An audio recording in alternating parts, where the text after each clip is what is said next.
Polar Bears figured you guys out. They were shutting you down. Yeah.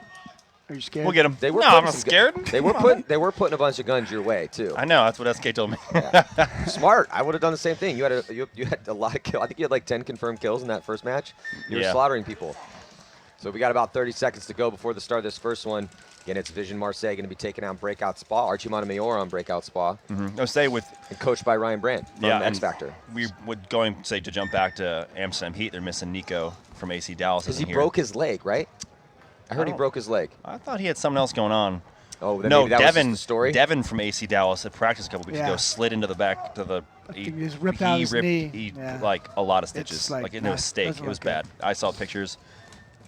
Don't eat. Yeah. It was bad. Really? Yeah, like tartar steak. Yeah, it was. Sorry. That's bad. But yeah, so a few guys not here, but you know, I've been impressed watching Amsterdam Heat play. When they beat ML Kings, one of their players was so amped up, he jumped in the huddle and dislocated his shoulder. Yeah. I swear to God. And he had to lay on a table for like 5 minutes to try and get back in place. It was unbelievable. They were acting like they won World Cup, and I was like, guys, you got a game tomorrow. Yeah. But still, minor victories along the way, yeah, right? I mean, he was so amped up. He jumped in, his arm came right out. So but here you have Breakout Spa on your screen, getting ready to play Marseille Vision. So on the breakout here, we're going to have Breakout Spa, and it looks like pretty good breakout for Breakout Spa as they take out 2 players from Marseille Icon getting destroyed, man. They're coming off with a ton of hits, and there's another body, and actually 2 more bodies walking off. So great off-the-break shooting here for Breakout Spa, and also good gunfighting ability as they have pretty much dominated Vision in this first point. Going to make it a quick one here. Man, just shot 2 on the break, got another one real quick, and guy in the snake. He definitely doesn't realize the count because. No. I wouldn't with how quick that happened. Yeah, he's still checking it out. Oh, that would be. I thought he was going to come up and shoot his back center guy hitting the buzzer. And you know what? It was great, Matty. I'd say breakout, doing great on the breakout. Yeah, it's been clutch for me all year. And this game is brought to you by Mon Store. So thank you very much for supporting the webcast over here in the Millennium. So we'll see if Frankfurt Syndicate. And or is it going to be coming at you? That's the next game here in this set. Syndicate was 1-1 yesterday.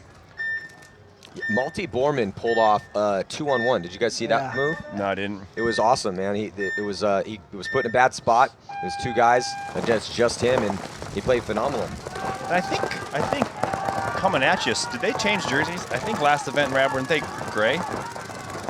Yeah, that threw me off. I was like, ooh, the red guy's out here. Yeah. Coming at you in the red and gray dye jerseys, losing a body early here, so 4 bodies left alive for coming at you. Frankfurt Syndicate also losing a body, so it's 4-on-4. Now it's 3-on-4, coming at you, losing another one, and might have a penalty. Referee in there checking him out, and he is hit, and it looks like there will be...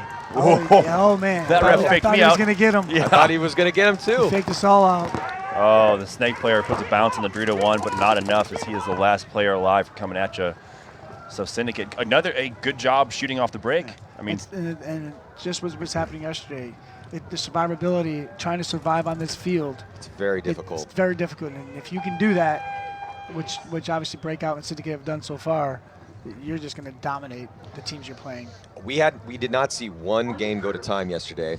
I mean, the clock might as well not even be there. Yeah. I mean, there's 15 minutes of regulation time, but we didn't have a game come within. I think the closest game was maybe when it ended had right about 5 minutes left. Yeah. Maybe a little under 5 minutes. Other than that, man, we saw some games end real fast. It's a tough field to survive off the break. And we only had a couple points yesterday, maybe a handful, half a dozen or so, where it was 5-on-5. That's just there was a few points that we did the webcast on that happened. It was very few though. So here we go, heading right back into this Vision Marseille against Breakout Spa. Let's see if Vision can survive this treacherous break here. So watching them run out here on the Snake side of the field. In that insert bunker on the Snake side, it looks like 5 players alive for Vision, but a body dropping for Breakout Spa. 4 bodies left alive for them. They have 2 bodies over here, actually 3 from the center on over to the Snake side for Breakout Spa. Looking at Vision Marseille Snake line. And they are out wide, and here comes the bodies dropping for Breakout Spa. So Vision creating an opportunity for themselves, getting in the Snake and running up in that center. Look at this, Vision on a mission. Stays 5 alive and pulls out this point. Finishes off Archie as the last player. Archie's like, I'm out of here. Yeah, and Fossey in the Snake here for Vision. And, you know, it's after the first day of competition out here, knowing how fast and knowing how treacherous it is off the break, I'm hoping that that's what a lot of people were talking about in their meetings. Look, what's our best safe game plan? If we're going to go aggressive, where can we go after, you know, being through now a couple games and what was working, what didn't work, and it's just so difficult to survive off the break on this field. It's interesting you say that, Matty, because when I was watching Breakout, and I peeked over at Vision, they actually made it alive to their bunkers. And this is something that we talked about on our team, is we, for the most part, we felt like we made it alive to our spots. But because there's so many going out to the snake side and the Dorito side, you're matched heads up right away with those 2 spots on either side. You're in a direct gunfight right away. Yeah. That first Breakout player lost his gunfight. Yeah. Axel, the 2 snake guys, they both lost their gunfight. They got shot heads up. Right? So, I mean, that's the one thing we talked about was, hey, if you make it to your spot alive, just shoot. There's plenty of lanes you can shoot. Just stay alive for the first 10 seconds. Establish where we are, establish where they are, and then go ahead and engage. So here we go, Frankfurt Syndicate. And the hero yesterday for Frankfurt Syndicate, Malty Borman with that 2-on-1 victory coming over here, slipping and sliding, gets into the snake insert bunker, but Syndicate loses 1 body. And it looks like 5 bodies alive for coming at you. Nope, they drop a body too on that D side of the field. Now send their back player towards that side. He dies as well, so just 3 bodies left alive. And here comes the attack from Frankfurt Syndicate down on the D side of the field doing damage. Taking out another player. There goes another body. Like you said, that paintball grenade just was blowing up over there for coming at you. Yeah, only 1 body left now in the snake corner, and he just gets eliminated across the field by Frankfurt Syndicate's Dorito side. So, again, the only player they lost was the Dorito core on the break. Everyone else got shot out of their bunkers. You know, the Phil, you man, you do not want to try and fill late out of that back center cone. That is the scariest thing, right? I was talking to Greenspan about that yesterday. I was like, man, you're a little bit smaller, you can do it. I was stuck there playing against them. And he got shot too. That's a tough fill. This is the worst spot. I was like, this is horrible. You don't want to be in that. No, you can see it right there in your screen, guys. Yeah. That is the back center. You could sit there and shoot off the break for about like a hot minute, second. Yeah, the other team makes it out to either corner or you're in to trouble. the can on the Dorito side, and they look in on you. You are in a world of hurt. Yeah, it's a really small spot as we see Malty Borman for Frankfurt Syndicate hanging that flag, hitting that buzzer. So now score 2-0 in that match, and we're going to head back into this breakout spa, Vision Marseille game. It's all tied up at 1 apiece. Both teams having impressive breakouts, right? Yeah. First point. That was the story of this game so far is 2 good breakouts for each, or one good breakout for each team. That's why we have this score. Yep. The game has absolutely been decided on the breakout so far. So on the breakout now, Vision Marseille tries to send a body wide on the snake side. They lose one of their players in the center though, but their snake body made it out wide. Breakout still has all 5 alive, so it's 5 on 4. With Vision just moving down the snake side here, but he gets eliminated, so they're down 2 bodies quick and a 3rd body. So here comes Breakout flying down the snake. You know, we've been talking about that survivability, and in survivability, there's multiple different concepts when you're speaking about survivability. But I think that the most important point to bring up right now with what we're watching is it's after that initial break. I mean, surviving the break is one thing. You're running out to your spot, incoming paint. There's not a lot you can do about that. You just have to stay sensitive to the incoming streams and make sure you're trying to pick those up. Absolutely. But once you get to your spot, it's a whole nother ball game, man. That's the survivability that we're really kind of seeing some players not really doing as well as they should. Lots of lost gunfights out there this morning so far. This morning and yesterday, too. And yesterday. Yeah. You have 3 direct heads-up battles with nothing blinding you out on the snake side, and you have 2 on the Dorito side, being the can and the tall cake on the Dorito side, and then you have the 2 Aztecs and the tall cake on the snake side. That you get there, you're straight heads up with your mirror, and it is a huge advantage if you get out wide to one of those spots and they're short, because you can wrap on them, or you can just sit there and contain. But I mean, again, it's the survivability of just staying alive and knowing when to engage and when not to engage in a gunfight, given the situation of the match. It's huge. So on the breakout coming at you on your screen right now, and able to make it out wide, but another body. That spot has been the bad luck spot today. We keep watching guys dying out of that stand-up can, and that D side as well too, particularly from that side of the field, man. The guy that's been going from, it doesn't matter what team's playing it, the percentage of players living on that side and that bunker is really low right now. Yep. So, it's Frankfurt Syndicate losing their snake corner player. Yeah, it's Malty Borman. So Back center player for coming at you just gets ripped up in the back center. Still there. And that's not a good thing either, man. You see your Dorito side players die, and you're still in that back center, and you know the pain is coming. As the last player we're coming at you gets peeled off. Another quick one for Frankfurt Syndicate. You know, coming at you about middle of the pack. Ranked 10th overall heading into this event. Not having a good morning so far here against Syndicate, who is right beside them as well, ranked 8th. Yeah, the stats for coming at you are pretty decent. I mean, they've lost way more than they've won, but they're a pretty solid team. I think they might be missing someone as well. I thought, oh, you know what it was? It was when Alex Rodriguez went to Dynasty. Correct. He stopped playing with them. That's what it was. They played. He was doing work for them, man. They played 83 points. He does work for everybody. They've won 33 and they've lost 50. So like, they're a little below 50% here. So. Yep, there you have the stats on your screen. Roster coming at you. Back to Vision Marseille versus Frankfurt Syndicate. Or I'm sorry, Breakout Spa. I like that move right here by Vision. Well, Breakout Spa going all the way. Oh, but he gets pulled on a 1-for-1. Breakout Spa going all the way to the snake off the break. Doesn't make it, though, so it's a bold play there by Coach Ryan Brand. Bold play, Cotton. But Marseille decided to get a 1-for-1 and pull out their whole snake side. Yeah, no one on the snake side right now for Vision. Two players walking off for Breakout, unfortunately, like you said, with that minor. Uh-oh. Oh, wow. Oh, so a little bit of chaos at the end, but it looks like Breakout's going to have the two-body advantage. Little chaos, you know, like Rab and Maddie pointed out with that 1-for-1 on the snake side on Vision. I thought the game was pretty much over, but Vision happened to get, so they got 3 kills on Breakout. Unfortunately, I thought that guy stopped shooting when he got shot in the leg, but ref thought differently, decided to give him a penalty. Well, the Breakout Spa player that was handling business in that particular point was Manuel Budenbach over there on the D side of the field, number 99.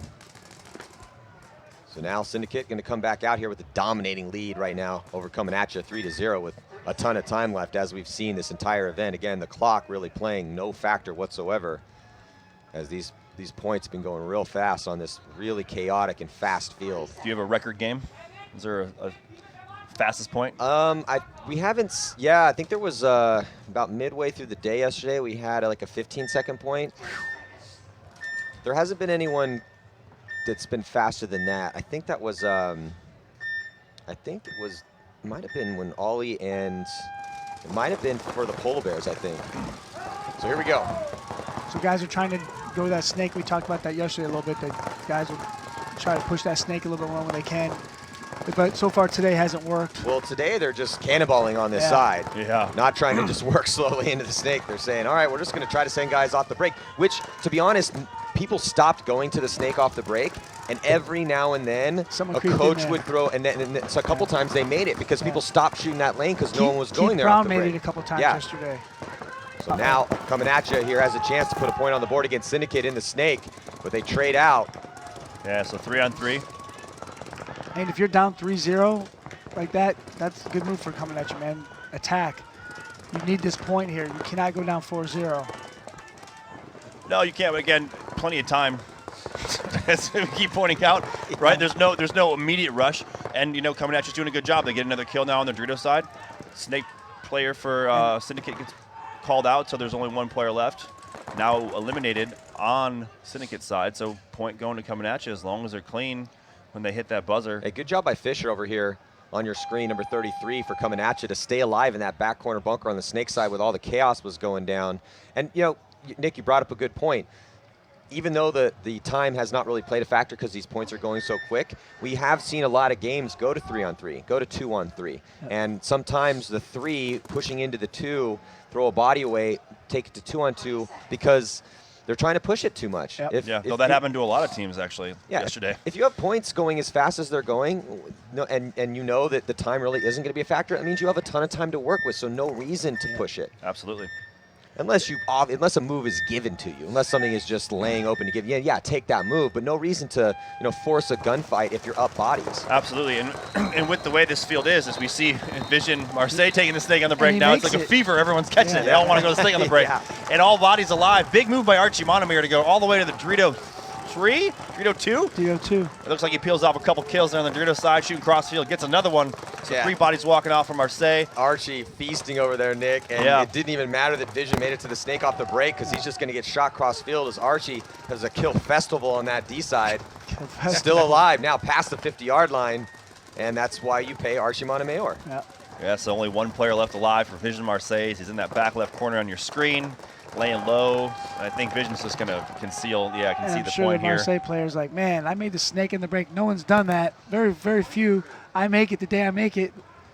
Well, you got him. Rab used to be a snake player Yeah, back when the dinosaurs were roaming the That's earth. right. I knew. Back when I had hair. But how frustrating is it to get into this snake? Oh, he's beside himself. In a hard snake to make off the break. Yeah, he- If like- people are shooting you, it's almost One of the impossible. hardest That's blockers to make. it's a 1 in 10 chance to make it there. He made it, and he's thinking, all right, I made it. I'm going to start killing some dudes. But Archie decides he's going to shoot a lot of guys on the Dorito side and just, like you said, go on a kill festival. And he's beside himself over Which, there. you know what, and for his, like, if I'm him and I make it to the snake on the break, like we were saying, I'm just going to chill out because I made it. And there's plenty of time left, right? Yeah. That's the one thing in this field. You make it to a difficult spot, there's plenty of things for you to shoot. Like, there's no need for you to actually engage in that gunfight. I'm gonna Just go. be alive. I totally agree. I'm gonna go out on a limb and say, at any point today during any game, you could just make the statement, "Hey, tons of time left," and it's gonna be true. Oh, yeah. Hands wasn't- down. Look, it's there 3-1 right now, and it's 10:53 left in this game. There wasn't 1 second of any game that was played yesterday where we could have not have said, "Yeah, there's tons of time left." Yeah, so, hey, in this point right here, all 5 bodies alive on both teams. Which is the first so far This today. is the longest it's been. Of With, course. with tons of time left. Tons of time. Oh, here comes the running ref. That back center. We've Yes. definitely seen a lot of one-on-ones this weekend. So these players need. That's another thing too. You got to, feel the tenor of the refs. So the refs being really strict. If they are, well, you got to be really careful. Absolutely. Both teams having a player in that back center.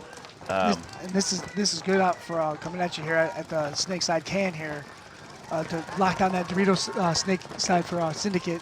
Right, so but if he you can know stay what? alive. They just say plenty of time left in the game, but when you put yourself in that spot right there, you got to try and make something happen, especially if you're holding that snake side.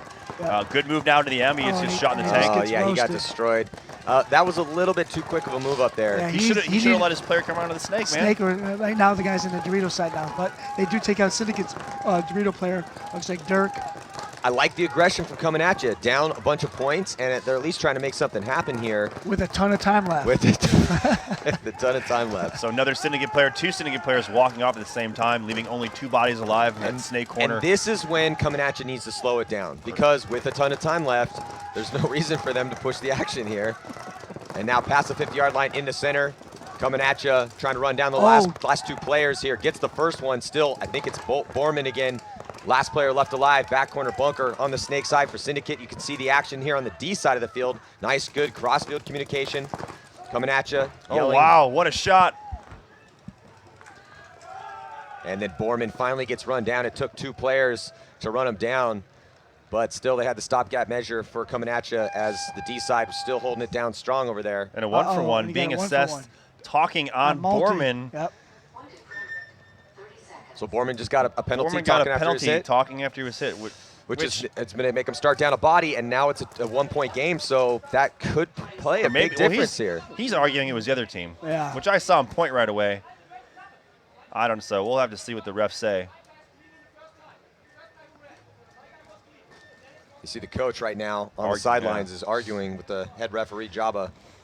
Well, the About first that guy call. that ran Borman down, he told him you're starting with came 4. over. Borman came over the top, saw him coming, and shot him, and the ref ran in there to check him.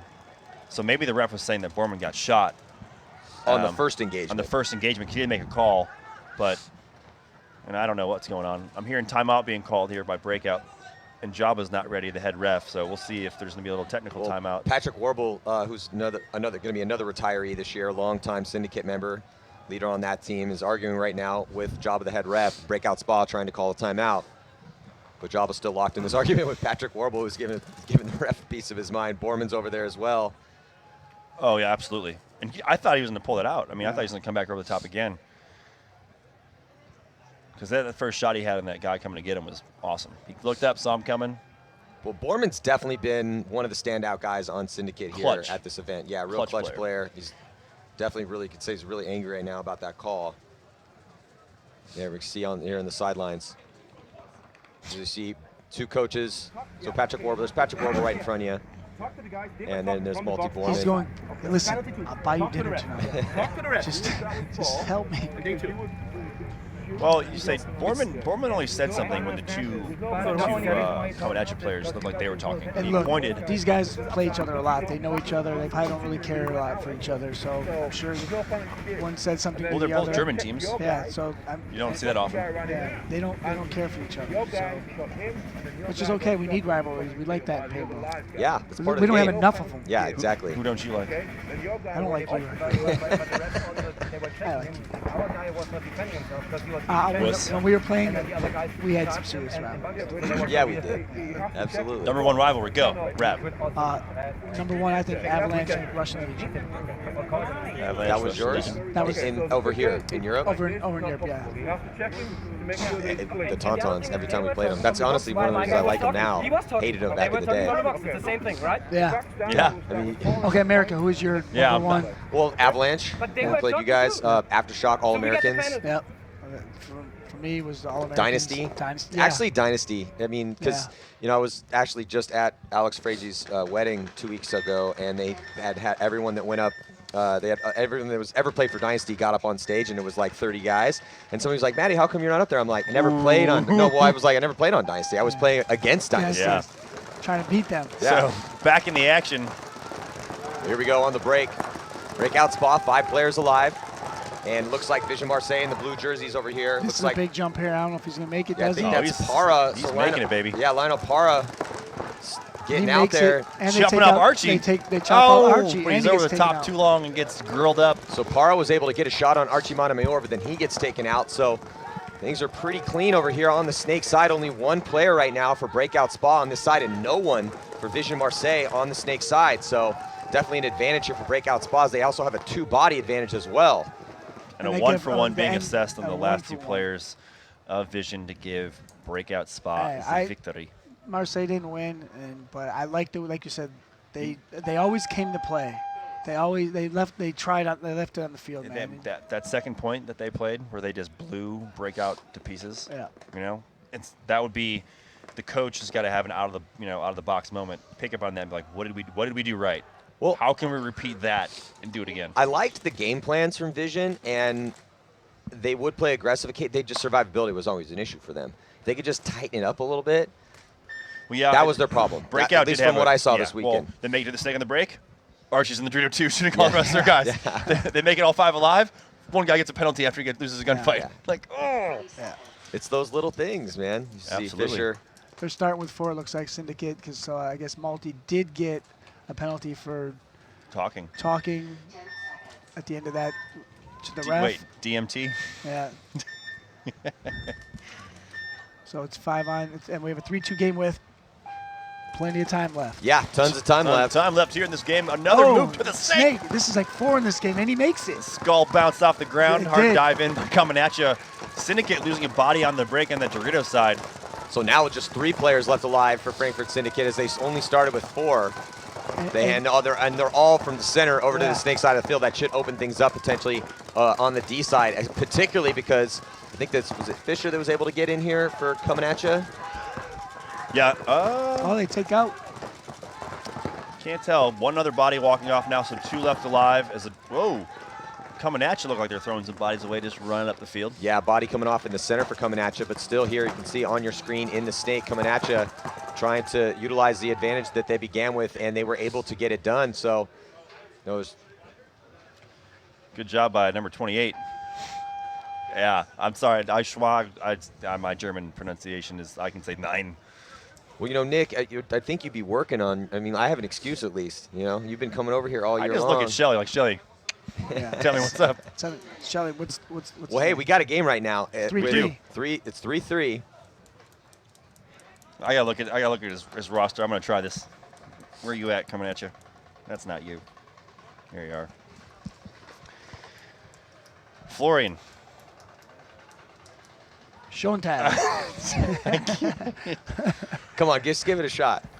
I'm trying to think I German. just did. Schlontag. Yeah, it's the Maurice is laughing at me because I know he knows how to say it. He can do the pronunciation. Schlontag. Florian Schlontag. Das ist gut. Good job. Way to get in there. We have a 3-3 game. 3-3 game with? Plenty of time left. With plenty of time left. Oh, missed my cue. So now that, and here's a say, again, for those of you back at home, anywhere you're at, if you're not familiar with the Millennium Series, because the first game is over with, we now go to 2 minutes between points. I know that pops up a lot back in the U.S. Like, hey, why is there so long of a break right now? So as soon as one of those matches is done, when it reaches a score, instead of it being anywhere from 30 seconds to 45 seconds between games, it now goes to 2 minutes. Well, and this is a big game for Syndicate. They're 1-1 heading into this match, and they win it, they go 2-1, they'll move on. Coming at you. He should be 1-1. Coming at you, lost to Breakout Spa. That was a 5-1 and game. I'm guessing they beat Marseille, so they're 1-1 as well. Yeah, and then they beat Vision. So Winner they're goes, also one. It seems like plays tomorrow. almost everybody's 1-1. Yeah. Winner plays tomorrow. With Breakout being the exception to the rule. Yeah, Breakout 3-0. now doing really well, along with the Toulouse Tontons, who have to play GK Paris. Nick's team here shortly, coming up the last set of the morning competition. Again, we're going to have the one-on-ones here on this field as well, the one-on-one championship. 64 men enter, one leaves. One man leaves. With the money. So far, it's been Nick Laval. Yeah. It's been the story of the show. He won the last two. Really? Yeah. Nick Laval won the last two? Yeah. The last two.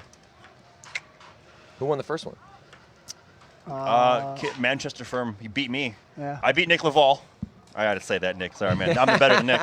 I beat Nick Laval and this Manchester firm. I can't remember his name. He Beat smoked everybody. me, man. It was unbelievable. I was like, I got this kid. Blew me to pieces. Next game, I feeling really good. Blew me to pieces. Like, yeah, he dusted me and he won the first one. I don't know if he played the second one, but yeah, Nick Laval won Bitburg and then won Basildon. Did Nick enter this one again? He has entered, and I was informed that he needs to go pay. You still got to pay. You got to pay your entry fee. Got to pay, man. Nothing's Kind of just because important. Yeah. just because you've won 2 in a row doesn't mean you don't get to pay. Well, if he won 2 in a row, he's got got the money. plenty of money. I just said, hey, just take some off the top, cover me for the next two. Yeah. But Nick's playing Brandon today in the one-on-one. Oh, the my bracket's first- already out? Yeah. Really? Yeah, I was. Yeah. Right on. I was already signed up. It's the old bull versus the young bull. Yeah. I love it. So here we go on the breakout. It's all tied up at 3 apiece. Both these teams struggling for position here as they're 1-1 on the weekend. And it looks like there's a 1-for-1. Yeah, look for this penalty to get pulled in the center. On the opposite side of the field, you can kind of see it there on your screen. There it is. And then coming at you, trying to do damage control to get out to the back corner bunker, snake side, but a body dropping off for Syndicate as well. So Syndicate with 2 bodies over here, snake side with an advantage.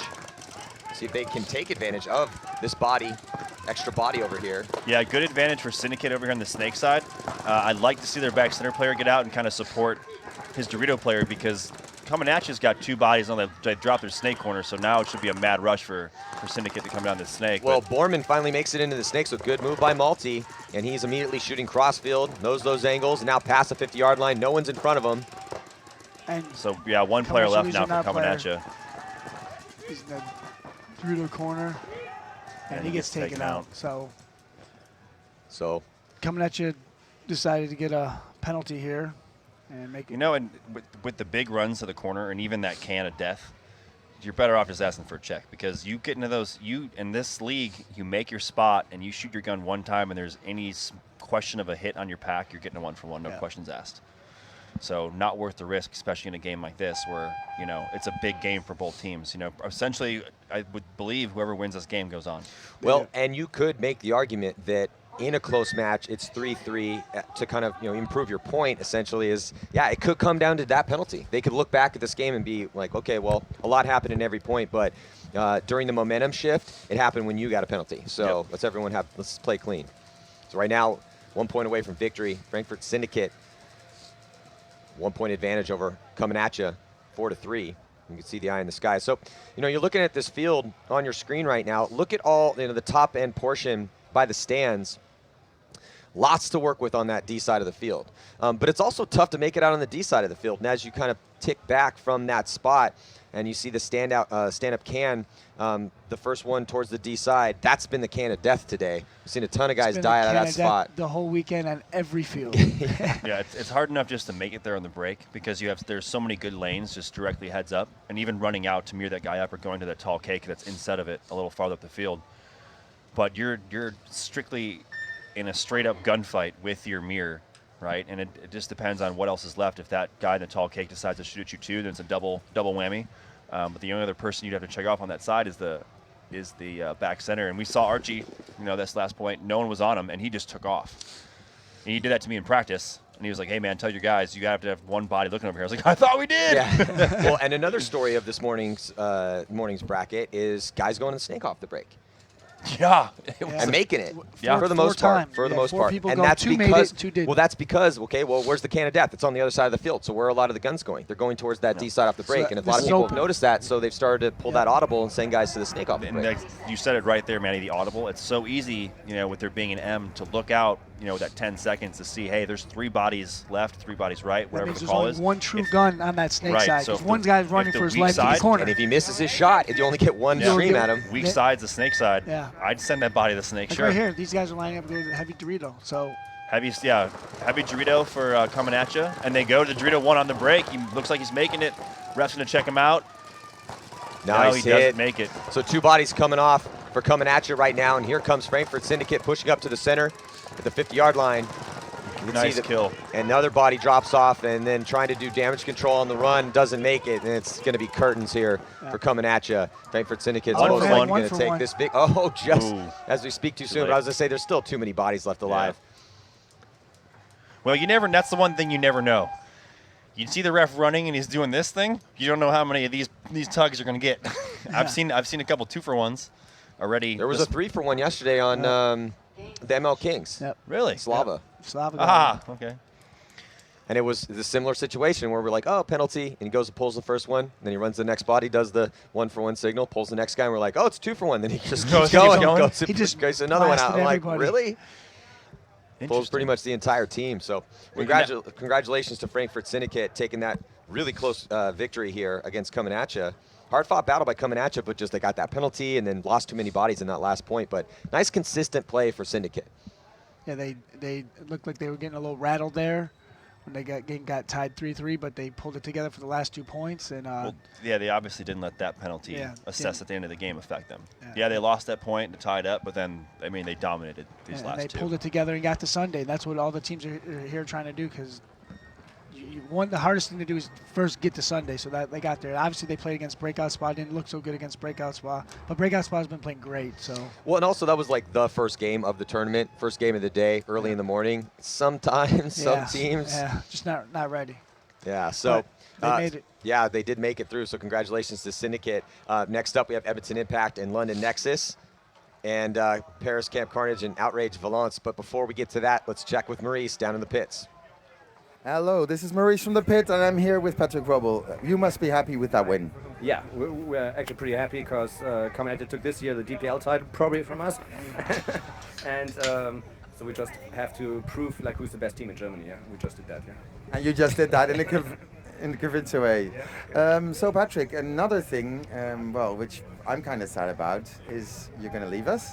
Well, I'm just gonna probably finally step back at the end of the season. Just I'm still gonna be around, but probably not actively anymore. Young guys just really showed how great they can play. So it's just good to give them knowledge and then see them how they can prosper in the future. Yeah. Okay, and I also heard that you're not maybe the only one quitting. I heard some rumors that maybe. But let's see. Syndicate is not dead, yeah. But no, I'm not talking about that. But give us the information. Come on. No, there might be 1 or 2 guys who, some guys who are like 12 years or 13 years now on Syndicate, yeah, or at least playing paintball 10 years or 11 years on Syndicate. Might be that we have to focus a little bit more on our business and family life, yeah. But in general, now it's all about the win, yeah. So all about Sunday's club, and we are still in the game, still focused, yeah. And just beat Kametia 5-3 after a not good start versus Breakout, yeah. So we just have to yeah, get our shit together and then really perform tomorrow. Yeah. Yeah, go out with a bang. That's what we call it, right? Yeah. Okay. Okay, well, thanks a lot, Patrick. Good luck with the team tomorrow, and hope to see Syndicate do well in the whole thing. Thanks. Thank you, Maurice. Maurice out from the tower, and we're going back to a few commercials and be right back here with the next games.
My name is Maximus Lundqvist, and I would like to introduce to you the all-new Bunker King Supreme Pack, patent-pending pod-holding technology, which allows you to use all different pod types from the smallest to the biggest, no adjustments needed. One-handed, one-step loading and unloading functionality, which is 100% strap-free.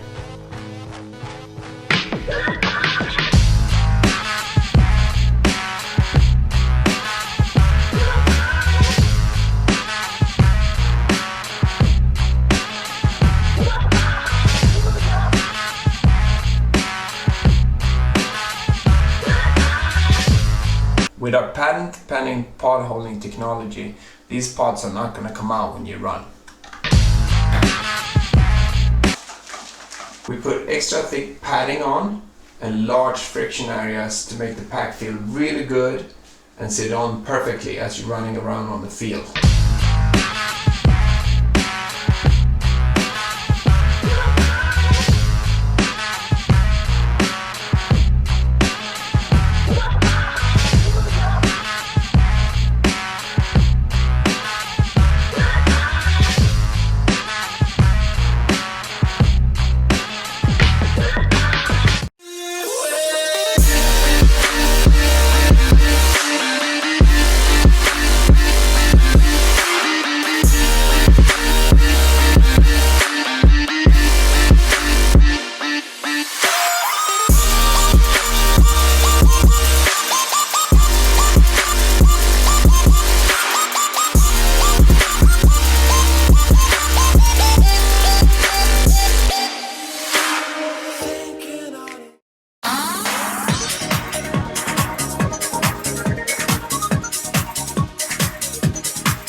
Here we go. This is Planet Eclipse's LV1 1.1. This is our revised version of the LV1. You know, we made a few changes to the marker, basically to refresh it for the, for the rest of the year. We weren't ready to release a new gun. So we did some minor changes to help improve the overall performance of the gun. Some minor things we do, we have a one-piece foregrip. It's just a lot stronger and more robust than the other one. We have the new Pro Tip barrel, which, like we just talked about, has the smooth edges, the increased porting, which helps reduce the sound signature. And also we increase the LPR chamber size, which basically has reduced the LPR operating pressure and has improved the velocity consistency of the gun. So with those few changes, there's the LV1 1.1.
inner warrior. Feel your heart pumping. Savor the adrenaline rush as you face the unexpected. Will you rise a victor or fall to defeat? Paintball promos can help you get there. The rest is up to you. Unleash your inner warrior. Feel the rush. Get your passes and head to a field near you. Check out paintballpromos.com.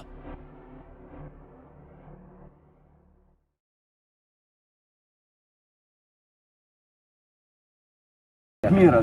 Два шажка. Готовы? Ау! Ау! Ау! Ау!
Welcome back here, 2015 Millennium World Cup. I'm Matty Marshall with Nick Sloviak. Hi. And Steve Rabikoff. We're here in Chantilly, France, a little outside of Paris.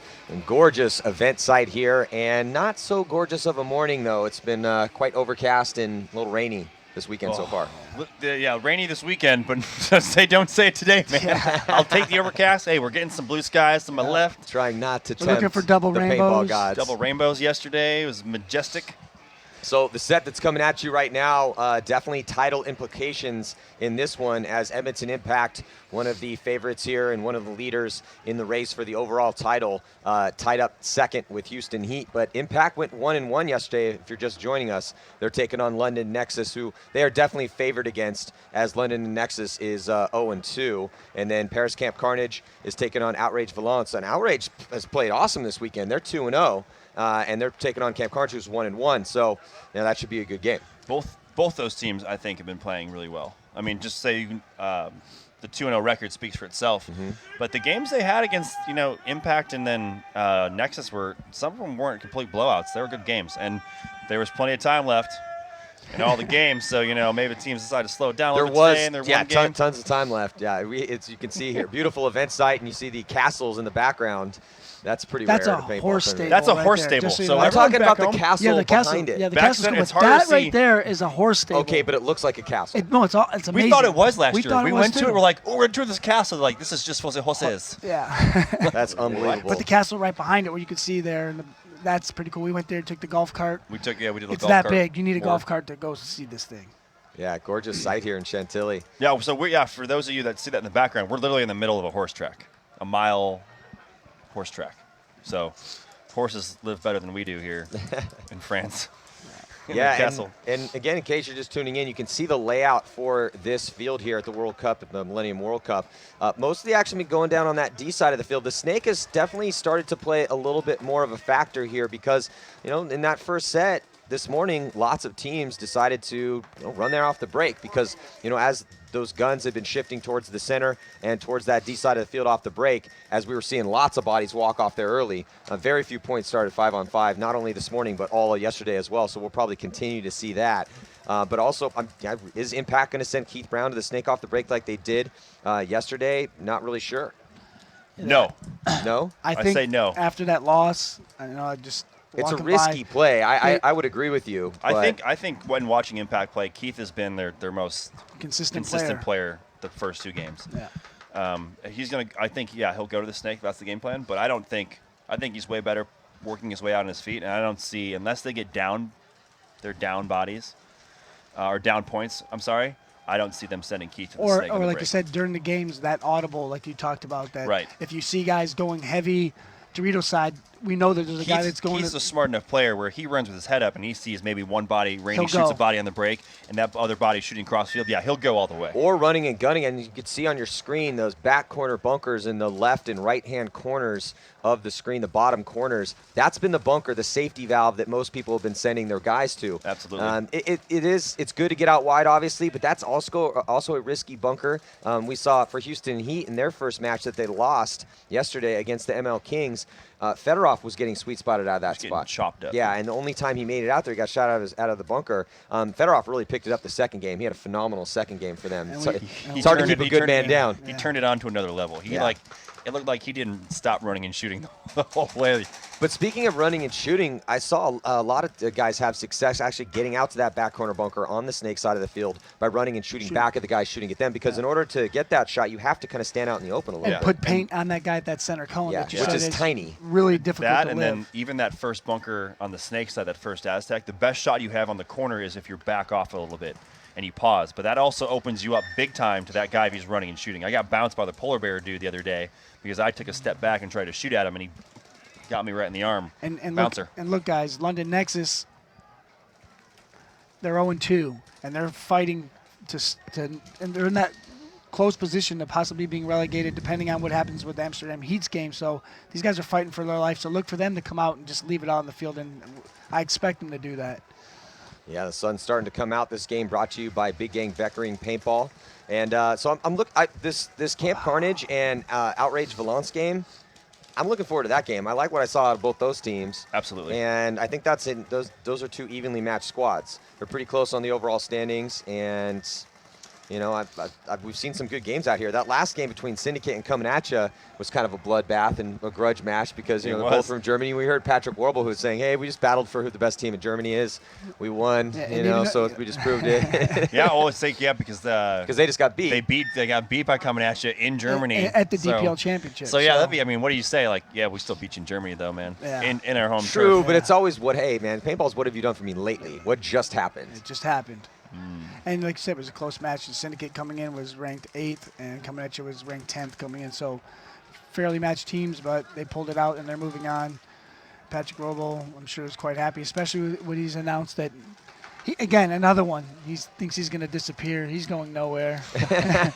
Where are you going? Where are you going? Nowhere. Yeah, paintball is definitely a seductive mistress. And Syndicate needs him to stay around as best he can, and Germany's done a lot for German paintball over the years, so good for Patrick Roble. Well, he did say he would still stick around a little bit, just couldn't necessarily be there as much as he's been there in the past. And that's kind of the same thing that Loic said. Even though when I asked Loic if from the Tontons we're going to see later on this morning, if he was going to come back and coach, he said he actually wasn't really interested in coaching the Tontons or coaching someone at that level. He was actually more interested in coaching the younger players so that the Tontons will still have players in 10 years. That'd be rough for me, too, to want to come back to the team I just played on like a couple months ago and be like, I got to coach you guys now. I'm going in. So I'm suiting up. I'm going out there. Rusty made it happen for San Diego Dynasty. He did. You're right. You're absolutely right. He did. It can happen. It's definitely been done before. It is difficult, though. I could see what you're saying. That would be kind of a tough pill to swallow. Yeah. Ooh. What, you can't make it out here? Give me your gun. I'm going out. And so also after this set too with Impact and Nexus, and that's going to be the first point played here relatively shortly. Looks like we got about a minute to go. Also, then Houston Heat will be playing Amsterdam Heat, and ML Kings, who have been playing very well, going to be taking on Marseille Icon in the next set. And then it's the Tontons, who are definitely the favorites here. If you are just tuning in, they played a great yesterday. They went 2-0, looking real phenomenal as well. So definitely the favorites against GK Paris. Sorry, Nick. And then the Polar Bears going to be taking on the Tigers. Well, Nick, I mean, if you could step up and get a couple hat tricks, a couple 3 confirmed kills. I'm gonna do it. I'm gonna look right to you. Like you did I'm gonna the first look right to you. I'm like, hey, all right, do it. We're Man. gonna Gauntlet's wait. been laid down. Let me see it. We're gonna wait for that. I'm gonna, the ref's gonna check And me out. if I'm you gonna give him a little don't, dance. we're gonna be going like this. Fair enough. Fair enough. And the Polar Bears is going to be taking on the London Tigers, and a little bit of controversy with the Tigers with looked like one of their players. We're still not exactly sure what's happening with that, and we'll give you more information when we have it. But looked like one of their players had altercation with a verbal altercation with one of the marshals, one of the referees. Didn't go as well as they would have liked it to go. They never go. They never do, and so we're not exactly sure what is going to happen because they only have 5 players here. Rumor is that he's done for the event, which would mean they would have to play with 4 because the roster, they can just go grab somebody off the street. And they do. And if they have a rostered player, team. if they have a sister team, or if they have rostered That's players the one thing that they can grab if he's here. Grab if they have a sister team here. You have to be literally registered as a sister team. I'm guessing I was in the pit when that stuff went down, and they were talking about starting with only 4 guys. That's probably not the case because they can be like, yeah, screw it, you're done. We'll just grab this dude. But yeah, not going to be. We'll find out more. Hopefully, as that game time approaches, and we'll bring it to you. We'll find out when you walk on the field. We'll know. Yep. So it looks like we have a slight technical timeout here, so we get this game going pretty soon. Is that? Yeah, I was going to say something. I'm not. Sorry. Technical timeout. They had to re-chrono some guns.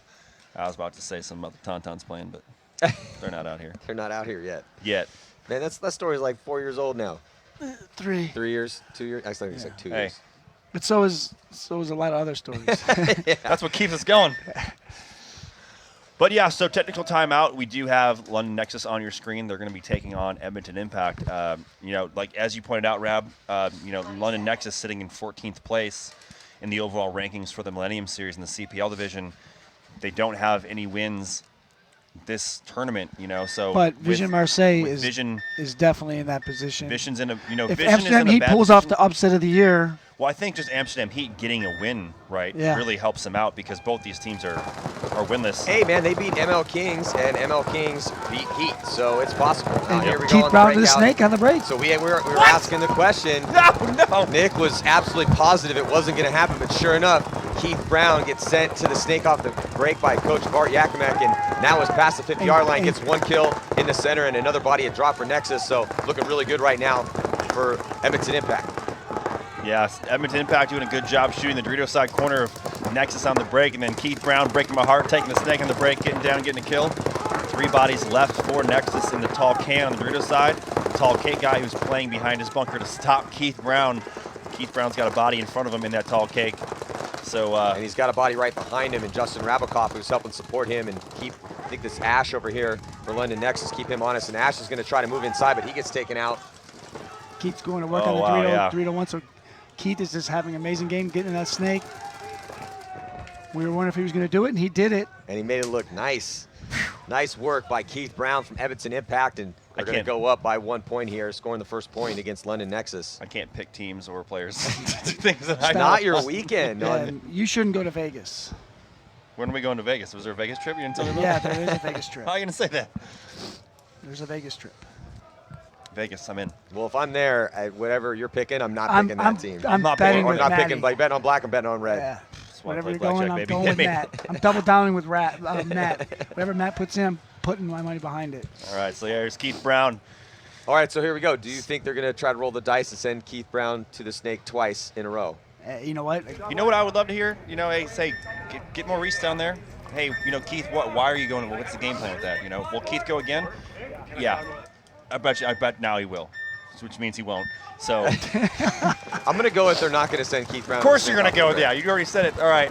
Next game up, boom, Paris Camp Carnage against Outrage. This is one of the ones we wanted to see here as Carnage 1-1 and Outrage Balance 2-0. Yeah, Carnage losing 2 bodies really quickly on the break. It looks like all 5 bodies alive for Outrage. And both teams have been playing really well, really good games. Again, Outrage with a slight advantage. They do lose a body now out of the back center, so it's 4-on-3 in favor of Outrage, who's on the far right-hand side of your screen. You've got Paris, Camp Carnage on your screen right now. Switching back over to Outrage. Yeah, neither team in the snake, but I have to say both teams pretty even on the field position here. Body out wide right now for Outrage. As they say, Camp Carnage losing their 3rd body out of that center, but a good fill into the snake by the Carnage player. His Dorito player now gets out wide. Another player dropping for Outrage, or I'm sorry, Outrage. Yeah, I'm gonna call these teams and Outrage getting in the snake right now, in the snake one, so both teams have a player in snake one. And here comes the snake battle on your screen. There's Camp Carnage. And you can see the player for Outrage was just posted up there in the right-hand portion of the screen. Here comes a run down the highway as that D side was blown open. So nice job by Outrage. And I think there's going to be a penalty. The ref's waving something off, so there might have been a 1-for-1, Maddie, on that Dorito side. There was on that Dorito side. No wonder everyone died so fast over there. Body just got up, a grenade went, and boom. So we'll see. It looks like Carnage is going to start down a body. Which I was going to bring up. Their Dorito player was covering the snake guy. Great, but don't fall asleep on Outrage's Dorito side. And that guy came down, shot him in the pack, and I think it might have been a talking penalty. Impact rushing out on the field. They don't look ready. They don't look ready at all. Yeah, their guns aren't on. They had to switch positions real quick. And sure enough, Keith Brown running to the back corner bunker.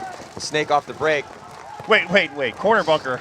I was like, he's not in the snake. No, he ran to the corner. But so 3 bodies dropping, 4 bodies dropping. Bodies, so man. even though 5 bodies dropping. Even though a little unprepared for the start of that point, Impact still makes it count. Someone was shooting people on the break. Yeah, definitely. It wasn't Zach Yakimek. They lost Justin Rabikoff pretty much off the break, and you can see them taking their guns apart right now. So I'm guessing must have been Zach and Keith, because Joshua Met and Zane, maybe it was Zane, but Joshua Met took his barrel off. So I think most of the killing would have to give it to Zach. I think it was Zach and potentially Keith too.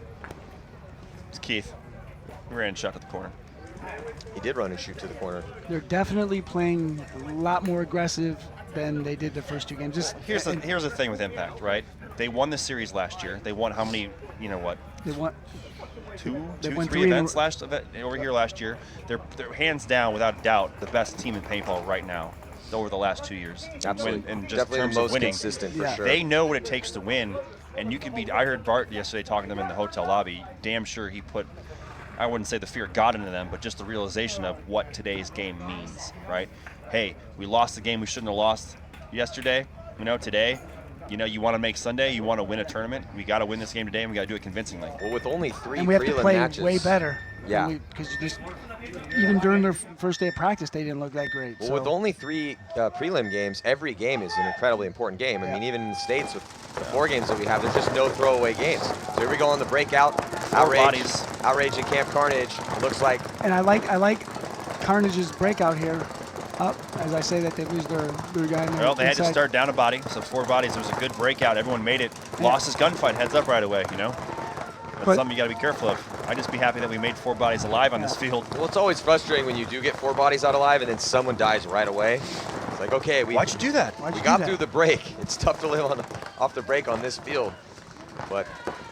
That really definitely gives the advantage here to Outrage, as they already have 1 point on the board. And with that penalty that Carnage got at the end, having to start with 4 and then losing a gunfight, now Outrage up 2 bodies and up by 1 point and in the snake. You can see there the player for Outrage in snake 2. He's looking down the wire. There's no one out there, though. It's just him on this side. Closest body to him is that insert bunker there. You can see it shaking there in the left-hand portion of your screen, but he's looking towards the D side, so no one's on the side that's looking towards the snake, and then now he switches his gun. And there is 1 gun on the snake from the center. And Outrage is moving down that Dorito side, so look for him to start putting He did. I think he shot this guy here. He's going to get pulled out. Yeah. Somehow he's staying alive. This is a good staggered attack from Outrage. They get in the snake, and what does he do? He gets in there and he just chills out, just relaxes, starts sucking the guns toward him, and it allows his players to make moves down that D side and down the center. So nice, solid point here from Outrage and showing why they're 2-0 heading into this match. And playing with serious confidence, man. Just the way they're running off, they just look Good. like They have that swagger. That swagger. They have that confident swagger. Yeah. And anytime you see that, you know, paintball, always we talk about, it's a game of mental momentum. How are you feeling about your team? Are you mentally prepared to play this game? Because, you know, as far as the skill level, the actual, you know, how quick is your snapshot? Can you run and shoot? Can you shoot both hands? Of course, everyone out here can do that. That just gets you through the door. The difference in the wins and losses and how well you do, it's all mental. So here we go. On the breakout now, Justin Cornell getting a spin, getting Keith Brown a rest, and Justin all the way to the snake off the break. I don't even think anybody shot at him, and he's all the way to the 50-yard line. Where did he get hit? I don't see any players on the other team even shooting his direction. All 4 bodies were shooting Dorito side, so I don't know how he got shot. If he got shot in the top of the pack there, it looks like there's a bit of yellow on his pack. Whoever shot him, that was a good shot. Yeah. Unless it was his own Yeah, team, Yeah, that was a because horrible shot. at most there was one guy shooting his way. Yeah, and you know what? And there goes 2 guys on Nexus on the Dorito side, so look for the Dorito side Impact to start moving But down. if you're London Nexus and you're playing Impact, you got to know, okay, look, they've already gone to the snake off the break. We have to at least put a gun that way. Well, they did lose their runner on the snake side. Maybe it on was the the break. runner then that shot him. Wow, that's one hell of a shot, man. Yeah. Because the ref didn't even call him out till he was in the 50 snake.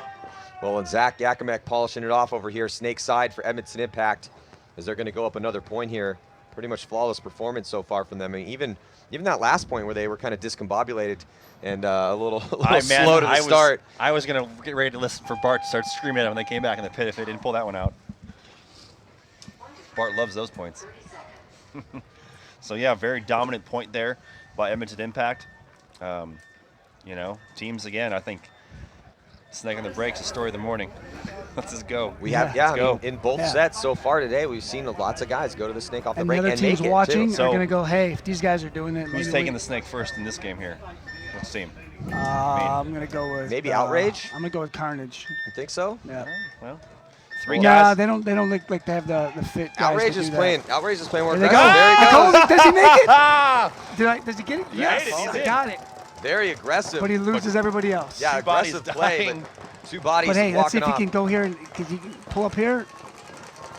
Boom. off. they trade. Trade. Wow. Yeah, Claremont getting smoked once he got to the 50-yard line. I think he actually traded out with them, though. He did. But Unfortunately for him, though, 4 of his buddies are already dead. 3 of his buddies are dead. So definitely the story of the morning has been this snake off the snake. break. Yesterday we barely saw And it you at know all. what? And say the first set, it was 2-2. This set, it's been almost everyone's made it on the break. Yeah, and I mean, because Justin made it in there, and we don't know where he got shot because he got all the way to the 50-yard line before they pulled him out. And knowing how strict the referees, if they felt he got shot that would have been a in penalty. snake 1, that would have been a penalty for sure. So do they go there again? So it's on Nexus now. They got to go to snake on the break. Yeah. You're down 3-0. This is your season right here. And hey, plenty of time left in this match. So you Got know, plenty of time. Nexus, you know, figure out what they can do, come up with a solid game plan, get 5 bodies alive. Yeah. Let's say if they can get 5 bodies alive, stay alive for the first 15 seconds, lock up some lanes, right? Or hey, who's out there? Keith Brown, right? Where's he been going? Justin Cornell's out there too, right? They're runners. Pick a side, try and shoot the guy. I'm going to say Keith's probably going to go to the corner. That's my guess. Let's put 2 guns on that guy. It looks already kind of like he's shading that way. Justin Cornell's out there, though, too. Yep. So Justin Cornell's playing the back center. So we got the Die Factory team in Nexus right now shooting the new M2s, and the Planet Eclipse Factory team shooting their new marker as well. So it looks like 2 bodies walking off on that D side. 3 now of that back center. And here comes Justin Rabikoff down the Dorito side. Nexus is just survivability, not so It great is. right now. And that might have been, we're talking about The quickest fastest points, that might have been the fastest point that we've seen. That was ridiculous. Well, and you're talking about the swagger that Outrage was walking around with, kind of the opposite right now for London Nexus as they're walking off here, shaking their heads and looking at the ground. I think your word would be dejected. Well, they didn't even get a chance to really shoot Yeah. their shiny new M2s, and Yeah. at that point, They One guy horn he went didn't off get a and- chance to reload. Yeah. He was just through his pod. well, you know, speaking about confident swagger right now, Edmonton Impact's definitely feeling it, looking really good, looking like the favorites that they are here at this way event. more aggressive. That's CS1, baby. You can see there's Zaniac. Glide pants. Weren't you supposed to bring the pants up Yes, here yesterday? I'll bring them up. I'll go back, I'll walk down. Are you wearing I'll bring them? them back. I thought you were wearing the I pants. was wearing them. Rap wakes up in the morning. Man, it might be cold out. I'm putting some pants on. I'll put some paintball pants on. There's Dave Baines, who's now kind of already semi-retired here, been coaching Edmonton Impact a lot this year. They don't really have the biggest back bunkers out here anymore, so. No, poor guy. He's like, man, how am I going to play that cone? You know what, Dave? That cone. You could probably do a pretty good. Dave's field awareness is fantastic. Yeah. You take a couple steps off that thing. Yeah. Or just, I mean, he's not slow. He's big, but he's definitely not slow. To send him to the stand-up. Yeah. So here we go on the breakout now. Outrage up by 3 over Paris Carnage. Thought this would be a lot closer of a game than this, but no, Outrage came play some paintball this morning. Yep, we got a nice 5-on-5. Everybody's alive breakout for both teams. Give that a 2-second count. No one died, no commentator curse. Now that you said it. I like that, excuse me, Carnage doesn't have anyone in the back center. They got their bodies out wide. I like to see them to get something going here. They got 3 bodies out there on the Dorito side, 2 bodies here on the Snake side. He's gonna make his move. Over here to the Snake bunker and Snake insert. He's alive. I did miss the Outrage player in that Dorito 1. That is a huge spot to be in. You could really chop some people up. Good move over here by the Outrage player to mirror up. The advance by the Carnage player. Carnage losing the body And now I don't know on the why Snake side. all weekend people have been going that move from the Snake inside, corner. yeah. They got to go to the inside. They keep inside's going the the move. outside and getting just And they get smoked clipped in that elbow, left that arm. outside elbow. all weekend long. Well, right now, Outrage going on the outside, but completely committing and diving into Snake 1 and making it. I think through a lane, too, because right now there's 2 guns on him. Yeah, and he needs to know that he can just crawl all the way down and pop up and shoot some people on the side of the head. Yeah, that's the thing. When you get into Snake 1 and there's no one in front of you, get on your stomach and crawl down the snake. And one of the biggest things for the younger teams, have a call for that. You realize that the corner or anybody on the Snake side cannot shoot you down the tape, down the wire, or moving down the field. Make up a call. Spider-Man, Sydney, it's fantastic. Something unique and fun to say. Yes. Maddie has a fantastic beard. Well, you shaved yours off, so I'm trying to hold it down for the both of us. Yeah, I know. Beard oil on one-on-one break. So right now, with a ton of time left, Outrage, 5 bodies still alive, 4 bodies alive for Camp Carnage. And here now making their move down the snake. And then we're looking on your screen, the action on the D side of the field is we've seen a lot of aggression going down over there. And in D2, now back here on the Snake side. Yeah, and he was posted up. I don't know what he was looking to shoot. Like someone was shooting.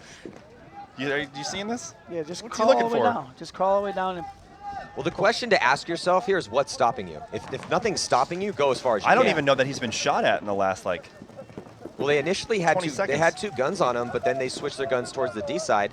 And now, I mean, if he just comes he down looks here, cross field right now. He's going to blow that Dorito 2's head off. yeah, but exactly. And this comes down to field walking. And then now we're looking at his buddy over here, his teammate on the D side, and then a body coming off for Camp Carnage from that D side. and he's hit. And then now getting his work done. Hey, better late than never, man. He finally got it done. Did he get shot out of there? Yep, they trade. Yeah, but Well, you know what the one thing that I noticed too, is you can tell in the body language of all the other players behind the Snake guy, even the Snake player, is they weren't looking to go anywhere, right? They were locking up their zones. They probably played out of all the sets today the most controlled. But I was going to say that's not a bad thing. No, not at With all. a No, huge lead, at all. they should be playing like that. Right. They're not making any. I mean, you could see the guy rolling his gun behind him, communicating with his front player. They were moving down the Dorito side together. Well, hey, you know, look, Paris Camp Carnage was 1-1 coming in. They played pretty decent yesterday. And Outrage was 2-0 coming in. Outrage looking like they could be a favorite here. The way they're playing this particular game and the way they played yesterday, if they continue doing this, they're 3-0. they're really close to being 3-0 right now. I mean, not a lot of teams out here are 3-0 right now. No. Not at all. So what could be the last point now in this Edmonton Impact Nexus game? You got Nexus on your screen. Double tripling up the back center. Crazy move. Trying to stay alive in that. Rainey Stanzik dropping early for Edmonton Impact. London Nexus loses a body as well, so it's 4-on-4 right now. But Justin Cornell gets shot, trying to move up here on the Snake side. So now 3 bodies left alive for both teams as both teams lose a body as Cornell comes off, like we were just saying, and Nexus also loses a body as well. It's like Justin Rabikoff taking the walk off the field on the Doritos side. And another Nexus player, so we got a 2-on-2, guys. Ash gets into the snake for Nexus. Two on Snake side and 2 on the Doritos side. So good advantage now for Impact as they have Josh Ahmet over there on the Doritos side to spread the field. Yakima number 1 is going to have to stay alive over here. And there goes Wamet continuing to push up on the D side. Wamet, such an aggressive player over the years for Edmonton Impact, and definitely one of their unsung heroes. Doesn't get enough credit for all the damage that he does out there. Josh Wamet, one of their best guys, and now slowly but surely making his way, making sure that the field is clean to hit that buzzer and get that final point. And a perfect match for Edmonton Impact as they defeat London Nexus 5-0. Did exactly what they had to do this morning. So that's going to make Impact 2-1 and get themselves, looking pretty good for tomorrow. Absolutely. And with the way this next match is going, it looks like it'll be Outrage and Edmonton Impact making up Sunday out of. And like Matt said, Outrage, the way they're playing right now, they can win this just like any other team here right now. They're playing as good as any other team that I've seen right now. As long as they have the confidence, because you know how it is. You play through the prelims and you're looking at, oh God, we got to play Impact. They got to get that out of their heads. It's like the way we're playing, we can beat any of these guys. They've beaten those teams before. They've had those flashes of greatness, the past couple of years where they've beaten some good teams. It's getting it done on Sunday in the quarters where they just can't get it done. Yeah, exactly. They've made it to where they've beaten that one good team in their bracket and make it to Sunday, and then. But that's what I'm saying. You have to keep that confidence heading into Sunday, because as we know, the pressure greatly intensifies on Sunday. You start overthinking things too much. They've won their division. Okay, so you don't play the same team, so they will not play Impact tomorrow. They'll either play the second seed of the other 3 brackets, which could be Heat or ML Kings. Who else we got? Polar Bear. Depending on how our bracket goes. Well, yeah, depending on how things go. ML Kings look pretty good. Polar Bears look pretty good. Heat's 1-1. They could play Syndicate tomorrow, so. Right. They, like you said, they just got to take what they're doing today and bring it into tomorrow morning, where they always just fall apart at. So let's see what they do. Plus, they're playing at home. Got their fans here. Yeah, well, there they are on your screen. We're at under 10 seconds, so we'll see how this breakout goes. Hopefully, Carnage, I like to see them try, go to the snake on the break again. They got 3 bodies lined up on the snake side, so we'll see what happens. Well, I thought we were going to see a much closer game than this beating we're watching right now as Outrage is just dominating. And you see Camp Carnage, as our cameraman gets shot, no one's safe out there. So right now, locked in the pocket, majority of the bodies for Outrage. And on your screen, but they did get a body out wide. So 5 bodies alive for Outrage and Paris Camp Carnage. With a little bit of a risky play, sending a player pretty far up into the center. That's not a bad spot if they're not in the corner. A penalty. Yeah, you can see on your screen right now, you see a bold move by sending the player all the way up to that stand-up can, but bodies dropping on that D side of the field with a big penalty. 1-for-1, man, and that's, It's down 4-0, man. You don't need to pull out those penalties. Yeah, but that's that desperation penalty, Okay, we're getting whooped right now. I'm going to try to play the gray area a little bit. Another one. So, another penalty, and then here comes the nail in the coffin right now. 5 bodies alive. Being hammered home. We had 2 5-0 games. Yeah, complete domination for Outrage, and they're undefeated here in the prelims. So congratulations to them. I'm sure their fans watching wherever they are 2 happy. teams going undefeated in the prelims. And a lot of those guys went to the snake quite a few times. Or at least the Impact did, and Carnage gave it a shot a couple times. Yeah, again, this game is brought to you by Big Game Vectoring. Match sponsor if here. you've never been to that game, wherever you live, hear it's awesome. It is pretty amazing, and it's a must that you got to put on your big game list if you want to go shoot a lot of people. How is it over here in Europe? Because over in the States, I feel like there's a ridiculous disconnect between the tournaments and the scenario players, and every now and then. I feel it's the same way. Like I went to the Euro big game this year. I played, and it was absolutely awesome. Like there was just. Well, look at this. This is what I'm talking about. Look at the smile on your face. Yeah, it was. And you played tournaments as hard and as long as anybody else did. Right. But the fun you can have at those big games, and this is in the States too. If you're watching over in the States, go to a big game, man. It is ridiculously fun. It's a different type of joy. It's a different type of fun. Enough. Yeah. I'm like, oh man, there's just there's just people everywhere. It's an amazing time. Seriously, I don't understand the disconnect. It makes no sense. But let's check in down in the pits with Maurice. Hi, and this is Maurice from the pits with Ash Chaplin from Nexus. Hi, Ash. Hey man, how you doing? I'm okay. So that wasn't what you wanted to happen this weekend. It's not what I wanted to happen this season, you know? It's been a rough year. We just have to accept where we are right now, which is at the bottom of a rebuilding process, you know? And we need to get some guys to stick together and see out like a 3-year plan or something to get back to where we need to be. So yeah, the off-season starts right now, really, I guess, for us with making plans and so on. So. And of course, having one of your best players not coming and retiring, that didn't help either, of course. It's just another piece of the puzzle, you know. I think in total over the season, for one reason or another, we're 6 players down on where we were at the start of the year through injuries and whatever. Like, so again, we just have to accept it. It's where we're at, and hope that maybe the results go our way and we at least scrape into the CPL. Okay. So also, could you give us a quick look at to tell us about a little bit about the M2? Could you grab one for us?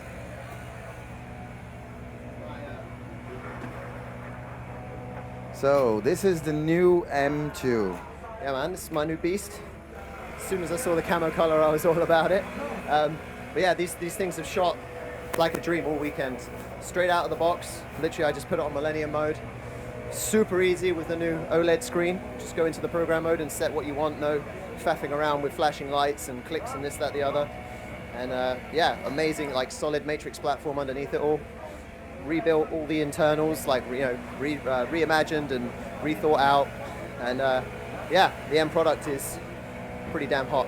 Well, I did hear that you can even see the internal bottle pressure and the RPR pressure. Loaded with technology. So yeah, like you don't need any reg testers or anything like that. You can go in through the OLED, check your settings. So you know all of your dwell, rate of fire, everything like this. There's transducers inside each of the regulators, so you can check your LPR pressure, your hyper reg pressure. It's dead easy to make sure you're within the correct range of pressures for the use of the gun. And yeah, like I say, it's basically the absolute best that a Matrix can possibly be in this platform. And that's why they call it the M2. Exactly. I say I've loved shooting this thing all weekend, and I think I might take this one out in the woods next week as well. Okay, well, thanks a lot, Ash. Good luck in the off-season. Try to rebuild because, hey, we want to see you guys back on the field next year with... I want to see me back on the field next year. Let's see me back on a podium. 2 years ago here was the last place we were on a podium, and I don't want it to be another 2 years. Okay, well, let's hope it's not going to use. Good luck with that, and thanks. This is Maurice out from the pit. We'll go back to a few commercials, and then we'll be back with the next game in about a few minutes. Maurice out from the pits.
Nothing says hardcore paintball combat quite like pulling the pin and lobbing a paint grenade at a dug-in enemy. Safe, simple to use, and made in the USA. Tippmann paint grenades add an element of fun and excitement to any game or operation for recreational, scenario, and tactical paintball players. To create the Tippmann Big Boy paintball grenade, raw tubing is cut to length and a hole is generated to allow an exit flow for the paint fill and ball bearing. Next, the ball bearing is inserted into the tube and the opposite end is crimped to seal it off. Once the tube is crimped on the end, the hole made, and the ball bearing inserted, the technician adds the grenade cap and folds the top end over to generate a seal. The grenade spoon is then hooked onto the cap and the two pieces are held together with the grenade's pull pin. A mechanism is then used to fill the paint grenade with 10 ounces of paint. An air pedal releases the paint into the grenade, which causes the tubing to fill. Finally, once the paint is added and the pump is shut off, the sausage crimper places a large staple on the bottom of the grenade, completing the manufacturing process. This grenade is now live and ready for packaging and play.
Diablo Paintballs was created in 1998 by Richmond, Italia. Richmond was at the time a distributor for both at one time Zap and another time PMI for their paintballs. He also owned a variety of paintball fields and decided that he wanted to get into the manufacturing business. After the first year, Diablo Paintballs had come to such success that he outgrew the space that he had, and he realized his vision that one day he would be able to build this factory and be the largest paintball manufacturer in the world. This building that we're in right now, where all of the GI Sports, DXS, and Zap product is manufactured, was designed and constructed from the ground up with the sole purpose of making soft shell capsules as efficiently as possible. The flow is very important and allows for the most efficient way to make the paint, the most consistent paint to come out of the factory, and allows us to make the most amount of paint we can possibly make with the resources and tools that we have. Formulation is the department where you have where all the gel and the fill is manufactured. That's where all the secrets are held. We have a variety of formulas to manufacture the gel so that the shell of the fill, which is created by the gel, works in any kind of conditions, in a variety of weather conditions, a variety of performance conditions. You start out with the basic formulas on how to make a paintball. and it's basically a long process of evolution through trial and error. You play around with the quantities and the percentages of certain raw materials. When we get into the encapsulation process, the ribbon thicknesses and other attributes of the paintball to make the paintball do what you want it to do. So encapsulation is the second step in making a paintball. Once formulation has created the shell, and the fill product goes inside the shell. All that product in this building is fed via gravity from the second floor down to the first floor, straight into the machine, so that there's no kinks in the hoses. Everything's a direct feed into the machine.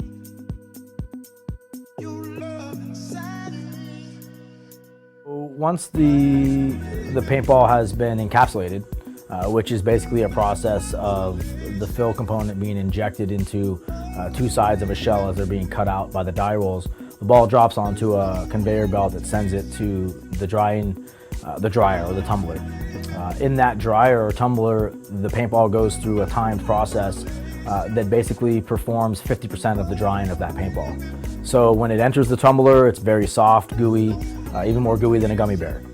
When it gets to the end of the tumbler, the paintball is slightly more, I guess the word would be hard or more robust or structured, but again, is still soft, kind of like a gummy bear. Once it leaves the tumbler, it's scooped onto trays, goes onto racks into climate-controlled and humidity-controlled tunnels where the drying process, which is the second most important part of making a paintball, finishes. In these tunnels, the air draws across the paintballs, pulls off the remainder of the moisture, and drives the paintball to a hardness that's acceptable based on the quality that we're looking for of the given product. Whether it's 1-star, 5-star, or even frostbite, there are certain levels of hardness that we're looking for before we pull that product out. You want to keep the encapsulator focused on running the machine as efficiently as possible. Machines need to be tuned every 10 minutes, 15 minutes, 20 minutes. They're constantly being tuned. And if that encapsulator needs to go empty out a waste basket because there's waste product every few minutes that gets produced, well, if you have to go empty that out, you're leaving your machine. And it's not like you're not going to come back and find the problem and fix it and correct your paintball to be perfect again. But in that 5 or 10 minutes you walked away, you made 5 or 10 minutes of bad product. And that bad product is being mixed with a good product, but it's there. So the goal was to make sure the encapsulators were at their machine every single minute. The encapsulation department is probably the highest skill level of the manufacturing process. These employees have been at this company for many years. Similar to trying to figure out the formulas to make a good paintball, the encapsulation process is a trial by error process as well. There's not the perfect instruction book on how to make a paintball. The encapsulator has to experience all of the goods and the bads of making a paintball to really understand that when they run into a problem or they want to make a paintball do a certain thing, they know how to set that paintball up. Another thing they deal with is, every batch is a different batch. We're not cutting metal here, we're making food. So just like an orange, no orange is perfectly round, paintballs are the same way. So the encapsulator might run into a batch of 5-star, for instance, that you would think is the same as the last batch of 5-star, but it actually acts a little bit differently because of the temperature in the room or because of whatever conditions the encapsulator might be dealing with. So it's one of those departments where we really rely on experienced employees who've been with us for a long time. Once the quality control person deems the paintball is ready to be pulled, they'll pull the racks out and pull it into packaging. The process to determine if a paintball is ready to be packaged is through a hardness test, as well as a drop test, as well as checking the paintball for cosmetic deformities, making sure the paintball is round, making sure the paintball has a consistent size. And we aren't just checking one paintball, we're checking paintballs on the top, the middle, and the bottom so that we get a good idea of how the entire rack sits and what quality it actually is. We also manufacture a variety of products for what we call the mass or the retail markets. The academies, the Dunhams, the sports authorities, the Dicks, even the Walmarts. So in the packaging department, this is where the product is sifted. There's another layer of QC. The packaging operators will visually inspect the product as they're dumping it into different batches depending on how the product is going to be packed. We have one system that operates automatic with a conveyor belt, filling a slat machine that does precise counting, that then drops the paintballs into a bag that is then sealed, cut, and sent to our robot, which is a very smart unit that picks 4 bags, puts it into a 2,000 count box, and sends it on to be sealed, labeled, and then packed onto a skid. Probably about 70–80% of our product is packed in this manner. Now, the most important product or the most famed product, the 4-star and 5-star that we send to our events, because that product is so brittle and so important to us, we hand pack every batch. We have 2 to 3 operators that will hand pack the bags, put the bags as well as the resealable bags into the boxes, and make sure that product is to the highest quality that it's expected to be when it gets to the tournament.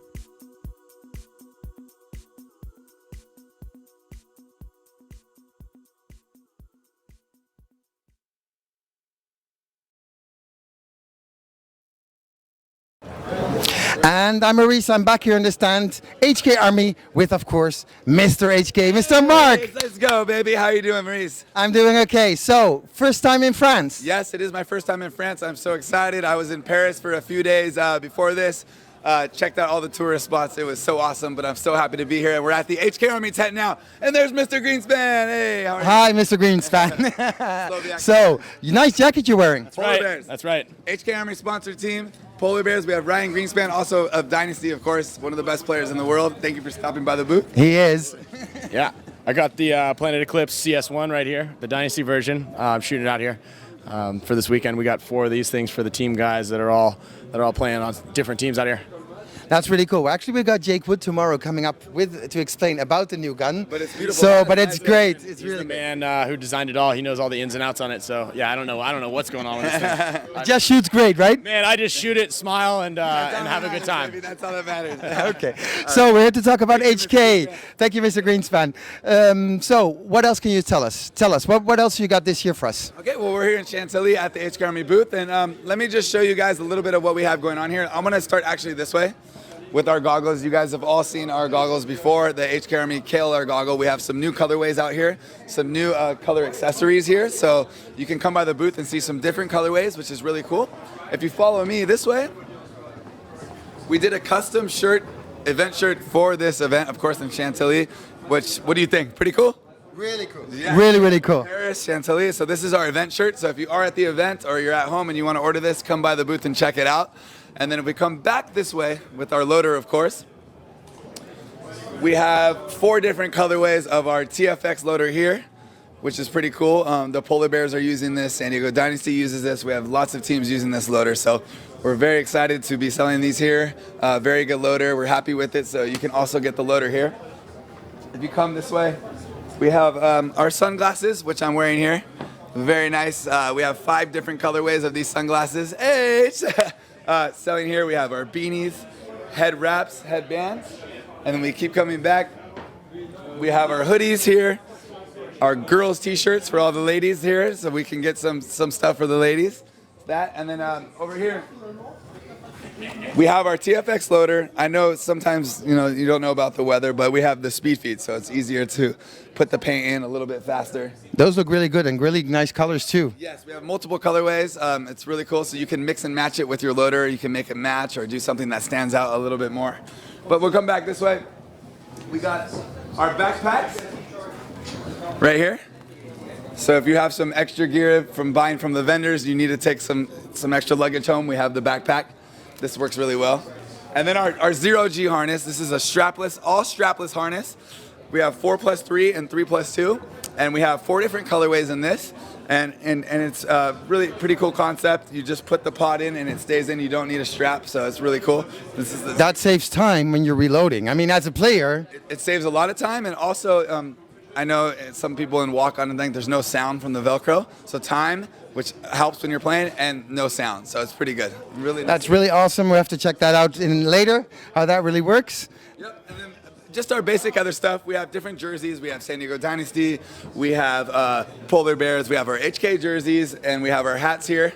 You can see, some of the Polar Bears jerseys, the Dynasty jerseys, and lastly, but not least, our pants here.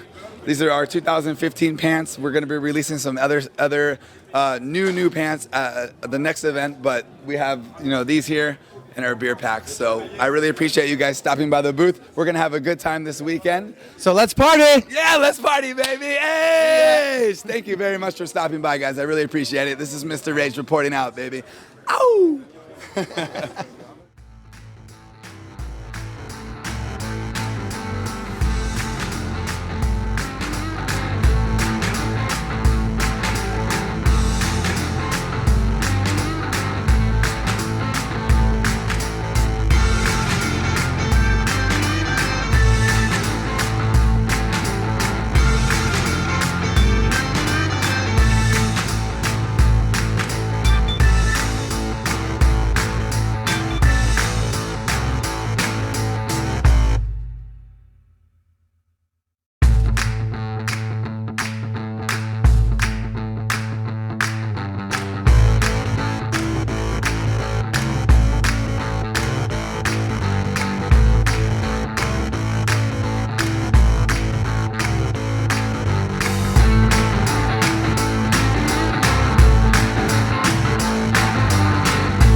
Welcome back here. 2015 Millennium World Cup in Chantilly, France, a little outside of Paris. I'm Matty Marshall, alongside Steve Rabikoff and Max Lundqvist. So right now, very important set is about to be played with title implications, or Sunday implications here, and potential title implications as well. Houston Heat is going to be taking on Amsterdam Heat, and then the ML Kings will be playing on Marseille Icon. So, we were just kind of looking up here at this point spread, guys, and it's close. I mean, really, it's like win and go on right now for pretty much all these teams, because Amsterdam Heat does have a win yesterday. They went 1-1. ML Kings are 1-1, and Houston Heat is 1-1. And when you look at the point spread, it's pretty close. Houston Heat's at a +2. Amsterdam Heat's at an even point spread, and the ML Kings are at a +2. So, it's all going to get decided right now. Obviously, you have to give the favorites in this match between the Heats to Houston Heat, just because of the legacy of that team, how much they've won before they've won an event here. And Amsterdam Heat is sitting at the bottom of the rankings. But, hey, man, it doesn't matter the names on the backs. It doesn't matter what happened to it at the last event. You got to shoot the paintballs at each other. And the way that Amsterdam Heat played against the ML Kings yesterday, if they bring that same game to this match right here, they got a shot. And like Steve said, if Icon wins, then we have 3 teams on 1 win. Yeah, which so makes it and crazier. like Max said, this is the end of the season. You leave it all out here now, man. You gotta get. And what we've seen all morning long is more and more teams have been taking the snake on the break, which they didn't do yesterday. We saw one guy take the snake on the break yesterday. This morning, I think we've seen a total of 4 or 5 people get to that snake on the break. Well, and strategically, it does make some sense. We saw most of the action yesterday going down in the center and on that D side, that Dorito side of the field by the stands. Now, the snake side, which is over here towards the pits, it was very hard to make it into that snake yesterday, and it was a very difficult side of the field. But today, because those guns shifted towards the fast side of the field, all of a sudden the coaches had been sending guys into the snake and making it. So is that going to continue to happen? We will find out. Right now, it looks like Houston Heat losing a body on that D side of the field, coming off early. And it looks like 5 bodies alive for Amsterdam Heat. Houston Heat able to make it out wide, though, here on the snake side of the field, and then doubling up that insert Aztec there in the center. But Amsterdam Heat loses their furthest player on the Dorito side to that can of death that we talked about this morning. And the back center. And they just lost player at the back center cone, which puts Houston Heat on a 4-on-3 advantage. Players need to start playing real tight on this field. We've seen the survivability, how long you live in your bunkers. As we Fedorov takes one to the face. Yeah, as we watch Fedorov getting his eye dotted, and he's going to have to take the early walk. Still 1 body alive over here. Snake side of the field, though, for Houston Heat, and Amsterdam Heat pushing up on the snake side as well. They're on your screen to the insert bunker, trying to get into the snake. Greg Sewers just got creeping out there. And right after that, he feels the snake. Wow. Greg got caught napping, man. So the struggles here early on in this point for Houston Heat, losing some stars out of their bunkers, and Konstantin Fedorov and Greg Sewers. Still 2 bodies alive, though, as Malloy, Alexander Britnikov, is alive on this snake side. And it looks like Sergei Sonaiskov, who I felt played, as far as the guys on Heat, on Houston Heat, played pretty solid yesterday. But he kept getting stuck in that center bunker, which is exactly where he is right now. Yep. Malloy knows what's going on. He knows the player's trying to creep out on the Dorito side for Amsterdam Heat, which he does. He moves it to Dorito 1. Huge. Takes out Sergei Shalisnikov and leaves Malloy in the back corner. But we've seen Malloy pull out a lot of 1-on-2s over the years. Yeah, and he's like running around like no one's watching him. But Malloy makes a crazy move when he's able to take out the player in front of him in the snake, but then he gets shot cross field. So nice work on that Dorito side of the field, and you can hear the crowd rooting for the underdogs here. Amsterdam Heat going up by 1. Hey, and you know what, guys? The way they've been playing the whole weekend, they've got that swagger that we talked about right now. Again, it's only 1-0, but hey, you just did it against Houston Heat. Yeah, impressive performance here in this first one, as able to win some gunfights, and we've seen that. That's been the story. Making the snake off the break has been a story this morning. That's definitely a change in strategy from yesterday, but a lot of guys been dying out of their spots here in the center and on that D side. It's been a bloodbath. Also, hey man, Print's back. Definitely check out Paintball Magazine. You can grab a hard copy at the World Cup. So now heading into this next point, Marseille Icon and the ML Kings, and it looks like another paint grenade blows up over there on the Icon side. Multiple bodies walking off on both sides of the field. last player stuck in that center. So ML Kings have an opportunity to put a quick one on the board, and they do, as Icon quickly concedes the point. I think we might be wrong regarding Icon, because I think Icon came back against Amsterdam Heat and won 5-3 against Icon. Well, let's see. Icon won 5-3, I think, against Amsterdam Heat. So right now, no, 5-4. 5-4. 5-4. Yeah, Icon's 1-1. You're right. So everyone has a win. Yeah. Yep. Someone's It's wide open, man. Yeah. Someone's going home. Someone's playing. So the winners are going on. You can see the coach for Houston Heat right now, Jason Trozen. Would probably be a little disappointed with the way that first point went here. The superstar-filled lineup needs to get, look, man, all you can do is put the game plans together. You have to have people capitalize on the potential of those game plans and stay alive, and that has definitely been a little bit of an issue here for Houston Heat in their first matchup. Not so much their second matchup. The second matchup that Houston Heat played a dominant performance over Icon, defeating them 5-0. Yeah. But Chad George is in now instead of Berdnikov, so we might see a snake run off the break here. And it looks like Chad is poised to go far. We're looking at the D-side breakout here. There's Greg Sewers on your screen and Mishka. Greg Sewers able to get to that stand-up. And it looks like Chad George stopping a little early, going to the insert, and then here comes Fedorov around the corner. The back corner bunker on the snake side of the field gets into snake one. But Amsterdam Heat losing 2 bodies in that center. Still 5 players alive for Houston Heat. And with Fedorov in the snake and 5 players alive, it's the early going here not looking good for Amsterdam. And Amsterdam, another body walking off, and then another one as well. So just 1 player left alive in the back corner bunker, snake side, and here comes the back massage. There comes the Sharks down the field. Blood's in the water, and looks like Amsterdam forced to concede the point. Houston Heat tying it up at 1 apiece. Beautiful game. Yeah, it was a nice point there. Nice move by Fedorov. He got out there, saw the angle, and was able to get into snake one. But there, Houston Heat kind of turned the tables on Amsterdam, winning some gunfights of their own on that one. So now here comes ML Kings walking on the field.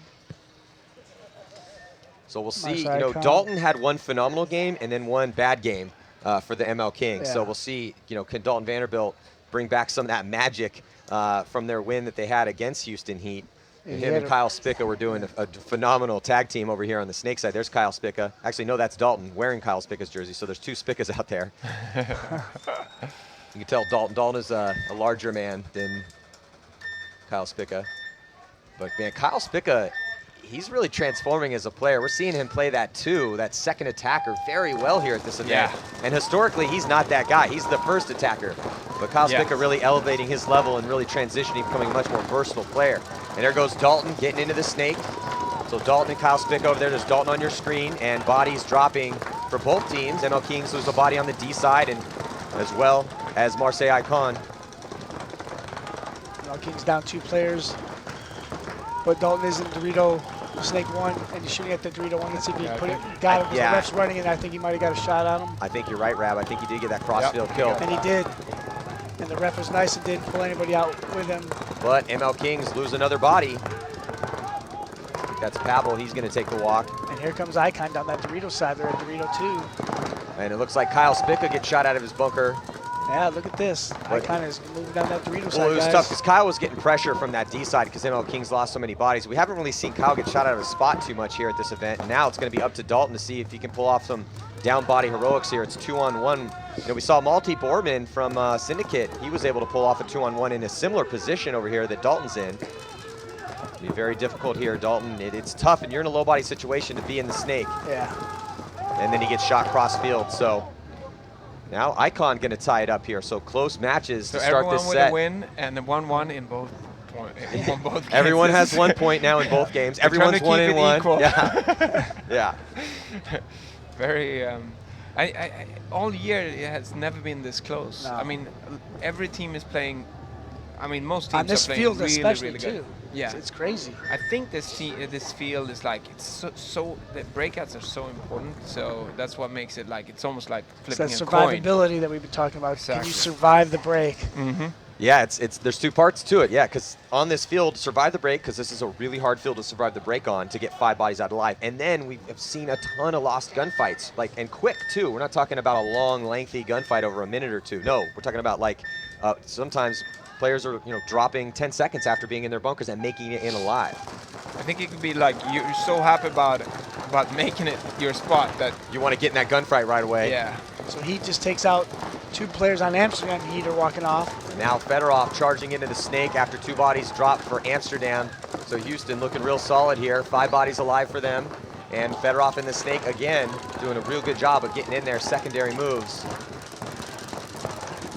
Sergei Shemaiskov is right beside him inside, looking in front of him. So Fedorov has a gun right beside him, watching out in front of him, trying to keep Amsterdam out of that snake.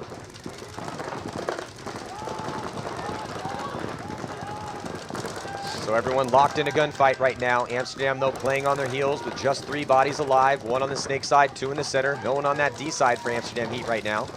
You can see the 3 bodies alive for Amsterdam on your screen.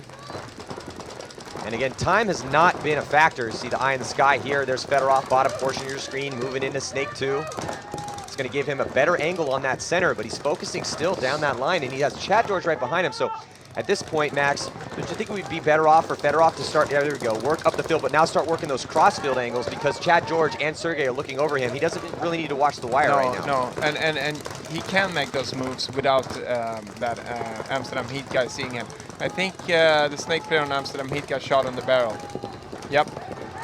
And so now it's wide open for Fedorov to make some move. Oh, but he doesn't have to do anything because they're like, yeah, I'm out of here. Yeah. Yeah, the 2, yeah.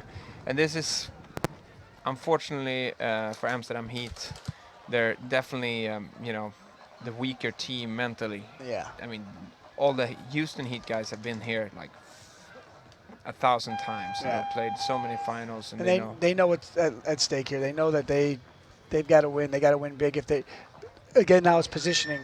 Where do you want to be? Do you want to be the number 1 seed or number 2 seed? And that's what everything is going to position now. Exactly. So if they win big, they are the 1st seed. So they're going to play the 2nd seeded teams tomorrow. Right. Yeah. Which is important. I mean, it could be Impact or it could be, ML Kings. It could be. Yeah. And the way things are shaking out, but also it's kind of tough to say, who do you really want to play? You never know who's going to show up on Sunday. I mean, you could go 3-0 in the prelims and suck on Sunday, or squeak in. Yep. That's notoriously one of those things. The teams that sneak in. Squeak in. There's teams that know how to play on Sunday. They know what it takes to win on Sunday. But as we say that, Icon loses their first player. And Bolton moves up towards the insert bunker behind the snake. And I believe, yeah, the snake side is wide open on Icon. Does not have a single player. So now Dalton in good field position there. Left-hand portion of your screen. He's at the insert bunker, the second one, right by the snake. And Icon already lost a couple bodies, so ML Kings slow playing this one.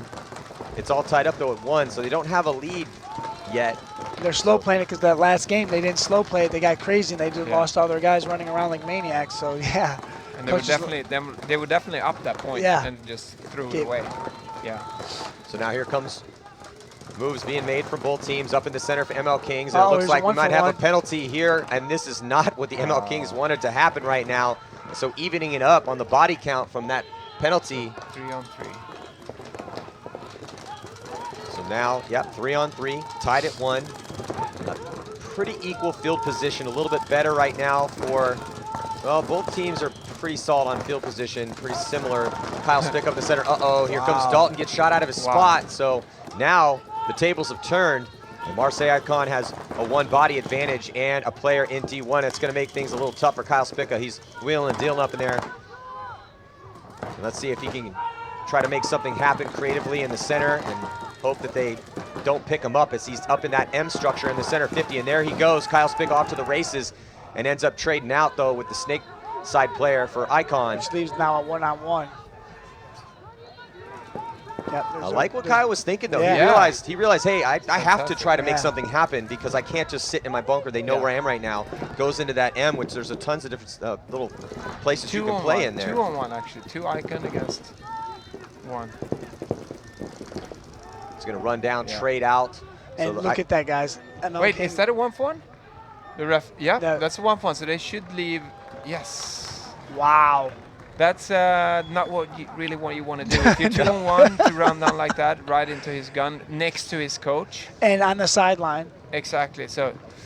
No, that's the opposite of what you want to do. Yeah. In a 2-on-1 situation, so it was 2-on-1. Icon had 2 players, but the player on the D side.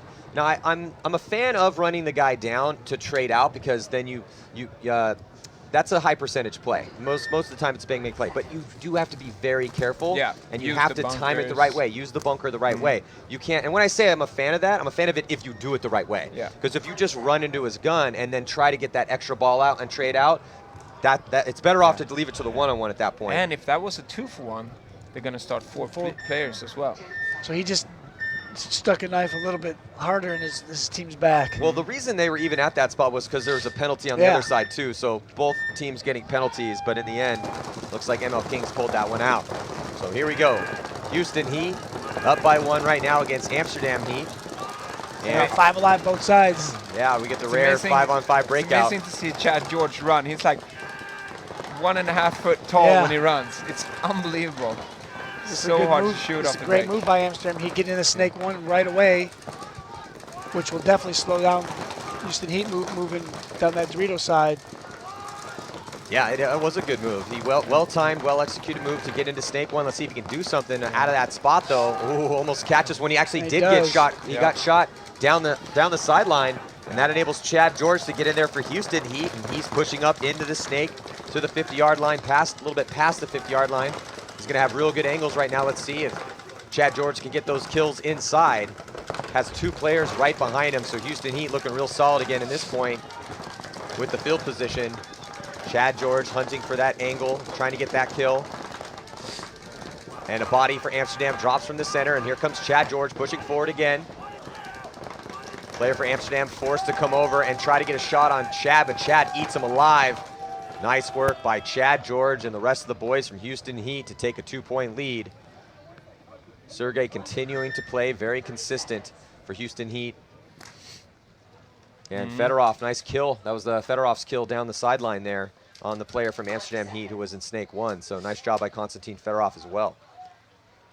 Definitely. So let's see if they start with 4. They start with 5. I guess they are going to start with 5. Then it must have been a 1-for-1.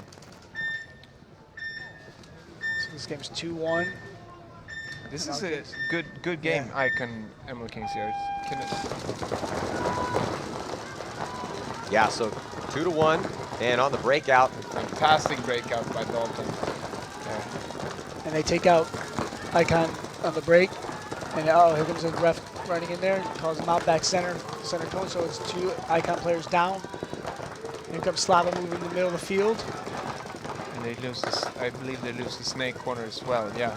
So now it's this game only is 1. going over quick. Yeah, this was a quick one. Again, this game brought to you by Paintball Magazine. Print is back. And for the first time in a while, we actually have a print paintball magazine. Fantastic. I miss it so much. So do I. Like all the skateboard magazines, snowboard magazines, paintball magazines. Everything is going online nowadays, right? Yep. We need it. I like the print. Go back in our bookstore and find a print magazine. So we got both games are 3-1. So every time Heat goes up 1, ML King is keeping that because they're both with the +2 max, and they're both teams trying to figure out get that 1 seed or 2 seed. And also, this game is also brought to you by Alliance Paintball as well. So big shout out to sponsors here. 2015 Millennium World Cup. And man, this bracket, this is a tight. This is about as tight as it gets. Yeah. It's tight on the point spread. It's tight on the actual, scores themselves. All these teams came into this 1-on-1. We're looking in the pits right now. ML Kings were looking real solid in their match, trying to advance to Sunday's competition. And Houston Heat looking good against Amsterdam Heat right now. There's Dalton Vanderbilt wearing Kyle Spicka's jersey, getting cleaned off, getting ready to go. Oh, it's. I mean, ML Kings up 3-1 against Icon. That's the game they had to win because they know they have, playing Houston Heat is normally, the trickiest. Houston Heat had one loss, but I think that's because they didn't know the field. They don't. Right. They fly over. It's hard to get used to a field when you haven't practiced anything. Wasn't at all. Houston Heat here practicing this weekend? Or I think they got here this last Saturday, so I think they've had a little more practice than. Oh, they did. Yeah, they came in over the weekend, so I think they just. Well, the reason why they lost that first game, they lost to ML Kings, and it was because Kyle Spica and Dalton were just handling business over here on the snake side of the field. And the snake side at that time was tricky because Fedorov was having a rough go of it over here. The sweet spots, it wasn't all Dalton and Spica. I don't want to take anything away from the rest of the guys on ML King. Slava had a good game as well, too. And they were just doing a really good job of sweet spotting the snake side for Houston Heat. But right now, Houston Heat looking real solid against Amsterdam Heat, 3-1. Here comes Chad George right in the snake on the break. And he made it clean. Fedorov gets taken out, but here comes Greg Sewers down the Dorito side. Dorito 2 already. And he starts shooting guys on the snake side. And when Greg Sewers goes down the Dorito side, goes fast. And it's such a just good going player. quick, man. There's a paintball grenade that got dropped on Amsterdam Heat, unfortunately for them. Leaves one player left in the back center, or center Aztec, and that's it. It's going to be tough. I even saw the last player from Amsterdam Heat, he checked himself 2 times going up to his bunker. Like first he got bounced and then he got bounced again. So I mean, Amsterdam Heat shot are on point right now. Jason has done his... You mean Houston Heat? Houston Heat, sorry, my bad. Definitely fantastic. You can tell their Houston Heat's game gets so much better. It's like Impact as well. They're like, oh, shoot B63, and everyone's like, they have everything locked down now. Very prepared, yes, absolutely. Well, It's that's the advantage of having a coach that's been around for a long time. Yeah. And Jason's been coaching them since Houston Heat's inception. Rab, thank you for allowing them to use the Houston Heat name. That's right. The OG Houston Heat. That's how right. Rab got paintball famous because of the Houston original incarnation of Houston Heat. I found about 2 weeks ago in the attic, I found some Houston Heat T-shirts. Really? Yeah, so I'm gonna. Hey man, start kick a brother down one. Hey. I want some old school Heat memorabilia. So here we go. ML Kings have the advantage here against Icon. Ooh, Spick almost started early there, but Spick is able to tag back up, bring his gun back. And there's Spick on your screen. Now we're getting the wide view over here on the ML Kings, looking over their shoulders. And there's Dalton again, who's been doing a great job of getting to his spot. Yeah, Dalton is like, he has such good field awareness. Field awareness when he breaks out. I mean, most players cannot see like, oh, I can go there instead of there as you're going off the break. Yeah, well, and that comes from being experienced at looking at the streams of paint. Now we're looking down on the D side of the field here as ML Kings pushing into D2. And up to center, Slava's up to center, which is really good on this field, Matty, because you see all those loaders and barrels sticking out. And you can stop their snake side from even trying to get down that snake side by being where Slava's at right now. Exactly. But Slava needs to make sure that they don't get down that Dorito side. So as long as he's there and those guys are on the Dorito, he's good. Yeah. Now another body coming off for Icon. So good field position here for the ML Kings up in the center. Nice job by Slava. He's been cutting down that snake lane, but now switching it up and looking a little bit more at center. Uh-oh, here you comes can that see running here, ref. you can see that we're looking over Icon's shoulders here. Oh, on that snake side. There's Slava up in the center at the 50-yard line. And Dalton's in the snake now. Helping Slava out. Takes out Dorito can. Another kill for ML Kings, and that's pretty much going to do it here. So ML Kings now 1 point away from taking this victory. They will go 2-1 if they're able to pull this off, or can Icon look, come guys, back? ML Kings, this game's 4-1, and Heat's game is 4-1, so they're both fighting who's going to get that #1 seed, #2 seed. That #1 seed means a lot. Does Icon have Jarberg playing? No, this he's not from here. Okay. That's definitely hurting them as well. Another Dynasty player that normally plays for Icon. Blake Yarber? Yeah. Yeah, Blake Yarber's a beast on that D side. So here we go on the breakout. Amsterdam Heat. Great Got to breakout. try to make something happen here. They need to shoot somebody off the break, and they shoot Sergey. An uncharacteristic early death for Sergey, so nice goal as he walks off early. So 4 bodies alive for Houston Heat. Amsterdam with 5 players and able to spread the field out. They have 2 players over here on the snake side. You're looking at Mishka on your screen for Houston Heat. And he's in the center, shooting towards the snake, trying to keep Amsterdam out of the snake. Those are the players trying to move up right now for Amsterdam Heat. They're not able to make it in the snake, but able to make that move in the center to try to keep Chad George out of the snake. Again, paintball, a game of angles right now, and the chess match is on. Houston Heat at a slight disadvantage. Oh, nope, they get a kill over here, snake side. Look for Chad to try to go, but I don't know if Chad knows that there's a guy that can there, so let's see how this plays out.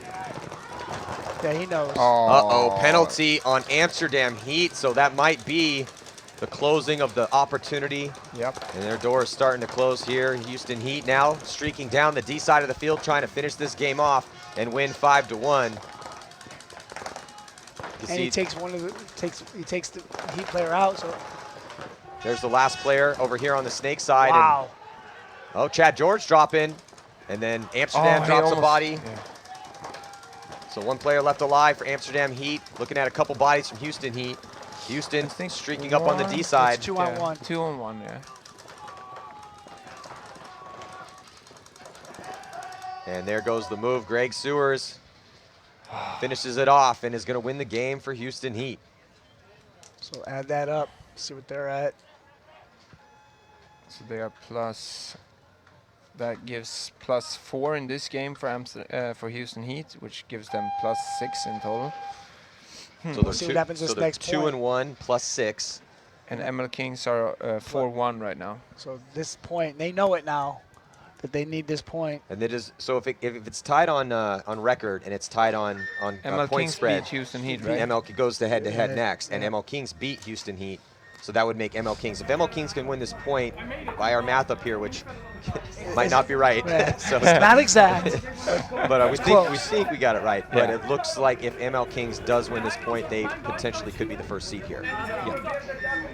Which will make tomorrow's bracket quite interesting. Yeah, because then Houston Heat as the 2nd seed has to play the 1st seed from the other bracket, correct? And Impact is a 2nd seed, so it's going to be gnarly tomorrow. But hey, SMA should be on Sunday. So here we go on the breakout. ML Kings, 5 bodies alive for them. We're looking over their shoulder. And Icon then drops first. So Icon now with 4 bodies alive. And you know, time has never been a factor in any game so far this weekend with this fast playing field. Yeah. So ML Kings with this huge lead can take as much time as they want, especially now that they have a 1 body advantage to make sure they earn all those moves. Icon makes a move over here towards the snake side.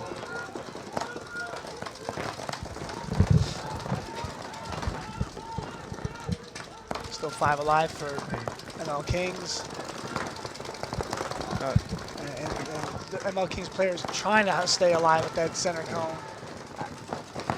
And it really looks like Icon has got this point locked down. I mean, they're playing. No, oh, they dropped the snake player. And he was right in position to start doing work on these guys. So ML Kings But here 5 comes another one. against 3 Icon players. Oh, they take out Slava. And now here comes Spica and Dalton making moves on the snake side for the ML Kings. Trying to make sure that they win this point. Just 1 body has dropped for the ML Kings right now as Slava had just got shot out of that center. Dalton makes his move into the snake. Again, they can take as much time as they want with this 1 body advantage over Icon. And there's the snake battle. Dalton on the right-hand side. Player for Icon on the left.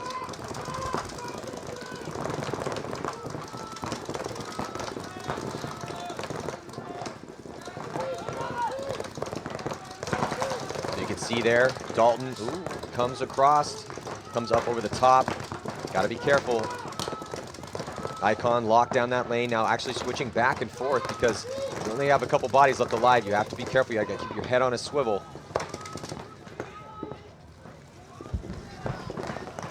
So here's Kyle Spica backing up Dalton Vanderbilt, giving that lane to keep that guy, Icon, stuck in there a little bit, Max.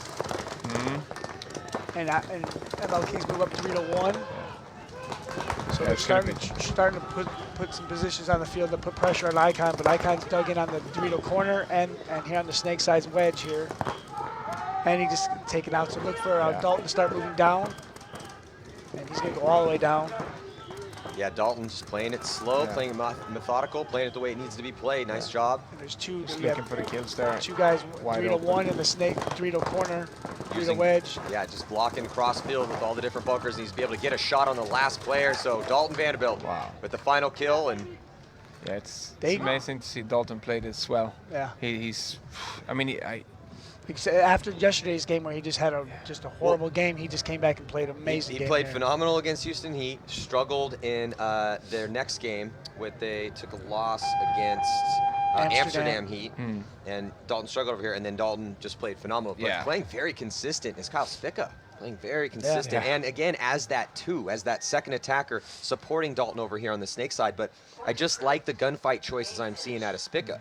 You know, and the reason why we're bringing this up is because Spica not the best at that position. No. We've seen it on Dynasty over the past couple seasons. So based on our calculations, which aren't 100%, that Heat finished with the +6, ML King finished with the +6, but ML King did beat Houston Heat the first game Friday morning So yesterday. even though they tie on the record and they tie in the point spread, because the ML Kings beat Houston Heat head-to-head. Right. If we're exact on the exact on the scores. point spread, yeah. So either way, they're both on.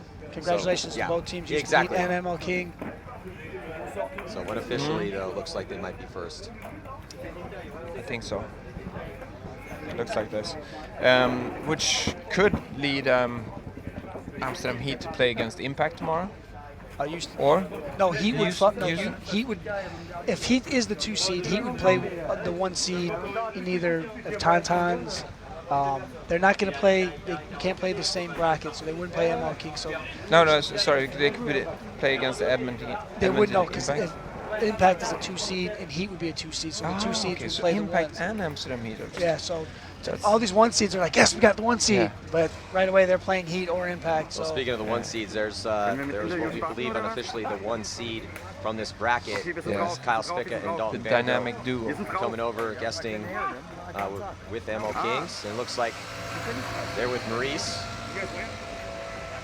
So let's listen in. Maurice here in the pits with Dalton and Spica. So how was that for you guys? Really good. I first want to say it. This loader gun combo is on point. Let me tell you that first off. But yeah, we played well. Kyle was shooting amazing off the break. I'm the new snake god, you know.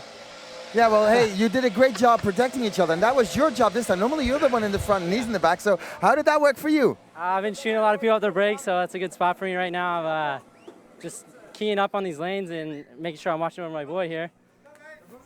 So, well, after that first win in the morning and then the loss in the afternoon. Just told them to shake the hands for our opponent. Yeah, just, well, 1 second. We'll let them go in a few seconds. But after having that 1 win and 1 loss, what did you guys change last night to make sure that you're going to win this one the way you should to be first? Because I think you guys are first now in your series.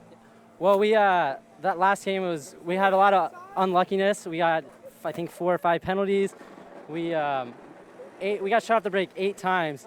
And, you know, I'm not really sure Amsterdam Heat was like exactly knowing where to shoot us. They were getting really lucky by picking the shots, but that also showed us how to figure out the field. And, you know, I can't tell you all the shots that we decided to take, but there's a lot of different ways you can play this field, and we managed to do well.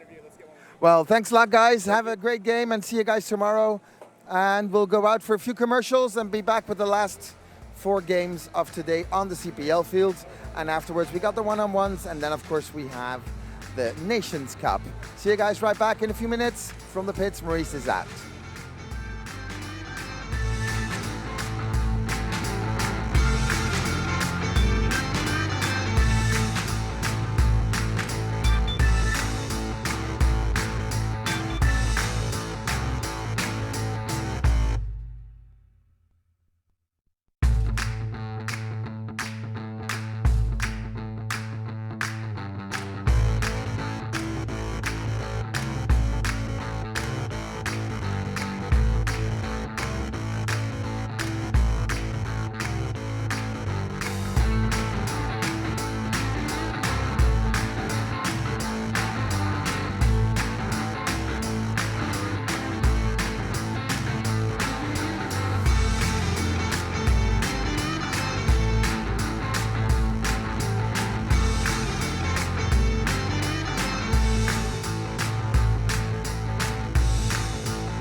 name is Maximus Lundqvist, and I would like to introduce to you the all-new Bunker King Supreme Pack, patent-pending pod-holding technology, which allows you to use all different pod types from the smallest to the biggest, no adjustments needed.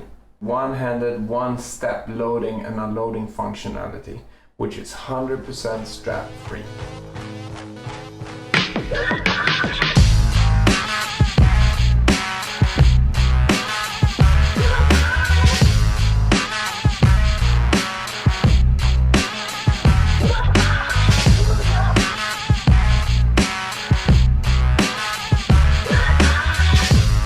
With our patent-pending pod-holding technology, these pods are not going to come out when you run.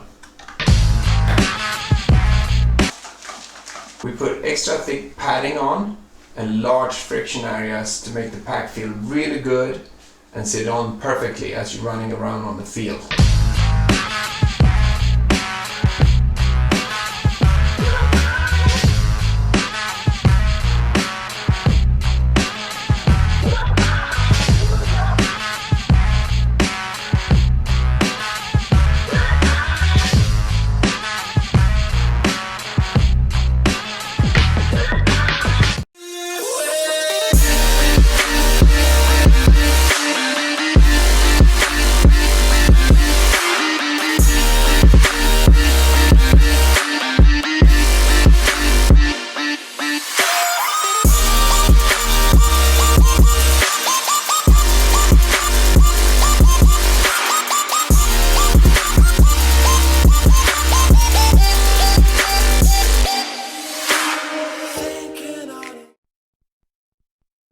And the drum tent for 2015 exclusive, the protection gear from Drum, your choice. I'm over with my good friend Suhail, who is going to talk to us about this new product. So Suhail, show it to us. Okay, so this new range is all about the three pieces of the protective gear. So we have the slide short, the knee pad, and the elbow pads that you can see on the mannequin just right behind you. The three of them were really made and built to be very light and very like a second skin for the paintball players. So our purpose was to have something that like second skin that you can't feel, and your only worry during the game is to focus on your game and your points. So they were all inspired from other sports, like for example the football for this one, which is very light, very like tight and adjusted with a real cut for the players. And we have for all our range we have like pads which have like mini pads, and which allow that you can see here, and it's not bulky at all, so you can put it in every player shape, every morphology, and you can just put it and you don't have those plates that you have on some protective gears that exist. So it's the same for all the range, and we have like mesh parts for the breathability of that you can see here and underneath. And we have like to make these pads stay like at their place there in the game, we have put like silicone strips on the bottom that you can see here. So which are inspired from like bikes, like motocross and stuff, and which avoid your pads from going down during the game when you. Which is a bitch when you're playing and your pads are there and your knee pads are all down in your ankles. That looks really great. So people can actually buy this already? Is it already out or is it already in pre-order? The full range was released like 2 months ago, so we were out of stock like directly after the release of the full protective gear. But people can pre-order it in our shop, and they will be available like in 1 month. So at the beginning of November, you can have your own drum protective gear at home directly. Okay, well, thanks a lot for that. And well, I would say in French, I would almost say "Allez les tontons," which probably you would be saying at the same time, right? Thank you. So and allez drum. Allez drum, and we are coming with new products, and some of them are coming next. So we are always working to bring for paintball players innovative gear, and we stay tuned. We are coming with new products for the next month. So for people at home, your choice, drum. Thank you.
Nothing says hardcore paintball combat quite like pulling the pin and lobbing a paint grenade at a dug-in enemy. Safe, simple to use, and made in the USA. Tippmann paint grenades add an element of fun and excitement to any game or operation for recreational, scenario, and tactical paintball players.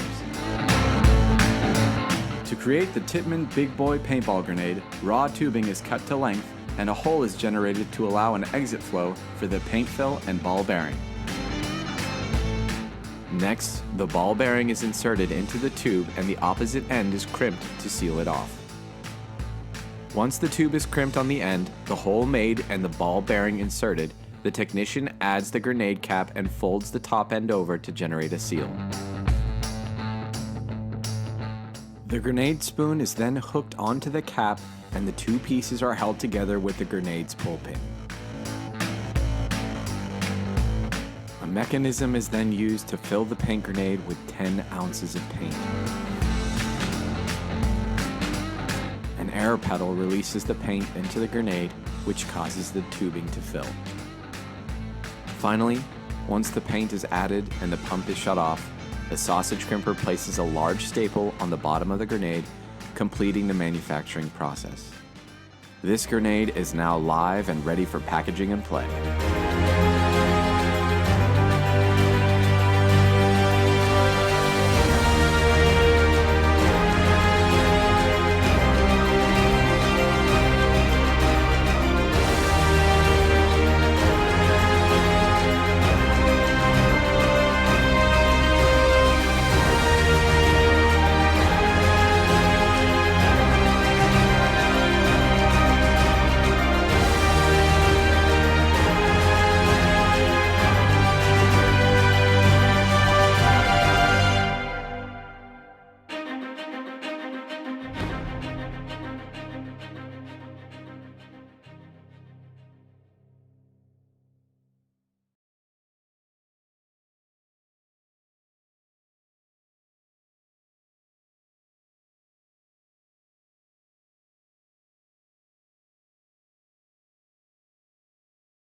So, this is Maurice at the Sub-Air stand with my good old friend Laurent May. Hello, Laurent. Hello, Maurice. So, we're going to talk about the new products from Sub-Air, and you just showed it to me.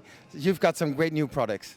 Yeah, we are launching this year a new product which basically have nothing to do with paintball. It's an inflatable tent, which we're already doing for the army and the fire people, but we modify it to make it more an advertising product to be used for any paintball site or any paintball promoter. So basically, it's like a pop-up tent, but inflated. I've seen it, and it really looks cool. And here we got one example, and of course, with a nice Sub-Air print on it. Yes, and you can have a look.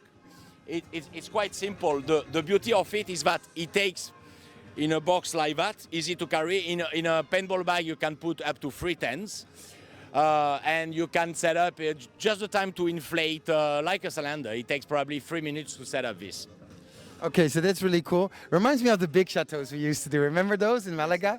It really reminds me of that. And then, of course, we got the new Paintball HD Pro Field. Exactly. For next year, I mean, we already introduced the product this year, but next year it will be, we switch all the line in heavy duty quality. So heavy duty quality, what does it mean? We have basically changed everything. I'm going to show you. It's we have changed more or less everything. We have changed the attachment. The system now is impossible to break. We have modified here the cover valve. It's very, very thick to avoid any paint to break the valve. But also we change, which is very important, the fabric. Now we go to 25 ounce, it's 750 grams. So it's way more stronger. And also the weakness of the bunker could be here, the soldering. And what we did on the soldering, is that we have a double soldering to avoid that the seam break. So basically we change everything. So it's a brand new obstacle, even though it looks the same, but I can't wait to play on this. And of course, yeah, you can see the double stitching. It's much, much more solid. So Laurent, to your other job for 1 second. And I think the world is waiting on this a little bit. What's M500? Now we've seen the Asian Cup going over to M500. What are your opinions on it? Have you drawn any conclusions yet, or can you tell us anything? For me, I'm a pro M500. I think we need to do something for the paintball tournament market. Right now, it costs too much money. We know a lot of teams have stopped to play. Paintball is not in Europe, it's worldwide, even in the States. And I think it's a big improvement if we can go that route. Now, I'm not the only one to decide. We are going to have a meeting with all the major league and the federation in a couple of weeks. And we're all going to decide, because if we switch to M500, it won't be Europe, it will be worldwide. So right now we are in negotiation. I think more or less everybody agrees. So I cannot tell you today that we will play M500 next year, but it could happen. And of course, one other thing that everybody wants to win the world, but you kind of confirmed it, we're going to have one rule book for all the leagues. Is that on the work? Yes, this is what we're working right now. The main idea today is that next year to have one worldwide organization with only one rule, the same type of game, same reffing. We try to harmonize the paintball worldwide. So right now the idea is wherever you play in Asia, in Africa, in Europe, or in the States, or in South America, is to have one game. And that's going to be cool. You've been working 25 years to do this. So I would almost say congratulations. No, but if we achieve this, will be a big step for paintball, because we all need to work together and not against each other today. And that is very good. And I think the NXL, well, they have changed some rules already. We've changed some here. So I think I'm sure you guys are going to come up with some great things for next year. Yes, it's really, everything looks great, and a lot of change right now. We're working on a lot of change, and I hope all positive change. So I'm going to ask, as I ask you, Laurent, as we're hiding a little bit from the rain, have you got any new things to tell us about the venues for next year? For sure, we're going to change at least 2 venues. This is what I can tell you. If we can go to 3 venues, will be perfect. I would like to change the 4 venue, to be honest. But today, I can already tell you that there will be 2 new venues next year, and maybe 3. 4, I don't think, but 2 for sure. Okay, and when can you give us a teaser on when about this is going to be decided and announced? I think it's going to be announced before, of course, the end of the year. So I guess November it will be announced. Okay, well, thanks a lot, Ron, for your time. You know you're a very busy man. Quickly go take care of all the small things in the tournament. Thanks a lot, and I hope to see next year these nice new obstacles. Thank you, and I wish you all a good tournament. Me too.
So welcome back here to the 2015 Millennium World Cup. I'm Matty Marshall with Maurice and John Dresser from PB Nation. So we're getting into the last set of the morning's competition.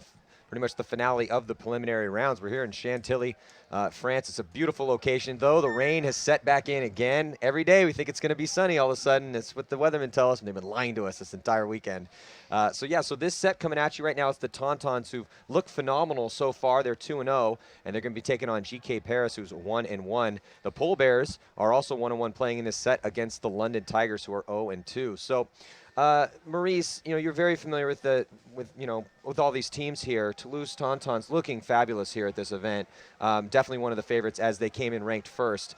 But yesterday they played that team is so concise, so tight, just really playing some phenomenal paintball. Yeah, I do think they were. But then again, every day is a different day, as you know. I mean, today's a new day.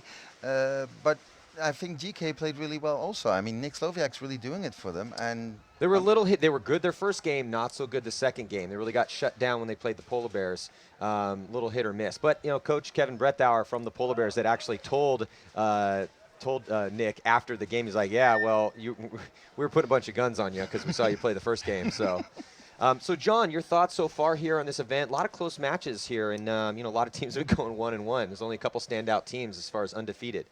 It's such a fast field, and with a fast field, there's more unpredictability. I've loved watching the ML Kings play. I've loved watching the Tontons play, and I honestly, if the rain doesn't mess them up, I expect to see a lot of great things out of the Tontons. Well, it looks like the rain is starting to subside here, so but that's going to make the field a little bit wet, and yeah, things are getting rolling here, and as if you've been watching, the Millennium webcast this year, Polar Bears have two of the best players ever to play the game, in Oliver Lang and Ryan Greenspan from San Diego Dynasty. Ryan, traditionally the most consistent paintball player on any given day, and he's always playing on a paintball team. You're putting a team together. Sometimes, especially with the younger guys, they could play at a 10-1 game out of a 1-10 ranking, and the next game they're playing at a 2. But when you find those incredibly consistent guys, and that's when you look at Dynasty and what they've done, I mean, they really built that team around the consistency of their core members, and Ryan is the most inconsistent guy out of all of their core members. And then with Oliver Lang, I mean, you would talk about paintball legends. There's really not too many names that ring with the resonance that Oliver Lang's name does. When I talked to SK, their coach, who used to play on Dynasty yesterday, he said that last year Oliver was his best player. And he said, this year Oliver's played about 5 times, 6 times the whole year. And he said, this year, Ryan's their best player. Yeah, so, Oliver's, he took a sabbatical from Dynasty this year. That's what he's been calling it, to kind of, travel the world. He was in South America for a while, a couple months, and then he's been in India recently, training with some yogis. That's not a joke. Like, that's really what he's been doing. And SK said that even a rusty Oliver Lang, though, you still play Oliver Lang. Hey, a rusty knife still cuts. Yeah, and then with but there's some talent. There's on the Polar Bears. They have some young Russian talent on that team that looked pretty good yesterday in their win. And then the London Tigers struggling, and also a little bit of controversy with the London Tigers. It appears they're going to be playing. They only have 5 players. One of their players had a verbal altercation with one of the. What's the word he used to the referee? I can't say that one on the air. Yeah, well, Randy, we can. We're in Europe. You can. That's true. Yeah, I forget. Yeah, so, so unfortunately for them, and Marisa, you know a little bit about that story. Kind of how did that work? They tried to ask his card, and he didn't want to give it to him. No, actually what happened was they saw the Tontons getting shot on the foot in the last point. And when he said it to the ref didn't want to hear about it, so he called him the beep name. And therefore the ref wanted to confiscate his ID, but he wouldn't give it to him. And then they went to the pits, and then in the pits he wouldn't give it to him either, so now he has a ban. So, but since they only came down with 5 people anyway for this tournament, that means they're 4. And I just spoke to one of the coaches saying we're probably starting with 3 because one of the 4 players refuses to play. So now we're probably, I think it's going to be an easy game for the Polar Bears. We're going to see 5 quick points probably, unless something crazy happens. But maybe those 3 are so pumped. And I mean, if I'm 3 on 5, I want to make 1 point and say, you know what, against Oliver Lang and Ryan Greenspan, I did 1 point. I mean, stranger things have happened, but I mean, come on. I know. It is what it is. And when you're facing the level of talent that the Polar Bears bring to this, if you only have 3 guys, I can understand being frustrated at the turn of events if you're the Tigers, but you know, pay all the money to come this way, and paintball is fun. You know, it sucks. Sometimes things don't go your way, and you can get really frustrated. We've all been there before. But this GK Paris Tontons game should be pretty interesting. If GK can play like they did when they defeated their first match against the Tigers, but that was a slaughtering. That was 5-1, and you know, Sloviak was definitely on fire in that game. So we'll see. You know, I mean, the Tontons, if they win this one, they will be undefeated in the prelims. So if GK Paris wins, that'll put the Tontons 2-1. GK Paris will also be 2-1, and then the Polar Bears will probably be 2-1 as well. So that'll be another close bracket here, as we just saw in the last one. So, you know, looking forward to this one. And then also today we're going to be having the one-on-one championships. 64 men enter, one's going to leave with the money, and then also going to be having the European Nations Cup as well too. And it's interesting because it's a Nations Cup that is only has players under the age of, it's 19 and under, right? Yeah. So the young, maybe we'll see, you know, the next generation of young stars playing for their countries out here. Well, actually, I've heard something, and I was told that downstairs, that the Russian team have a girl on their team, and they made it to the top 4 with her, and she's the only girl under 19 in any of these teams. So congratulations to her, and she's 14. Wow, that's impressive. So she's this blonde girl. I think her name is Debbie. They told me something like that. But honestly, congratulations to her. I love to see a girl doing well in the Under Nations 19th Cup and being 14 and being on the CPL field already. I mean, it's amazing. France had a chance coming into this to sweep it all. Yeah. They've won every single event, but they didn't make the top 4. Oh, wow. Yeah, they're 5th. They finished 5th. So, but I you know, it's always the same thing. It's when we had the Nations Cup a few years back when the Americans did play. That was 2 years ago. And honestly, I felt the Americans were better. So in the end, you know, it's not good if one nation sweeps everything. It's kind of... Doesn't matter which nation it is. No, it doesn't matter if States or Russia. or if France in this case, it would have been very suspicious. I mean, in one way. So here we go, getting right into this match. First point, Tontons taking on GK Paris. Tontons in the gray and orange, and off the breakout, looks like 5 bodies alive for the Tontons, and GK Paris also 5 bodies alive for them. So Taff going through the middle. Yeah, so GK actually doubling up bunkers. We don't see that a lot on this field. It's too fast, and the Tontons lose their first player, and GK loses their first player at the same time. yeah, it is tough to double up these spots, and you know, the way the angles have been breaking out, we've seen a lot of guys dying out of their spots. We saw the Weak die out of his spot, and then here comes Axel taking the walk as well too. So 3 bodies alive right now. You're looking at Nick Sloviak from GK Paris on your screen. Nick wearing the gray cap. Yeah, it's his rain gear. And shooting the CS1 from Planet Eclipse. Uh-oh, running referee going to check out the back player on the snake side here. It's Frank Shamboon, I think. Usually not a good sign, but the ref calls him clean. Yeah, so Chabot in the back corner bunker. Only player over here on the snake side for the Tontons right now. Rolling his gun over the top. Tontons do have a player way up in the center, though. Nick's trying to back off so to get a shot on him. Oh, looks like Nick got caught out in the open, so Sloviak getting caught, trying to get a little crafty in his spot, but he dies. But at the same time, the GK goes down the Doritos. Oh, but Colombo and Chambon both die over here from the center onto the snake side of the field because GK able to break open that D side of the field. So right now, looks like GK Paris going to be taking this first point here as soon as they figure out there's no one left alive on the Tontons. So first to strike, GK Paris, and it's been that D side has been difficult. Lots of aggression, action going on down that D side of the field. Just there's a lot to work with over there.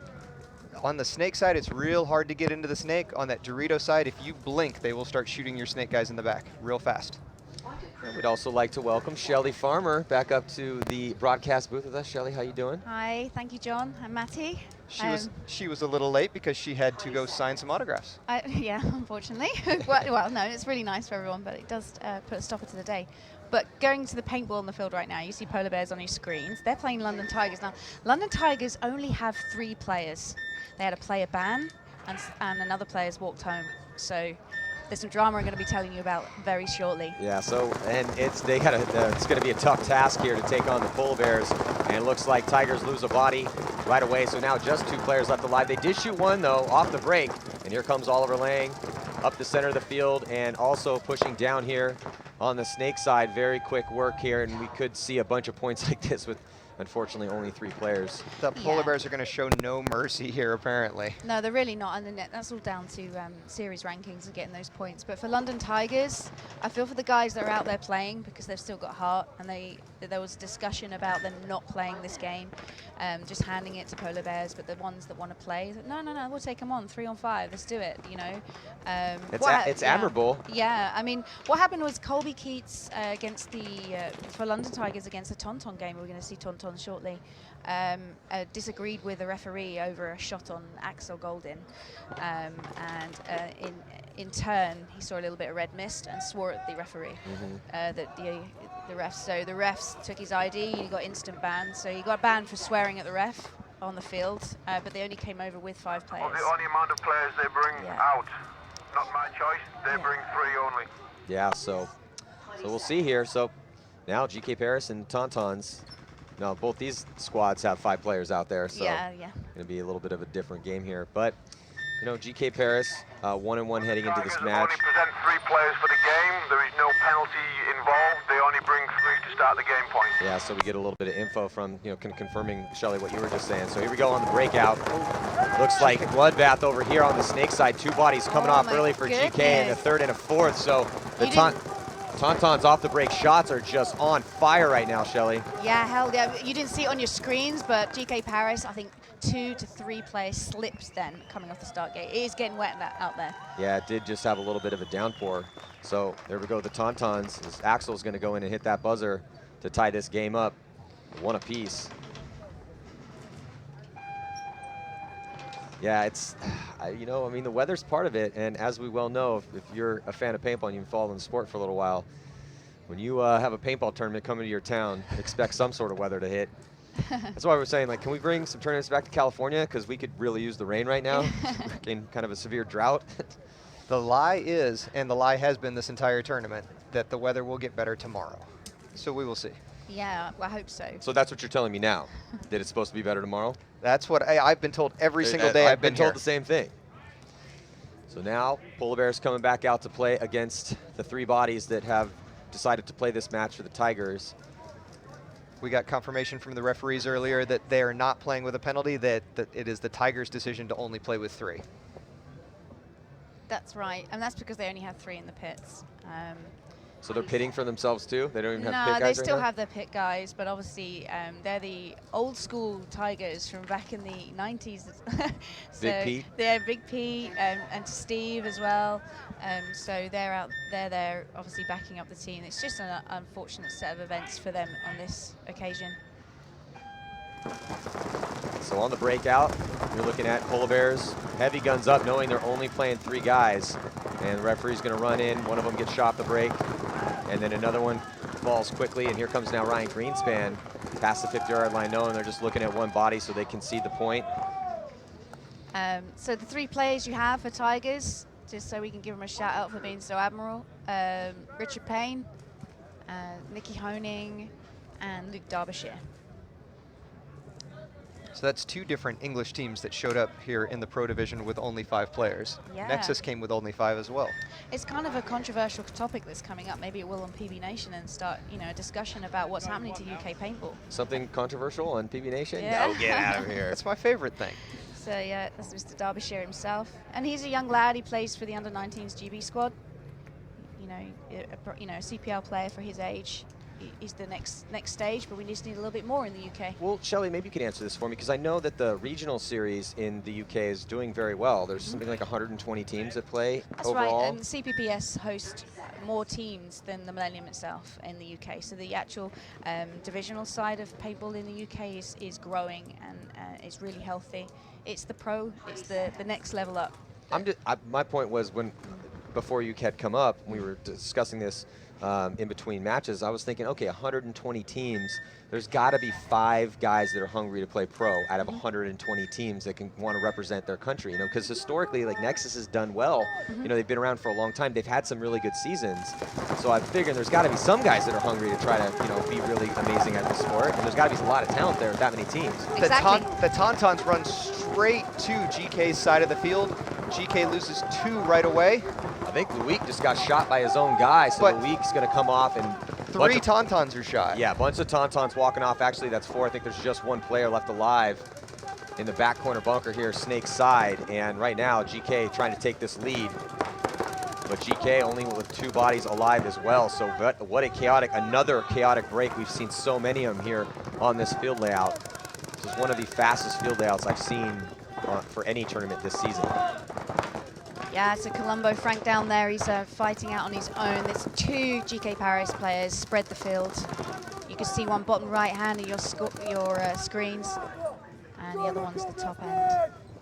Tauntaun's definitely not playing like they were yesterday. Is there an advantage, Maddie, if they lose this game?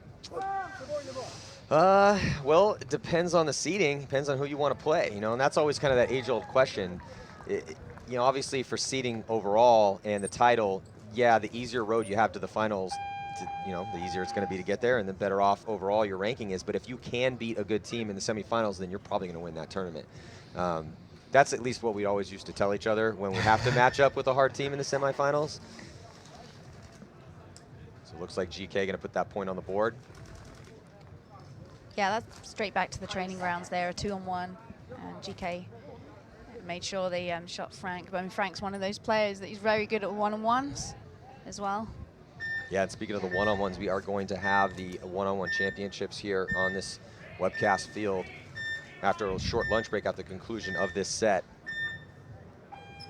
So on the breakout here again, of course, every single point you can see heavy guns for the Polar Bears. Again, only playing against 3 bodies for the London Tigers. And now it looks like a body coming off, and it looks like a quick 1-for-1 will decimate the 3 players for the London Tigers. So another quick one here. It's going to be the 3rd point put on the board by the Polar Bears. But, you know, again, this one's pretty much just being played for pride at this point. So, Shelly, kind of back to UK paintball. With that many teams in the lower divisions, I'd say the future should be bright then for UK paintball. You know, it is, but you know, people have their opinions. I think we're not going to see anything great from the UK for probably another 2-3 years. They've got to build up on it. There are great players in the UK. I mean, I can list 10 on my fingers now that I know can play in the CPL. It's just getting up to that level. There's some good teams from the UK. They're here in Millenniums. They're in the divisionals. Like, for example, you got Disruption, who were CPL. They went down, so they're still sitting in SPL 2. They've had a good weekend. And then you've got Lucky 15s in this SPL 2. Now, Lucky 15s are one of those teams that beat all the pros, or the elites, in the CPPS. They're having a fantastic season. And then you've got Manchester Firm, and you know, but Manchester Firm on this occasion, they have their guests Brad McCurley and Damien Ryan. They're in SPL 1, and they're very likely to be coming up to CPL. So if we lose Nexus, we'll be gaining another UK team. So there's still the 2 teams, hopefully, in the CPL for next season that can boost the confidence for the GB nation with paintball. You said there was something controversial with it, though. So what's the controversy? I think John what's happened. always stirring the pot. He does. Like he does. And best. you know, I'm going to say 2 words. It's burnout. I think a lot of players get that at some stage, and the top players in the UK are experiencing it, and retirements as well. So here we go. Tauntauns down by 1 against GK Paris, and 5 alive for them here in this point. And Axel's going to make his move into the snake. Bodies dropping for GK Paris. Lovias walks off with 2 other of his teammates, and now Axel past the 50-yard line, and here comes the aggressive push to the 50 in the center. GK, even down bodies, still pushes down the Doritos, but leaves only their snake corner, and he gets taken out quickly as well. So another quick point, very quick point again, this time for the Tauntauns to tie this one up at 2 as we walk in with Axel to hit that buzzer. And you know, Axel's having this great weekend. I mean, if he gets in that snake, he's just doing so much damage. Every time we're seeing him up there near the start gate alive, having a good time in the snake. But not an easy snake to get to. Well, Axel's one of those guys that I remember when he first came up, we started to see him play. He was very inconsistent. He was a spark plug. You know, he's very fast. He's really small. He's hard to shoot. He's really aggressive. Would die in his spots sometimes for no reason. But slowly but surely, he's become this very consistent front player. And, you know, that's one of the reasons. I mean, not the reason, of course, because across the board, the Tauntauns the past couple seasons have just become so consistent, as, you know, we saw from their finishes here this season in the Millennium. He gained so much of that consistency playing with Russian Legion. When he came from the Tauntauns to Russian Legion, I expected great things right away because I'd seen him play. And the playing with Russian Legion, you really noticed that he wasn't quite up to par. But over just a couple events, he was amazing. I agree. And then having a season last year at Arc Chaos just boosted that for him. I agree. This game brought to you by PBG Paintball Games. Go to paintballgames62.com. So here we go. Polar Bears trying to finish this game off, and aggressive push right up the center right now. Yeah, really nice shooting there for Richard Payne. He just shot Ollie Lang. And a really clever move by Nikki Honing through the center. But Richard Payne did get shot there in a trade. Was there anybody left alive? I don't think anyone was alive. No, there was. I think there was Dorito one side. polar bear on the far side. That was an amazing move up the center, especially for having 3 guys straight to the M, shot the whole snake side out, wrapped around, was shooting the middle before he got taken out. He was just having fun there, Nikki Yeah. Honing. Valiant Shout effort. out to him, yeah. Yeah. I think if he first kills Ollie Lang pushing out snake side, the confidence just goes whoop. It's definitely good when you can shoot Oliver and get him off of there, especially the way Oliver's been playing that center of the field. Particularly in the last game that they played yesterday when they defeated GK Paris, Oliver was going to town in that center. I liked how that was 2 separate things for you. Shoot Oliver and get him off. Well, you know, just got to plead the fifth on that one. Yeah, so here we go. Tontons in this close match tied up. GK Paris tied up with the Tontons 2-2. GK again coming into this match 1-1, 1 loss, 1 victory. And the Tontons, a pretty much flawless performance for them yesterday. Trying to replicate that here today and go undefeated in the prelims. Off the break, Tontons 3 guns up and send Axel out to the corner bunker. Snake side, aggressive push in the center for GK. And looks like 5 alive for GK Paris, 5 alive for the Tontons. Bodies have not dropped either team, and looks like might have a penalty. Yeah, 1-for-1 assessed on GK. And that pulls both their players off. And here comes the Payne train up the center as Loic runs through, gets one, and looks like gets another. Loic gets shot himself, but too many Taunton players alive. That's interesting. You know, we had that conversation yesterday, Matty, about shooting your own player when you know they're shot. Yeah. That just happened. They just shot Louis when I think it was Colombo. That's no, why no, it was Kevin Coombe. Kevin Coombe shot Louis. And that's why the crowd was starting to cheer over there. Yeah. Because that's always funny every time that happens. And Loic probably being the first player to ever play that cone in the middle of the field. Well, and in case you weren't watching yesterday during that moment, basically, you know, if one of your guys is hit and you know it and he doesn't know it, maybe gets hit in his pack, but and he looks like he's going to continue to play, to keep that penalty away, sometimes you might want to just shoot your own guy a bunch of times. Yes. He's going to stop playing if you shoot him 3 times in the back. And probably then turn around and look at you like, really? And you're like, well, dude, you were hit, and I didn't want us to get a penalty. There he is. That's Kevin Coombe. So he just shot Louis. And he's laughing about it? Yeah. And Axel. Kevin Coombe won the one-on-one last year, did he not? Yes, he did. He won the first one, then he won the championship. So when you win the one-on-one, so you then play all the winners to become the champion. Didn't all the winners but Oliver play? Did No, Oliver played. Did he play the final? Do you know what? I think You're he skipped questioning out me when now, and I'm thinking about Kevin Coombe won it, so I think he did because it was. I think we all enjoyed watching it last. I thought year. Oliver skipped the final because there was no prize. Oh, is that really? Well, you may be right, John, because you remember those things more than me. But Kevin definitely won the one-on-one, and he's one of those guys that if you're in a one-on-one situation and you realize who it is, I think the confidence, you know, the mindset itself straight away. But that's something you want to stay away from, you know, because yes, of course it's going to be there, but it's like any negative thought you have. You have to, okay, all right, I'm thinking that, or I'm not going to let that thought resonate because, you know, paintball is a very mental game. The skills, and we speak about this often, but the snapshot, being able to run and shoot, that just gets you through the door because everyone can do that. But if you have that mental confidence, it will give you an edge. But yeah, I mean, it's tough though. I mean, yeah, if you do get matched up with some legendary paintball name and he's like, okay, I got him, I have to beat Oliver, and then who knows, I have to beat next. But the advantage is that when you, for a one-on-one, if you line up with Oliver, you're not lining up against all of Dynasty. No. True. It's your one shot that you don't have to have your whole team. That if you can beat that one guy. So much better breakout there for Tigers.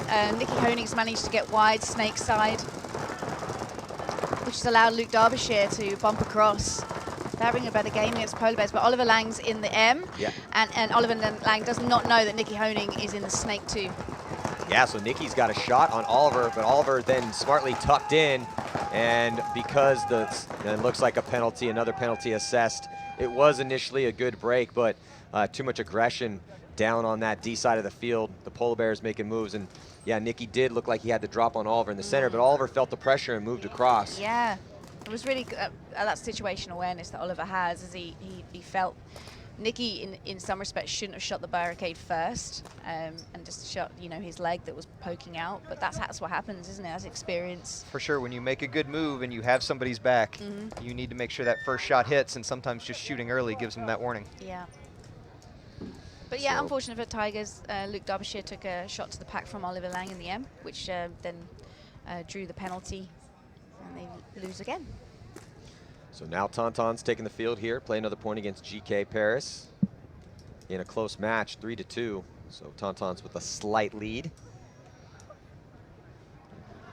Yeah, I mean, GK Paris is a local team here, so it's nice for them to be winning points against Tontons. I'm not sure how they're doing in the French leagues. The French leagues themselves, their elite league is pretty good. You have obviously Tontons, GK Paris, you have Carnage, you have Outrage. That's why the French as a nation are so healthy in the CPL standings. Tontons won the French league, did they not? Yes, they did. Yeah. Yeah, it's been the Triple Crown. Yeah. They call it the Triple Crown. Yeah. Was this? But the Millennium's one of the parts of the Triple Crown, correct? No, that's for the French one. They've won it 3 times as well. So, yeah. Well, French paintball is definitely really healthy. It's actually been really impressive what the French have been able to accomplish with the way that they organize their national league, and the way that, and that's like when we were speaking to Loic and how how he had just decided, look, even though I'm still playing at the top level of my game and I'm better than I've ever been, which at least that's not what he said, that's what I believe about his playing ability, but he's really kind of content with walking away at the top of his game. But in order to help guide the ship for French paintball, and you need leaders like that, you need people to be able to teach the next generation. So on the breakout, looking over the shoulders of GK Paris. In the center, there's Nick Slowiak. A little bit more conservative breakout this time for Nick, staying at that little tiny bunker in the back. I know he doesn't like to be there, so look for him to move out. There he goes. He's going to come snake side, get stuck out in the open a little bit, and then was able to fill out there. And left-hand portion of your screen. We're looking at the Tontons pushing up here on the snake side. Yeah, clever move there from Nick Slowiak. He used the G to push out there to stop being clipped. Yeah, but too many bodies right now dropping for GK Paris. Tonton getting a penalty as well. Colombo pushes back, and Frank's now in the Coke can. Only one player left for GK Paris, stuck in the corner once again. So survivability continuing to be an issue. Watching lots of guys lose gunfights this weekend, but it's, this is a difficult field. When I first looked at it, I didn't think it would play this fast. I thought it would play fast, but didn't expect it to play this fast because we didn't know how powerful the snake side was going to be. But just because there's so many open lanes off the break, and we're watching so many bodies drop either off the break or in gunfights immediately after the start of the point, that's what dictates fast points, is how many bodies die at the outset of the point. And that has just been the story time and time again here at this event. Fast points also come from the corners not being able to stay alive and protect. And both these corners are small. Both these corners can't really defend themselves from the opposite side of the field.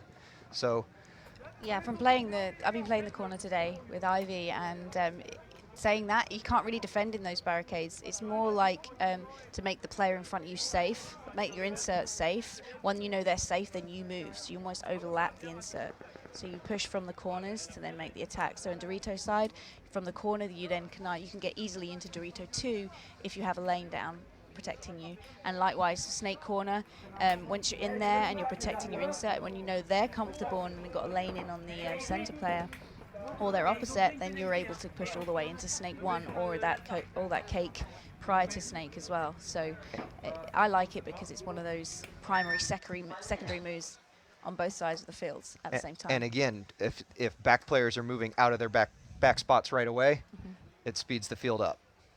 And you can see there on your screen the layout. So, the snake side has been, at least day one, yesterday, was the slower side. Today, the snake side has actually come into play a lot more. Teams sending players to the snake off the break. That's the bottom portion of your screen, the really long bunker set there in the center of the field. And that was something that I didn't necessarily think we were going to see, but a lot of teams have been pushing into that snake off the break and making it count, which then would take guns off the D side as well. So we've seen both sides of the field open up and also starting to see the middle played a little bit more. I'm excited about that middle. I think that middle looks like a lot of fun. I think that middle can mix games up. I think it can take out people fast. And both sides of the M is actually protected from the wings, from the large Medusas, you know, the ones with the straps. So it's actually blind in there when you get in there. It's all more like locking down the field. Then you're ready to do a run through. It's a fun field.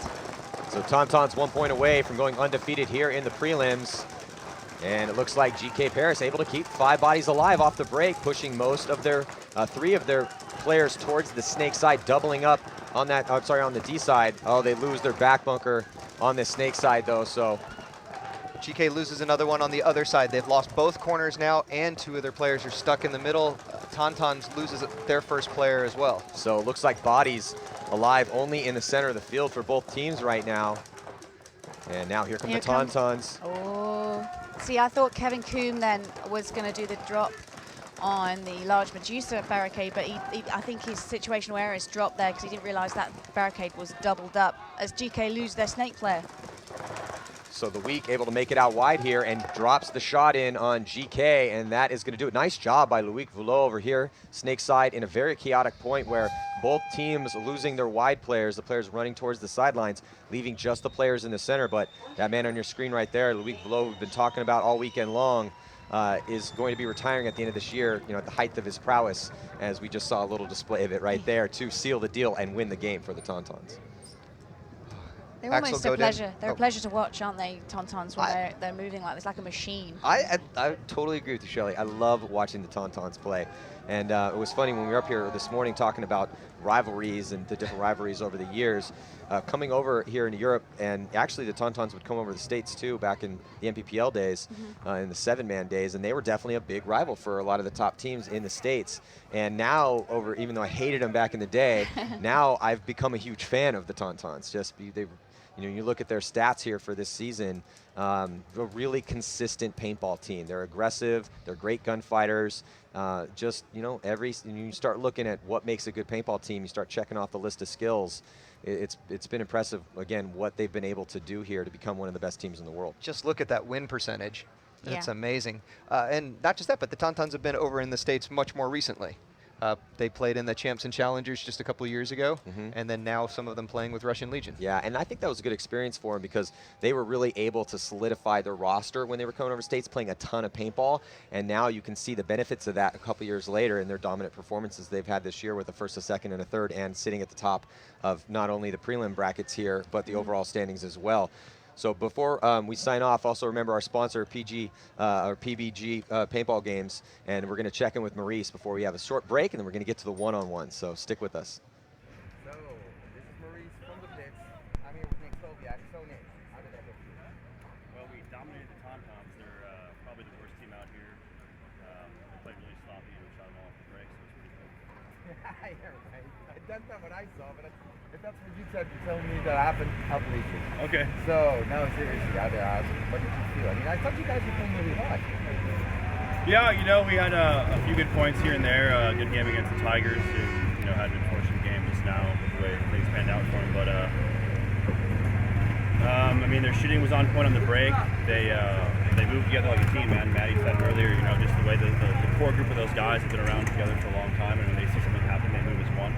You know, they have guys that hold lanes, they communicate really well, and so they can see the front guy going, and they don't make the mistake of dropping their lane and moving to back up their back guy. They sit there and they hold it, and they establish the lane with him, and then they make their moves themselves. So they're a really well-rounded team, and obviously this whole year, I mean, they're seeded first, and this whole year they've been playing extremely well, and they've done very well in all the tournaments. So, you know, they're the team to beat out here right now, being that they're the #1 team in the league. So, you know, they just put it to us.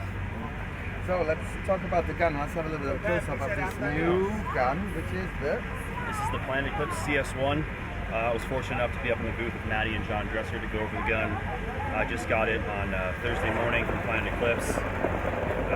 You know, they're saying throw a half-watch FLB, which is they're saying throw the hashtag in, call it a Geo, but this thing shoots nothing like a Geo. It's got Geo written on the eye covers, but I mean, it shoots like no other Planet Eclipse gun I've ever shot, and I've used Planet Eclipse from 2009 to 11 and now. Show them the batteries. Show them Oh yeah, so I mean, pull this thing off here, the front grip, 2 AA batteries sit here, your eyes sit here. You take the eye covers off, which I'm not going to because I'll probably drop them. You're gonna have an extra set of detents should you lose some. So that just slaps right back on there. It's very sturdy. The material is very weatherproof. Besides that, like I haven't had a chance to take the grip frame off. The bolt looks exactly like your standard Geo 3.5 bolt. I can't tell any differences because I've been using an LB1 all year and I'm not an expert on Geos or even this gun yet. But it shoots fantastic. The length of it feels like a Lux. It's really sturdy. The grips are bigger both in the front and the back compared to even a Lux, a Vanquish, or any of the Geo or the LB1 platforms you're used to. But it shoots. I had a couple guys that used Luxes with me the other day, and we shot this thing side by side. This thing shot a little bit smoother.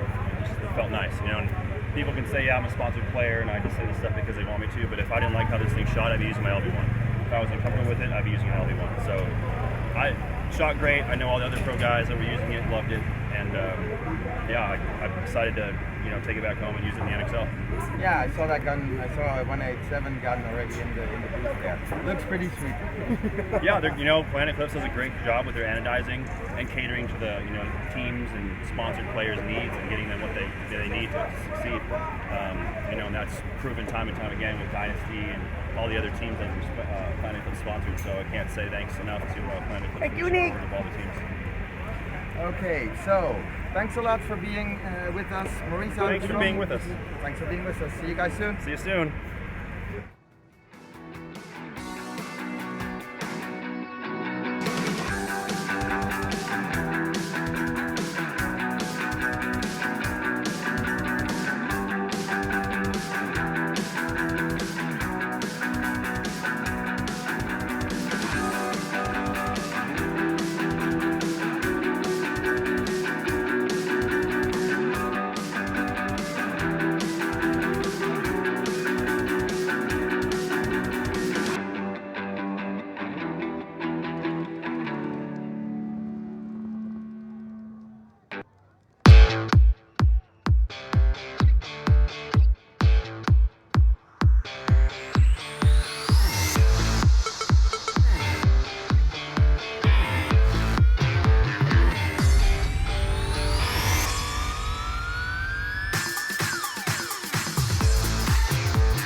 My name is Maximus Lundqvist, and I would like to introduce to you the all-new Bunker King Supreme Pack, patent-pending pod-holding technology, which allows you to use all different pod types from the smallest to the biggest, no adjustments needed.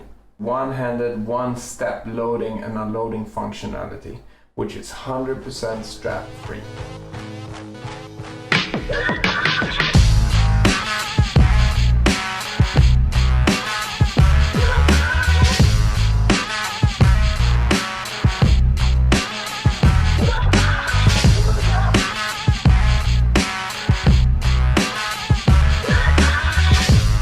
With our patent-pending pod-holding technology, these pods are not going to come out when you run. We put extra thick padding on and large friction areas to make the pack feel really good and sit on perfectly as you're running around on the field.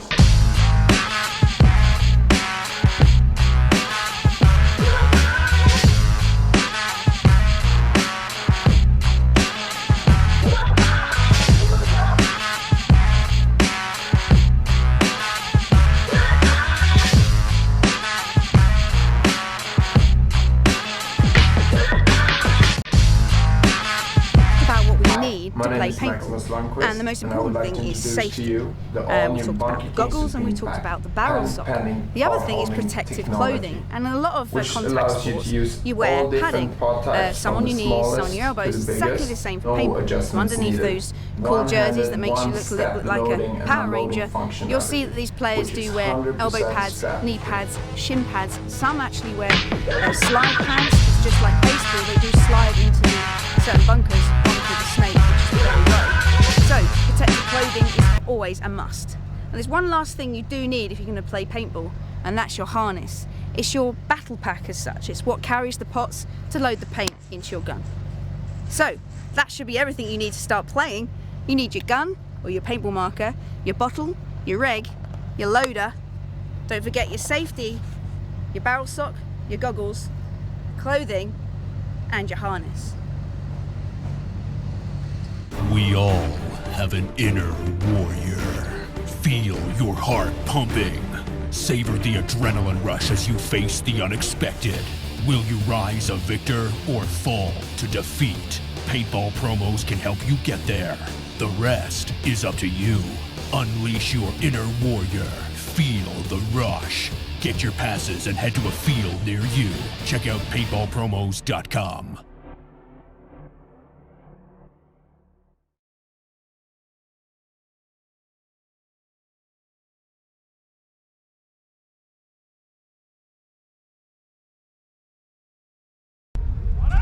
Taking you through the CPL field. This is the pit area. It's all quiet now, but when all the teams are in here, it gets a little bit mental. You got coaches, you got pit crew, you got people potting up, you got the players themselves, all battling to get out on that field and be part of the roster. Right next to the pit and before you enter the field itself is your air filling system. As I said before, for paintball you need air to propel the ball. A lot of these players like to have a full tank before they get on the field, as well as a full harness full of paint. They essentially will attach this to what they call a fill nipple on the bottle. They'll clamp it on and they'll press the air. It usually airs up in seconds, so each player can get out onto the field as quickly as they can. So there are two buzzers on the field. There's one actually on the field itself, the game of play, which the players will hit if they won the point, and there's one inside the pit area. The pit area has a buzzer on the post as you enter the game. That buzzer is for the coach. Now, an important part of the game is chronoing. And what do I mean by chronoing? A ball cannot travel more than 300 foot per second. If your gun is seen to be cheating in the fact that it's letting your ball travel more than 300 foot per second, you are essentially cheating. You cannot use the gun or the paintball marker. And if you're caught on the field of play, or what we call a hot marker, the ball is traveling above 300 foot per second, you will be deemed out and there may be further penalties. So players here in the pit have to chrono their gun, and they do this here in the chrono area. A chronograph will be placed here and they'll shoot the gun down the tube. So all that paint that's produced over 3 days of paintball all becomes in one soup bucket at the end. And I wouldn't want to be the chap that cleans that up. Another reason why you may get a penalty, a 1-for-1, is you're out and you're talking. Dead man talking is a big no-no because you can give away positions on the field. It's essentially cheating. So you may see some players cursing themselves. They'll still be given out and a 1-for-1 if they're seen to be talking whilst dead. And the final hand gesture you'll see from the ref, the umpire, is when it's game over. And they would do this, game over. And that's usually because time's run out or the other team have scored a point. Hello, I'm Shelley Farmer and welcome to the world of paintball. Now, if you've never heard of paintball before, where have you been? Or you have heard of paintball, but you think it's a load of guys running around in the woods shooting each other for some kind of bachelor party, stag party, then you're all wrong. That does exist. You can play paintball in the woods, but there's also other types of paintball out there. It's become a pastime, and millions of players play this game worldwide. You can play in the woods with certain scenarios like capture the flag, hunt the stag, protect the president, but then you can also take it out into vast areas like big games. We've got hundreds and hundreds of players playing and battling against each other. Kind of essentially like a war game, and people like to dress up like that, be kind of soldiers, and that's for them. But here at the Millennium Series, we're all about tournament paintball. Tournament paintball is an extreme setup. It's quick, it's fast, and you've got to be a pretty good shot to play this game. Here at the Millennium Series, this is the CPL field, the Champions Professional League field. As you can see, it's quite short in compared to the big vast areas that you're playing scenario and woodland, and it's open, but you've got big inflatable bunkers. The inflatable bunkers are provided by Superball, and they're set up on the field in a symmetrical layout. There's 5v5, and another great thing about the Millennium Series here in the CPL, when those stands are full, your heart is pumping. So we're going to talk about what the marshals do. You might see them do certain hand gestures, and that basically is not a swear word. They are following certain rules like any other umpire or referee in any other sport. Here in paintball, they have some hand gestures. This one here means game on. You'll see the marshals throw their hands down. The most common one you'll see is out, and they will shout out. It means put your hand on your head, you have been shot, player. But they could also be out for other reasons, which we'll go on to. That is penalties. Penalties itself in paintball is very important. When you're in the heart of the game, it's very easy to cheat, so we're trying to move away from that. And also, when you're tunnel visioned into what you want to do, sometimes you might not realise you've been hit. But essentially, that's still cheating if you've been hit and you're playing on. In this game, you can get hit anywhere on the body, and the paintball marker, loader, shoes, anywhere it counts as a hit. If you get hit, out, and you play on, which means you are shooting your gun or you're taking advantage down the field, you are cheating, and they'll give you a penalty for a 1-for-1. A 1-for-1 is taking you out and the player nearest to you out. So the marshal's caught you out, he says out, then you'll run over to another player and go out, 1-for-1. And this is essentially what they mean by 1-for-1. Your player has caused you a penalty from playing on, and they've played on because they've been shot and carried on shooting their gun, or they've been shot and they've moved up the field and gained advantage. There are further penalties in the game which we'll explain in the commentary tower if and when they happen, but a 2-for-1 is blatantly cheating. A 3-for-1, well, something's gone wrong. Remember, there's only 5 players on the team, so if you cause your team a penalty, it doesn't look good to the coach. Okay, so we've been talking about what marshals' gestures they use in the game, and also penalties. There's one that's combined. As I said earlier, the games last 15 minutes. Now, if we get to 14 minutes, there's 1 minute left in the game, and you'll see the marshals do this. They'll tap their fists together like that. 1 minute remaining. Now, if players see that, they know that if they was to get a penalty in that 1 minute, there'll be an automatic point to the other team. It's essential for the players to know that, just in case they were to get shot and play on, or they were to get shot and talk whilst they're dead. If they're dead or eliminated and walking off the field, you'll see them with their hand on their head, and they'll walk towards the netting, into the pit area. Okay, so there's other ways to be eliminated in the game. The most common way is being out of bounds. I'll bring the camera around, but when you start the start gate, you see the white line along the back line. If you step your foot over here, you're out of bounds. Essentially, you're allowed in the game if your foot is on the line. This line goes all the way around the field, so if you step off, you are out. Another hand gestures that refs use and marshals on the field is if they check a player and they think they've been shot, or another player goes, check in, marshal. They'll go in. If they see the player is clean and hasn't been shot, they'll go play on. Player is clean.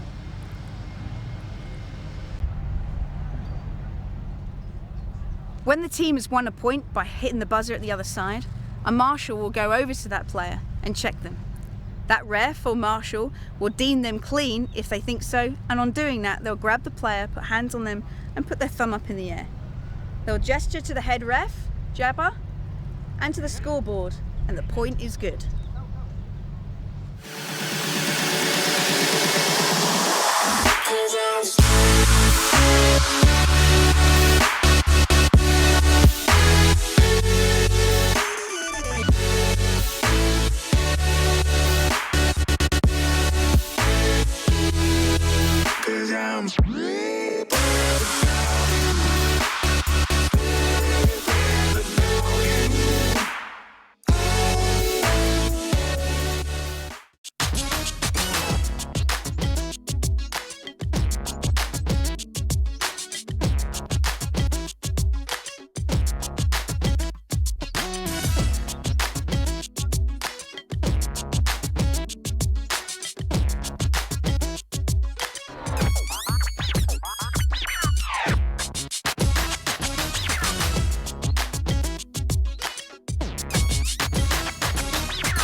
Nothing says hardcore paintball combat quite like pulling the pin and lobbing a paint grenade at a dug-in enemy. Safe, simple to use, and made in the USA. Timin paint grenades add an element of fun and excitement to any game or operation for recreational, scenario, and tactical paintball players. To create the Tippmann Big Boy paintball grenade, raw tubing is cut to length and a hole is generated to allow an exit flow for the paint fill and ball bearing. Next, the ball bearing is inserted into the tube and the opposite end is crimped to seal it off.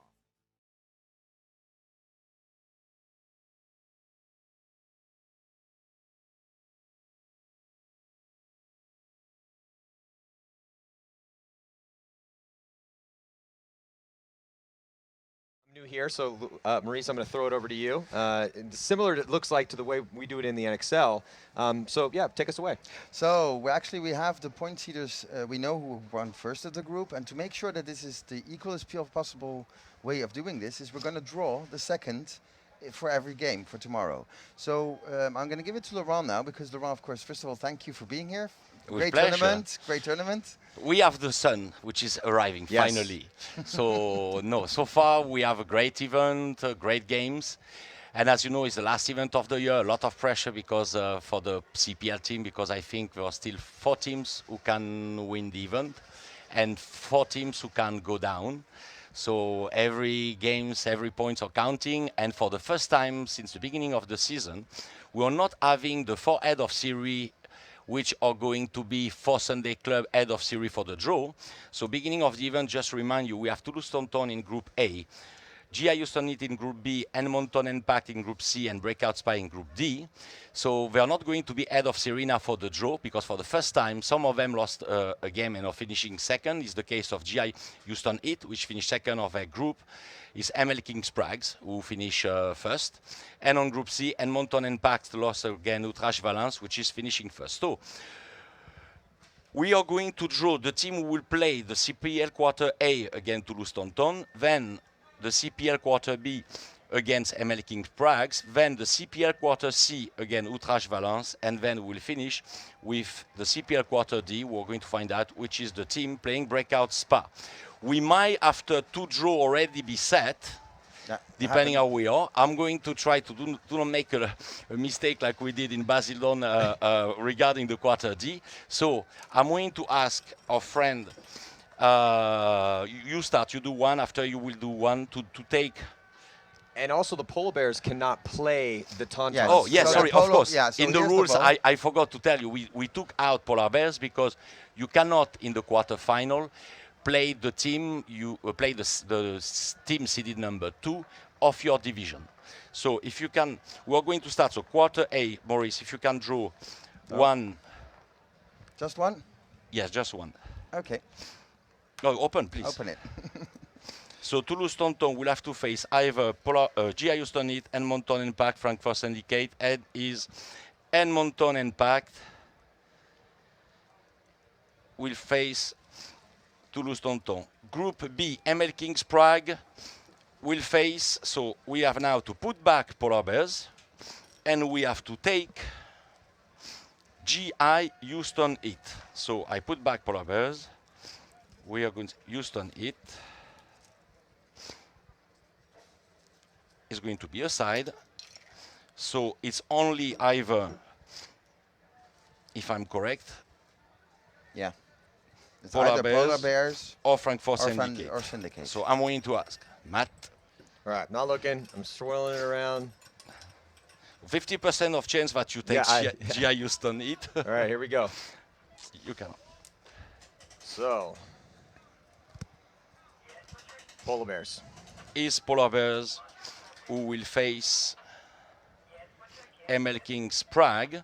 So now Outrage Valence, which were in the group of Edmonton Impact, I have to double check. Breakout Spa were in the group of Frankfurt Syndicate. So automatically, Outrage Valence will have to face Frankfurt Syndicate.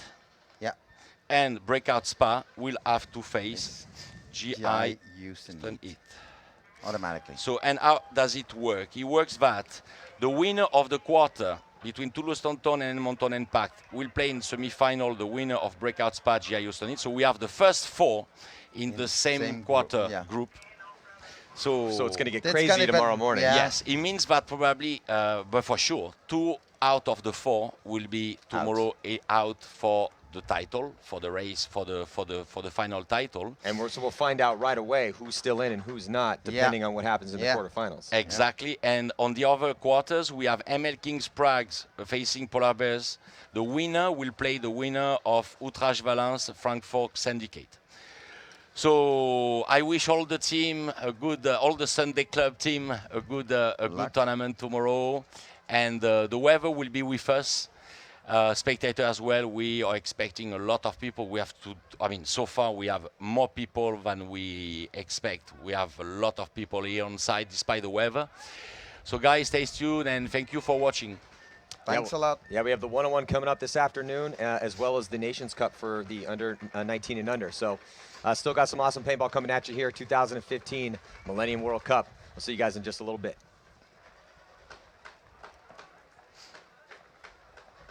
And that's done. So we'll be fixed.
my name is Maximus Lundqvist, and I would like to introduce to you the all-new Bunker King Supreme Pack, patent-pending pod-holding technology, which allows you to use all different pod types from the smallest to the biggest, no adjustments needed. One-handed, one-step loading and unloading functionality, which is 100% strap-free.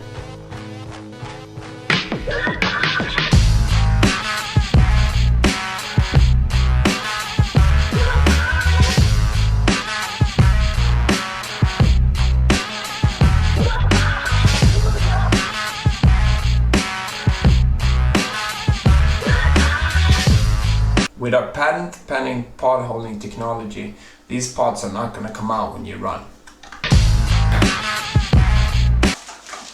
We put extra thick padding on and large friction areas to make the pack feel really good and sit on perfectly as you're running around on the field.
Nothing says hardcore paintball combat quite like pulling the pin and lobbing a paint grenade at a dug-in enemy. Safe, simple to use, and made in the USA. Tippmann paint grenades add an element of fun and excitement to any game or operation for recreational, scenario, and tactical paintball players. To create the Tippmann Big Boy paintball grenade, raw tubing is cut to length and a hole is generated to allow an exit flow for the paint fill and ball bearing. Next, the ball bearing is inserted into the tube and the opposite end is crimped to seal it off. Once the tube is crimped on the end, the hole made, and the ball bearing inserted, the technician adds the grenade cap and folds the top end over to generate a seal. The grenade spoon is then hooked onto the cap and the two pieces are held together with the grenade's pull pin. A mechanism is then used to fill the paint grenade with 10 ounces of paint. An air pedal releases the paint into the grenade, which causes the tubing to fill. Finally, once the paint is added and the pump is shut off, the sausage crimper places a large staple on the bottom of the grenade, completing the manufacturing process. This grenade is now live and ready for packaging and play.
is Maximus Lundqvist, and I would like to introduce to you the all-new Bunker King Supreme Pack, patent-pending pod-holding technology, which allows you to use all different pod types from the smallest to the biggest, no adjustments needed.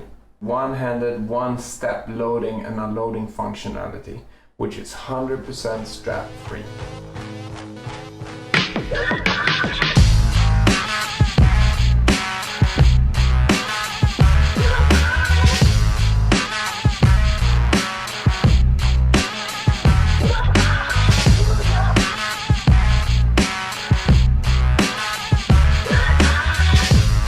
With our patent-pending pod-holding technology, these pods are not going to come out when you run. We put extra thick padding on and large friction areas to make the pack feel really good and sit on perfectly as you're running around on the field.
We all have an inner warrior. Feel your heart pumping. Savor the adrenaline rush as you face the unexpected. Will you rise a victor or fall to defeat? Paintball promos can help you get there. The rest is up to you. Unleash your inner warrior. Feel the rush. Get your passes and head to a field near you. Check out paintballpromos.com.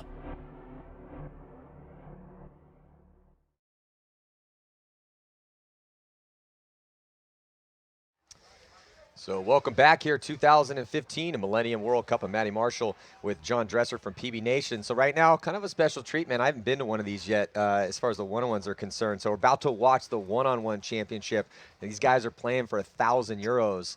That's a boat ton of money to win a paintball game. Of course, they have to get through multiple rounds to get there. So there's 64 men that have entered this competition. Only one is going to leave with €1,000. My favorite part is it is winner take all. Yeah, it's winner take all too. So, oh man, this is going to be a nail biter. And also to start out the very first round as we're getting going here pretty soon is Kevin Klum, who's won this one-on-one championship before from the Tontons. He's going to be taking on Peter Hermanowski from Paderborn Choleric. So that's going to be the first matchup. This should be pretty interesting here. And there's definitely some notable names in here, really good players that have entered this one-on-one. Carl Samuelson from Scorpions Milano, famous player from Scandinavia. That guy can play some paintball. Kyle Spicka's in this as well. There's definitely some, and looking down this list, this is going to be a good one. I also think that, let's see, we have Tommy Tucker, Brandon Rabikoff, Tommy Tucker from Seattle Uprising as well. So yeah, this is going to be great, man. I can't wait. Nick Sloviak's in it. And you never know. You never know who's going to, it's one-on-one, you know, it's, yeah, so, and also the way the rules work too is it's a 2-minute game. And obviously, if you shoot your opponent, you win. But if you take more ground, so if the 2 minutes expires and you've taken more ground than he has, so let's say you're very aggressive and he's hiding in the back corner bunker, and you don't shoot each other, then you will progress forward if you've taken more ground. We're going to start with Kevin Klum. He not only won last year, he also won the championship at the end of the year where all the winners played each other. Oh, wow. So Kevin Klum probably, starting it off and the favorite. So, I mean, if Peter Hermanowski steps up right now, he can knock the favorite out. I mean, you have to give Kevin Klum to be the favorite of this whole thing, regardless of who else is in here. Because I didn't see Nick Laval in here, who's won 2 already. So Or Oliver Lang. Yeah, Oliver's not in it. No Ryan. No Ryan. Alex Gray from Seattle Uprising is also in it, and he's a baller for sure. So there's Kevin Klum on the left-hand side from the Tontons, who played very well, and they will be playing Edmonton Impact in the quarterfinals tomorrow morning. And he's taking on Peter Hermanowski. So we're about to get going here. So the objective is to either shoot your opponent or hit the buzzer at your opponent's start station, or simply take more ground if you are So here, if no one's shot. So on the breakout again, only 2 minutes to work with. So both players deciding to start at that back center, and that is not a big bunker. That's a terrible gunfighting spot. So it looks like, and they're going to continue to gunfight from there. Let's see who's going to be the first to move. You can tell Kevin Klum's definitely, he's up on his feet, whereas Peter Hermanowski is down on his knees. So, that's not the best way. But with that small bunker, John, I mean, you kind of got to get as low as possible. And I think Peter looks a little bit bigger than Kevin. Kevin trying to get a shot on Peter as Peter makes his way out, and Kevin was able to shoot Peter when he makes his move. So Kevin Klum advancing the favorite in this event. Right away, getting a good shot on Peter, so he will be advancing to the next round. We're going to play the full 32 games today, and that'll get us all the way through the first round of the first 64 players. And then tomorrow, the second round, and then it's not until the third round that teams will play, or that players will play more than one game to see who advances. Yeah, right now it's one and done. You either win that first one or you're out. So a lot on the line here in the first round. It's pretty crazy. I mean, one-on-ones, you definitely don't want to avoid getting locked in a snap shooting battle, that's for sure. So here we go. This is Vincent Vanderek and Baptiste Gary. Vincent on your left and Baptiste on your right.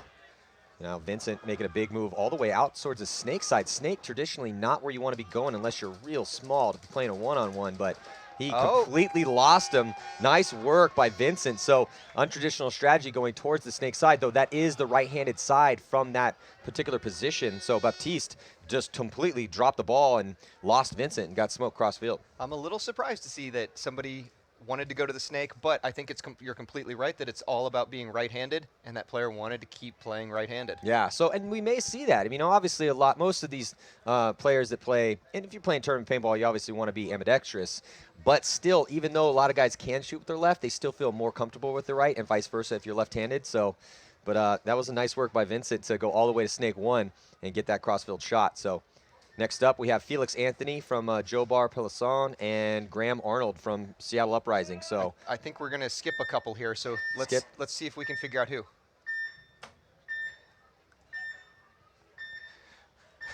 Hold on a second. John, continue real quick. I'm going to get some information. No worries. We're going to try and figure out who is playing because they're going to skip a couple rounds.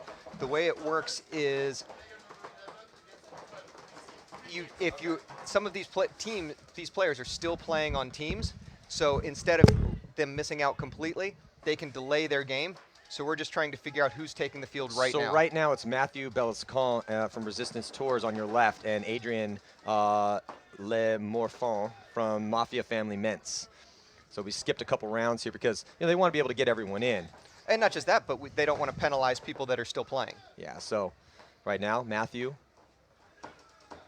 I'd say definitely in the disadvantage because it looks like Adrian has progressed much farther up the field. And again, if you take ground, so on the right-hand side, Adrian, much more ground he's taken, so.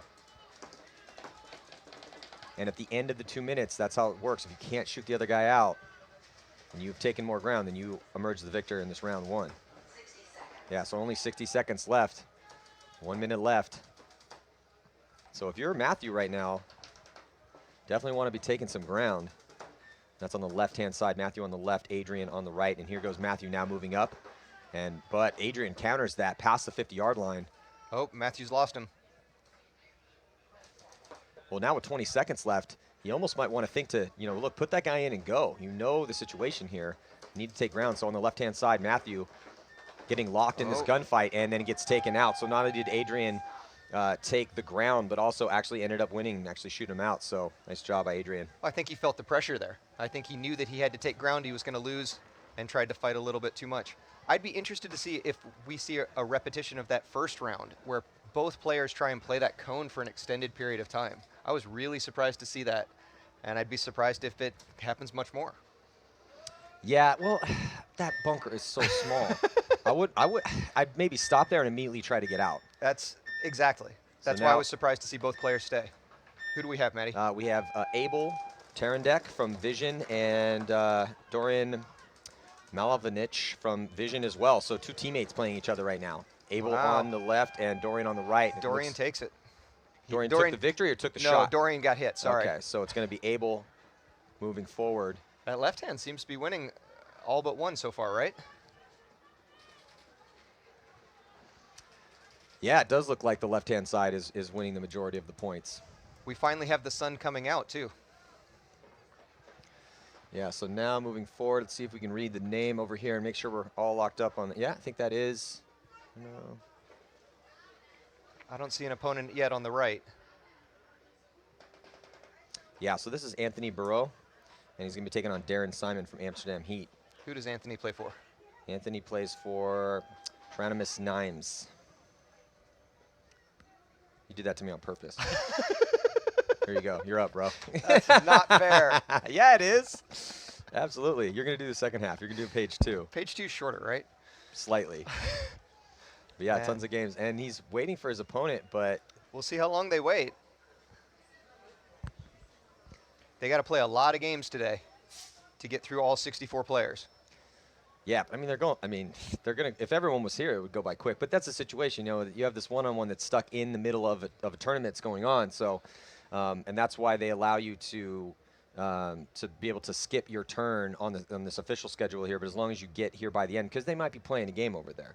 And that's actually one of the cool things about the Millennium is there are lots of little side events. There was laser tag over there. There's some volleyball over there. There's the one-on-one. There was the target shoot yesterday. Mm-hmm. So lots of different things going on besides the 5-man tournament, or besides the 5-on-5 X-Ball tournament. Yeah, well, it's the World Cup, and the World Cup on both sides of the pond here.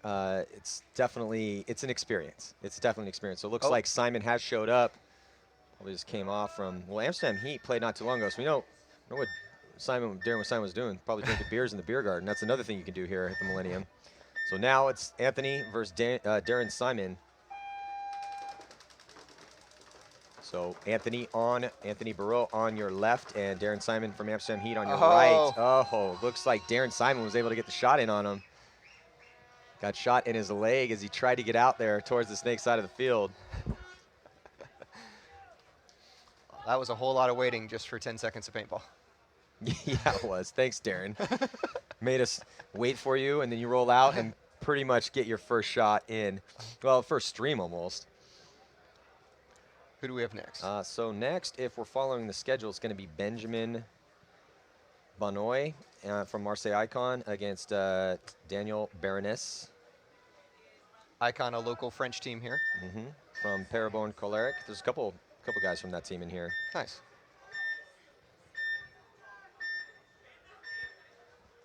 Yeah, so Daniel on your right-hand side and Benjamin on your left. You can see there, Daniel making a move out towards the D side of the field. That, to me, is a better one-on-one side of the field and right-handed for him. Now he switches, tries to make him lose him. I think he did. Oh, he completely lost him. He could have kept going. And he picked it back up. Now moving towards the snake side. But Daniel definitely playing the aggressor and, look, one-on-one, you don't want to get locked in these snapshot battles. That's how you make it a low percentage play. High percentage play is to do exactly what Daniel did. Oh. Yeah, so Daniel taking it. Daniel was moving better. He was the bigger guy, but he kept moving and kept getting lost. I like to see when the bigger guys win. Seriously, it's one of the things in paintball that's fun is that all different body sizes can play, and that gun shooting 200 miles an hour, that's a big equalizer. Well, the gun is the great equalizer. You know, that's why females can play, males, big, small, old, young, doesn't really matter. So Steve Pearson on your right-hand side, left-hand side, and Joseph Pavlik from Vision on your right-hand side. So Steve on the left, Joseph on the right. And finally, both players going towards the Dorito side. Yeah, both players going towards the Dorito side, which means that Steve's playing left-handed right now against the right hand of Joseph. For a lot of these players, that's not a big disadvantage. I'm right-handed, but I infinitely prefer playing left. It depends. Running and gunning looks like taking that with Steve Pearson. Steve Pearson takes that one. I like gunfighting better left-handed, but if I'm going to run and gun, I still prefer my right hand. I would do everything left-handed given a choice. Well, that's an interesting, but you are right-handed, right? I am right-handed. But you trained yourself to do it the right way, left-handed. That's exactly what it was. The correct way, I mean. For years, anytime I shot a gun that wasn't at a person, anytime target range, chronoing, anything, I made sure it was left-handed until the point that my left hand got better than my right. That's a smart way to do it. So now, right now, it looks like we have Guillermo Martinez versus Wesley Rowan.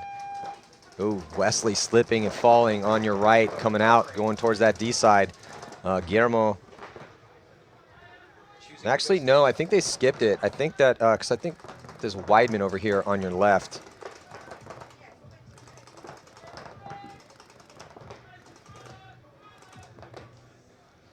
We'll see if we can figure out if they skipped a game or two. No, they definitely could have, because the next one up is, it's got to be Wesley Rowan and Guillermo Martinez. Maybe Guillermo is wearing someone else's jersey. Oh, he's dumping a ton of pods. But he's not further down the field. Let's move all the way to the snake. What's interesting about this 1-on-1 is they're actually allowing coaching based on this.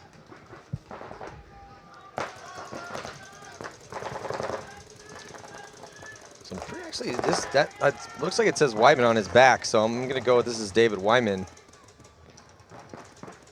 But that does not look like Carl Samuelson. He is going all the way for it. And he got it. Well, both hit the buzzer. Yeah, but who hit it first is the question.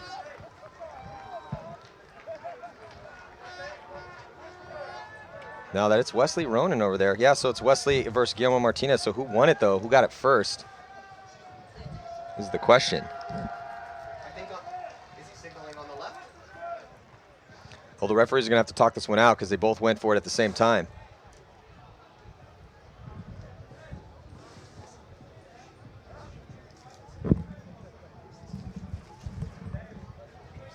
Yeah, so we'll find out here. So we're getting about a quarter of the way through this one-on-one battle so far, and that was definitely Wesley Rowan out there. Do we see which side took it? Couldn't tell which side took it first. So now Carl Samuelson's going to come out, and I thought would be playing Wyman, but maybe Guillermo Martinez used Wyman's jersey. Either that or they got it mixed up, one of the two. That's definitely Carl Samuelson out there from Scorpion Milano, one of the best players from up in Scandinavia. That's Samuelson there on the right.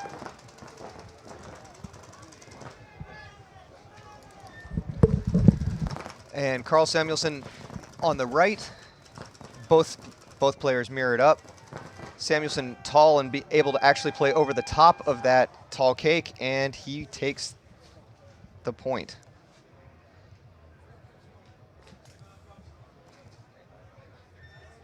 Next up, we have Thomas Hansch and Alexandre Gomez, we believe. We're going to find out in a second, see if we can read some jerseys here. Was it Carl Samuelson took that one? Oh, yeah. Yeah, Carl's definitely one of the favorites here for sure. He's not a short guy. He actually shot him over the top of the cake. So now it looks like Thomas Hench and Alexander Gomes. So Gomes on your right and Thomas Hench on your left. And again, people not playing that cone anymore. Even though the cone's the back center and the closest bunker, people instantly wanting to bump out and not get stuck there. Which is definitely risky, but that is such a terrible bunker for a one-on-one.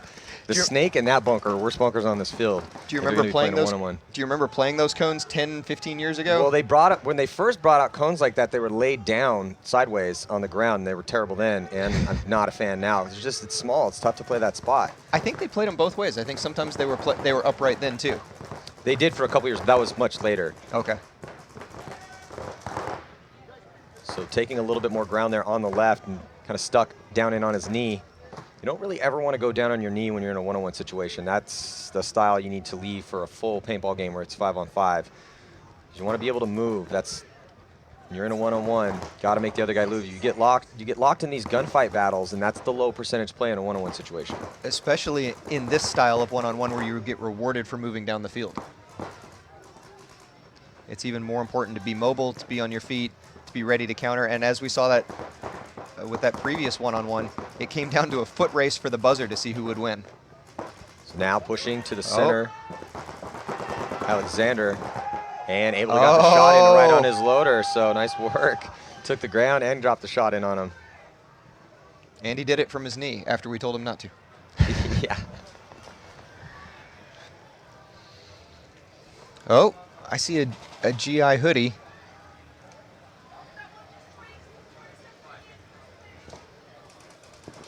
So I think that is Cena. It looks like Cena. But we didn't. But he's not on our list. Yeah, but Cena's not on the list. So should we just call that Cena? Yeah, that's Cena. So Cena Azmured on your left. Cena is the one that does the Impact series and also helps with the webcast and pretty much anything filming for GI.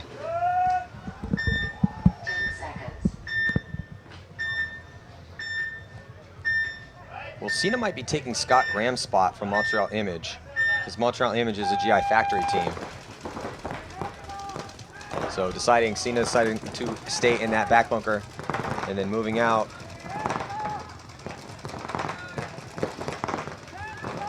Cena on the left in the red GI hoodie.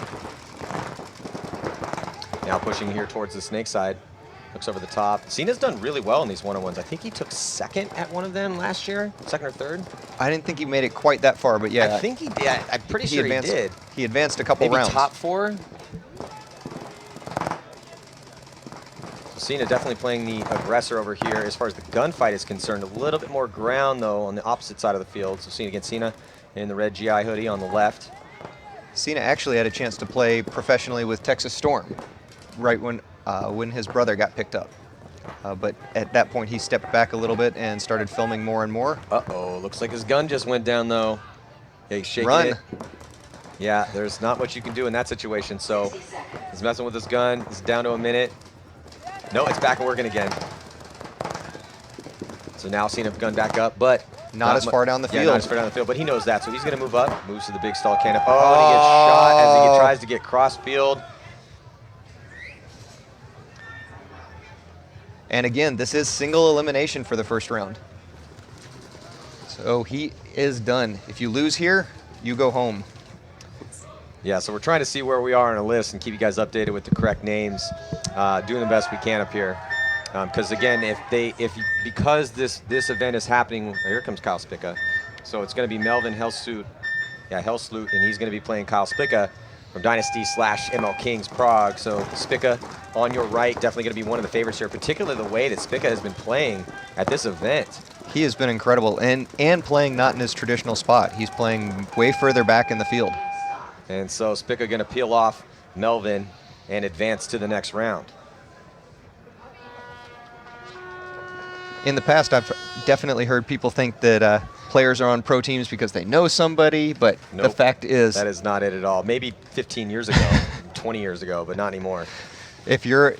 Every pro team in the world is looking for players, and if you are better than half their guys, they want you. Yeah, if you're not a horrible human being and you are good at shooting people with a paintball gun, you can get on the team. There's nothing to do with who you know. That may get you in the door. That may get you the tryout, but all right, so it looks like we have Thomas Mark on the left-hand side and Dennis Winks. But our point with that is that the pro players that we know have won every single one-on-one so far. So that was definitely a gutsy play to put your head. You never want to put your head down and run across in a one-on-one situation if you can avoid it. A gutsy play to go to a terrible bunker, but he makes it out right away. Oh, he lost him. Yeah, so Dennis Wanks over here. Oh, they both the lost right-hand each other. side. They're both shooting at the wrong bunkers.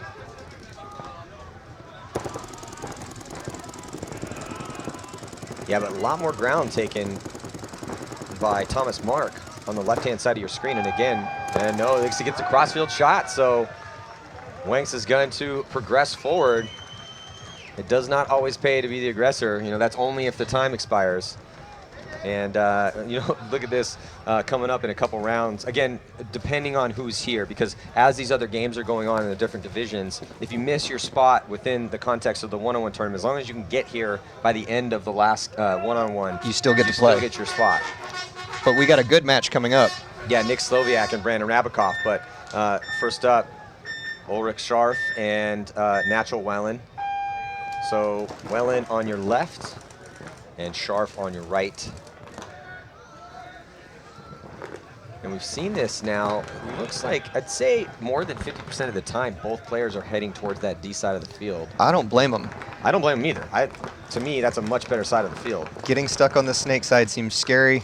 It seems like you can't get down the field. It seems like it's an easy way to get stuck. The center is legit too, though. That was a lot of bunkers to work with. Huge bite all the way over as Schnarf comes all the way over. And I think he might have got clipped. The referee's going to come over. No, he's still alive. So that was a big bite, but he was able to make it out clean. It's generally not a good move in a one-on-one to turn your back to your opponent, but that's exactly what he just did, and made it through it. Well, he can, you know, hey, sometimes you got to put your head down and run and get through an open lane and get as fast as you can. It paid off.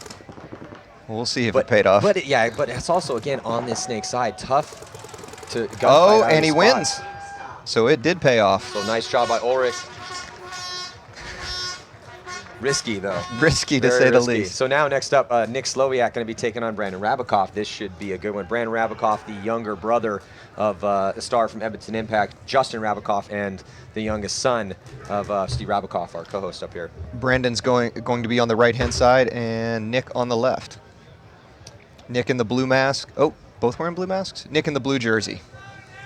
Yeah, Brandon Rabikoff representing Montreal Image here. Plays for DC Devastation back in the States, and out in Europe, Nick Sloviak representing for GK Paris.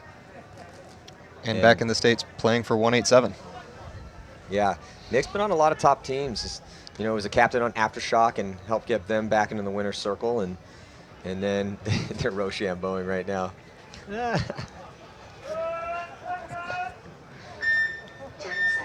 So these two players very familiar with each other. So who's going to take it? Nick Sloviak, Brandon Rabikoff. Oh, Nick's switching sides to go to the snake, towards the snake side. So Nick guns up, right-handed. Brandon also going right-handed towards that D side. Nick Sloviak staying gunned up out in the center. Now again, you don't have to get right up on a bunker. That's another mistake players like. Look how close Brandon is on that bunker. In a one-on-one, you want to play the bunker, don't let the bunker play you. There's no one else you're hiding from. It's just one person.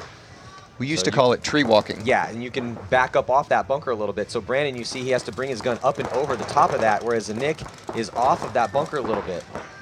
So Nick looking like a little bit right now, a little more seasoned one-on-one player than Brandon.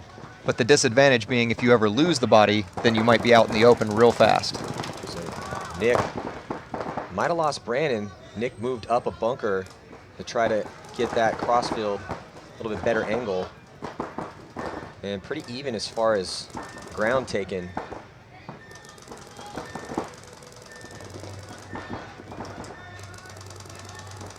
So Nick just over the top of his bunker right now. Brandon just in Dorito 1. So under a minute to play. We haven't seen one go to time yet, though. Nope, we've seen him go to buzzer, but not time. Yeah, that was probably the most exciting one that we've seen out here so far. It was not the fastest foot race I've seen out here, but... Definitely not. Oh, did he hit him? It looks like he's hitting his left shoulder. Yep, Nick won that one. But it came down to the final seconds. Did he get the shot in on him? Yeah, look at Brandon's left shoulder, if he turns again. Yeah, because I don't think a full minute expired, but if a minute expired, Brandon would have won it. Exactly. Brandon was going to try and get more ground, but I think Nick hit him. Yeah, because I saw Nick calling a shot cross field. That doesn't necessarily mean that he got the shot, but he was calling the shot. Nick's one of those people I believe more often than not about calling the shot. There's some players that we all know that we don't believe anymore because they think they shot everybody every time they pull the trigger. So now, looks like we have Philip Schammel from the Bandit Wells and Jumer Pierre Fort on the right-hand side. Oh, ugly dive into the Dorito, but he makes it. Yeah, so this is definitely Schwemmel over here on the left-hand side of your screen. And Pierre Fort over on the right-hand side. Both about even here as far as ground taken. And that's a big bunker that Schammel has to work with. Now Schwemmel going up to the center. Oh, closing the distance, getting in the M.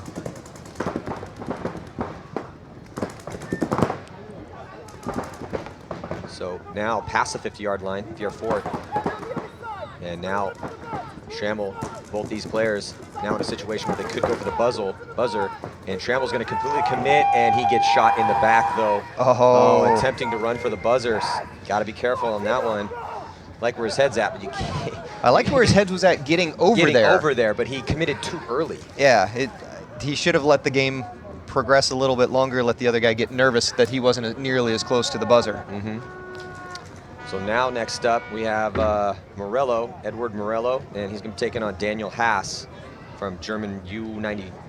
And Haas on the left. It doesn't look like Morello has a team. It's blank here, so I'm not sure who he's here representing. But that's pretty cool that somebody that doesn't have a team can come play the one-on-one. Yeah, absolutely. Potentially even win it. Hey, there's 1,000 euros on the line right now. So on the breakout, Morello choosing to go towards that D side, and staying in the center is Haas. Haas up over the top, playing a similar bunker to Nick Sloviak. Haas on the left, Morello on the right.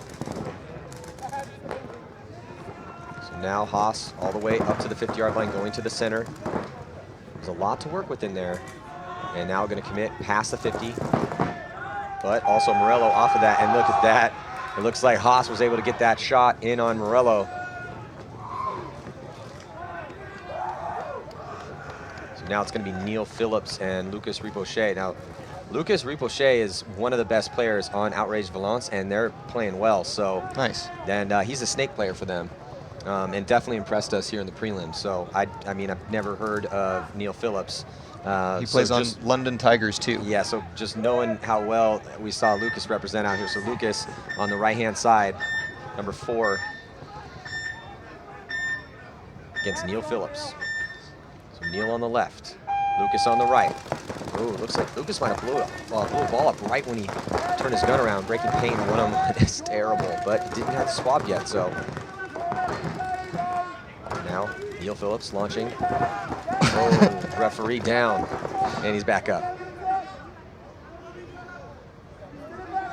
Yeah, when your gun breaks paint, or worse yet, goes down in a one-on-one is the absolute worst.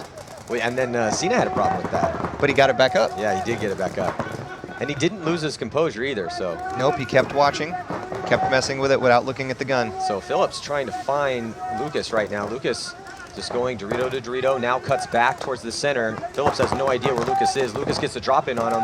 Oh. And now Lucas is all over the place. This is what I'm talking about. This is how you play a one-on-one. He is just keeping Phillips guessing back and forth. Phillips has no idea now still. And Lucas now launching to try to get the drop. Another referee falls over.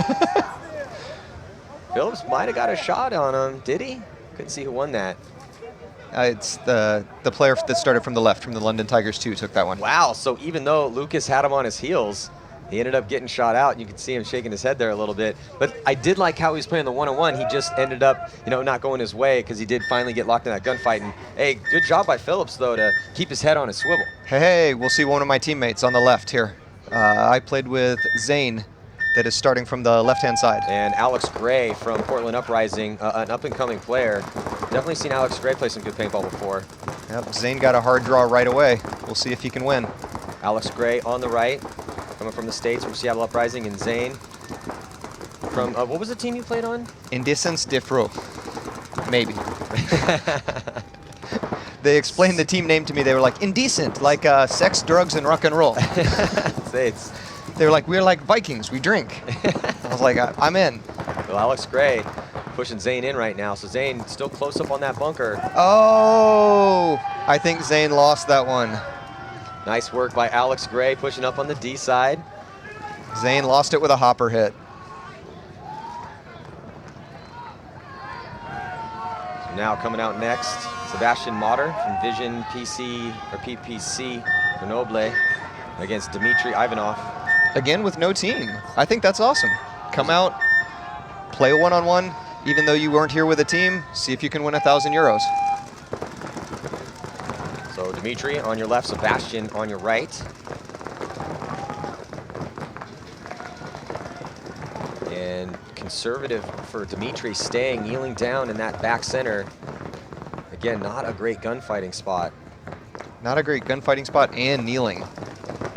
And shooting with his right hand out the left side. Oh, no, he switched. So Sebastian definitely taking a little bit more ground, but not much, because Sebastian also hasn't really gone very far. And now Dmitry making move up just one bunker. So pretty conservative one-on-one play for both these players. No one risking very much on any sort of movement, just choosing to gunfight now. Sebastian making a couple moves down the D side of the field. Dmitry still picks him up. Dimitri's doing a good job of keeping his eye on him. I love it. It's a fair amount of spectators, too, watching the one-on-one. So now down to under a minute. And it looks like Dmitry got the shot. So he will be advancing. So we're moving through these games, only a few left. And again, Dmitry with no team here advancing to the second round. Oh, we have a player from Amsterdam Heat coming up next. It's going to be Adam Lamari and Ruben Van Massacre. That's an awesome paintball name. Ruben Van Massacre. Even if we're saying that right, that's how we're saying it. Yeah, even if that's not really your name and you're a paintball player, you that's should your name go now. by that. That should be your nickname.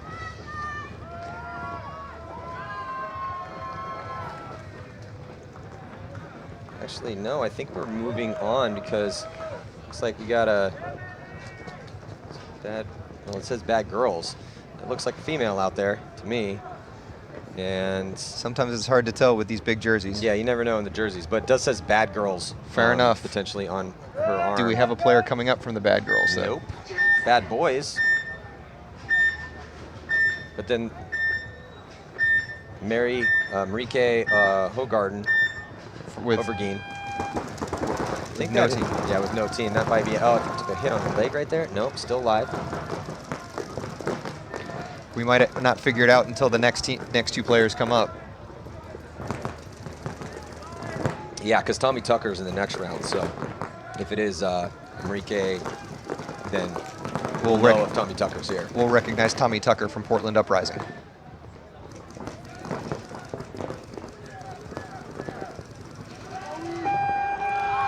Oh, and she takes the victory. So advancing on. Oh, this looks like Tommy Tucker walking out. Yeah, so that was Marike. Complete with his World War I pants? No, he's just bringing some socks style back. Yeah, he's bringing style back into the game. Tommy Tucker, the leader from Seattle Uprising on your right-hand side, who won the last event at the NXL in semi-pro, and taking on Kevin Bachman from Paint School Vectorig. Tommy bumping out of that center cone right away. I've seen Tommy play some good paintball in the past. He's a good player, so. He played with Seattle Thunder some. He's played with Uprising because that is his team through the NPPL and the PSP and now the NXL. Yeah, he's a good little player. Kevin Bachman choosing to stay on your left-hand side in that little tiny back bunker right at the start gate and not really putting any pressure on Tommy. Tommy, although also not getting any pressure put on him, deciding to stay in that stand-up can. So neither ground taken by either one of these players. And Tommy Tucker on your right, Kevin on your left. This is a different kind of one-on-one. Usually, it's unusual to reward players for taking ground, so I like these rules. I like it that there's a winner and a loser every single time. Well, it does force the players to actually try to make something happen instead of just trying to gunfight from their spot. So looks like Tommy Tucker able to get that shot in on Kevin Bachman, who never made a move out of that back bunker. And again, that's a bad spot to be in. You don't want to spend the entire 2 minutes there trying to gunfight your way out of a bad bunker. Kevin wasn't exactly trying to gunfight. He tried to outweight him. So next we have Romain Pouzet from Icon and Teo from Ballistic Shock Laverno. So Mateo on your right, Romain on your left. Does his jersey say guest? That's pretty cool. So again, both players deciding to stay in that back bunker, and that looked referees like are gonna that run hit. in. So I guess there's no disadvantage for continuing to play. You can't one-for-one him. I was going to say the same thing. Mateo took a hit, kept blazing away. There's no penalties in one-on-one. There's no one else to pull. So, and if you get shot, you're out anyway. So now just 4 more games here in this first round of the one-on-one championship. Again, €1,000 at stake. And some of the favorites moving on. Nick Sloviak defeating Brandon Rabkoff. Kevin Klum advanced. I think all the favorites have moved on. I think you're right. Kyle Spica has also advanced as well. Carl Samuelson from Scorpions Milano. Pablo Mars from ML Kings is coming up at the very last bracket. So right now, Ivano Cruz, or Evo Cruz on your left-hand side, and Michael Agregard from Ugly Ducklings. Ugly Ducklings, an old pro team. Been around for a long time. They've bumped down, but it would be cool to see them back in the pro division.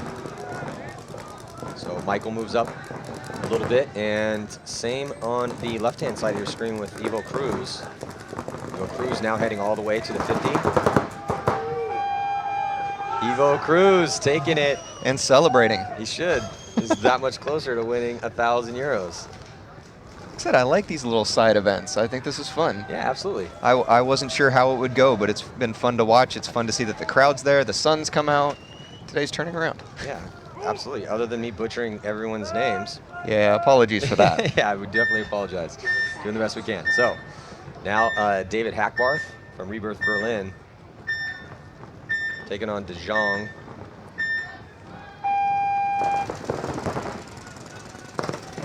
And anybody that knows any of these players, feel free to use how we're pronouncing their names as their permanent nickname going forward. Hey, it's worked for some of the Tontons. Though I have to say, you know, we've done this many years where the Tontons will give me crap about pronouncing their names, but then I'm like, yeah, but you guys butcher my name too. My name is not pronounced Mette Marshall, you know, like that's not how it's said. But I'm okay with that because I feel your pain. Yep.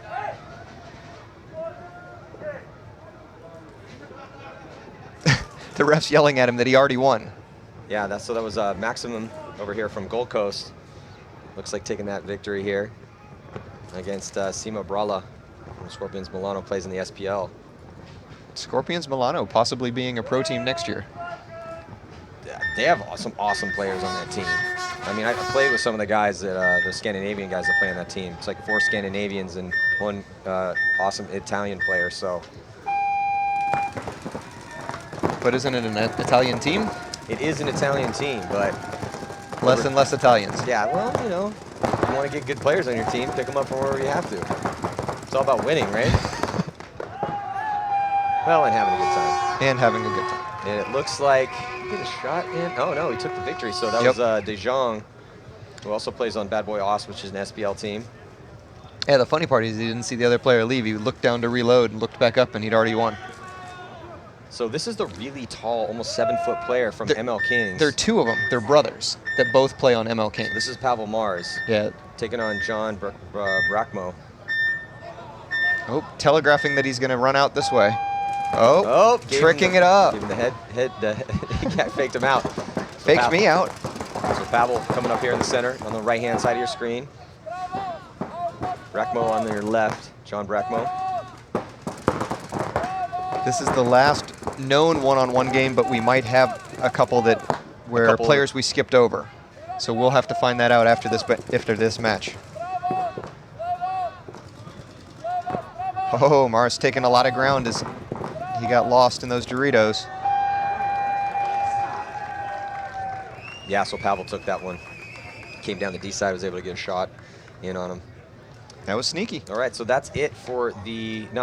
There's definitely could be a couple more here because again, if somebody got skipped while this was going down, as long as they show up before the end of this, before the end of the first round, they allow you to play your round. And this is the end. So anybody that got skipped, this is their last chance to make it here. And there was a couple of them, man. We had a big group of skips, pretty much after the first 2 rounds. Because I don't think we saw Graham Arnold take on Felix Anthony, because we went right from Vincent and Baptiste all the way to the 11th and 12th ranked or seeded people. So there's definitely a couple rounds here. But we also busted through these games. I didn't expect these to go nearly that fast. If somebody had a game that started right at the beginning of this, they might still be playing. Don't you see anyone taking the field? I see somebody trying to come on the right. But I'm not sure if his opponent's here on the left.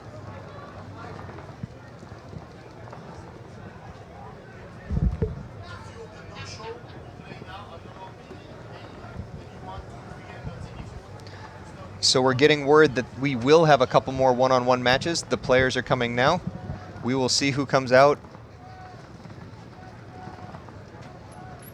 Yeah, and the stand's starting to fill up too.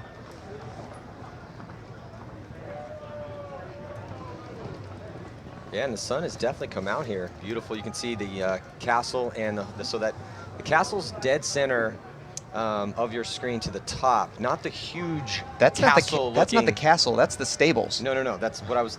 Let me finish, man. Come on. So on the left-hand side, the big castle-looking structure. That's not castle. That's not castle. That's stables for horses. We're here at the Hippodrome. We're actually in the middle of a horse race track, and the castle, dead center of your screen, up at the top. You can't really tell how amazing it is from here because we're pretty far away, but it's this is the most picturesque site. I mean, I've played at stadiums before, played in stadiums before. This is the most ridiculously nice layout I've ever seen for a paintball tournament. Did you hear what Max said? He said that stable was built for 10 horses. Oh my God. So what rich king built that? I mean, It's pretty nuts. That's incredibly impressive. And just the town. The opulence. The opulence. The opulence of paintball. Yeah. But the towns around as well. There are some amazing cathedrals and amazing little towns, some picturesque scenery to say the very least. Yeah, and Chantilly's a nice little town. There's tons of great restaurants to eat at. I have not had bad food yet. Yeah, old little tiny streets, cobblestone. Nice people. And possibly the best food I've ever had at a paintball tournament here. Well, it looks like I think we might have the last players to go here. One of them's waiting over there. I can see it. I just can't see who it is. He won't turn around. I'm looking. Oh, it looks like one of the Uprising players is coming out. Yeah, because I was going to say, we didn't get Graham Arnold's game out there. So Graham Arnold is going to be playing against Felix Anthony. Yeah, his jersey looks like it says something longer than Anthony. We might have his buddy's jersey on. Well, according to our schedule, Graham Arnold, and that's definitely Graham Arnold, yep, going to be on the right-hand side of your screen. Supposed to be playing against Felix Anthony, but like you said, Graham Arnold again from Portland Uprising. And all the Uprising guys won their games so far, so a lot of pressure on Graham Arnold right now to represent. See? Getting all the different angles for you. Got our drone up in the sky. Yeah, Alex Gray advanced from Seattle Uprising. Tommy Tucker. I like how we have a picture of the drone. Do we have a picture from the drone?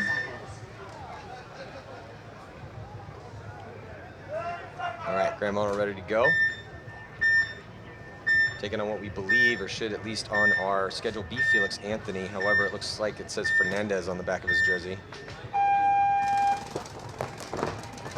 So on the breakout, Graham Arnold standing up. And then moving towards the snake side of the field. Losing Felix a little bit. And now Felix gunned up on Graham. Graham up top. Graham's going to put his gun down to load. They're both loading right now. Oh, nice shot. Graham Arnold owned him. Let's see if there's more. So all 3 of the Portland Uprising players that were entered in the one-on-one ending up winning the first here in the first round. It'll be fun to see if any of them draw each other.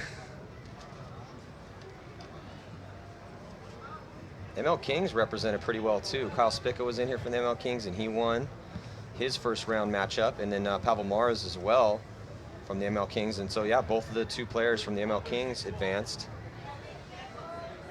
A lot of these all these players that are on known good teams aren't there by accident.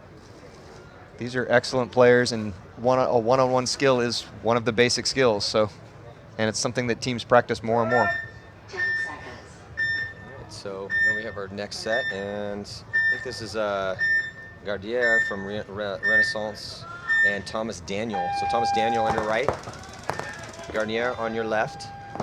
Oh no, his gun's not working. Oh, that is disaster. Nope, able to get back up. Maybe. Let's see if he shoots more than one ball. So Thomas Daniel running out towards the D side. Oh, and he gets shot. Oh no! So Thomas Daniel going to take that one. We were just talking about that. That is the worst, having a gun go down in a one-on-one. So I think we still have yet to see Marko Markovnik and Ruben Brahma. This might be him coming on. We have a Vision player, it looks like.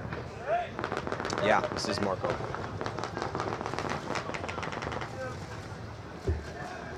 So Markovnik versus Gamma. I like those jerseys. Those look good. Yeah.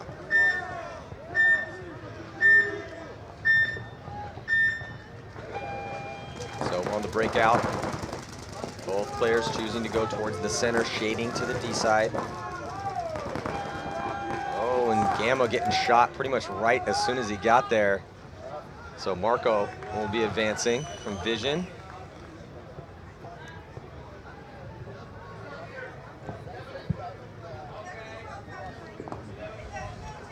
They're looking for the last couple players.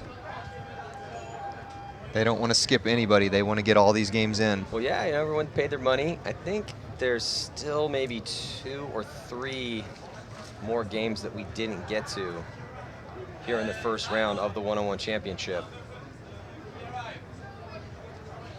Yeah, maybe just 1 or 2 left. Just looking through our list here. This went so much faster than I thought it would.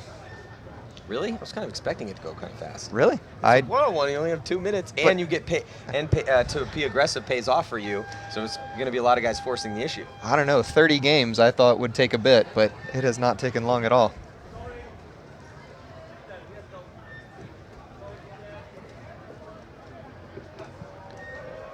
So, and also at the conclusion, we're going to have a little break here after the one-on-one, and then we're going to head in to the Nations Cup. The top 4, it's going to be the semifinals and the finals. And it's kind of interesting, too, because it's not just the Nations Cup, it's the Nations Cup for under 19 and under. So, you know, the next generation of stars. So right now we have Matthew Belznikon going to be taking on Adrian. Adrian running on the field now. Barely making it out.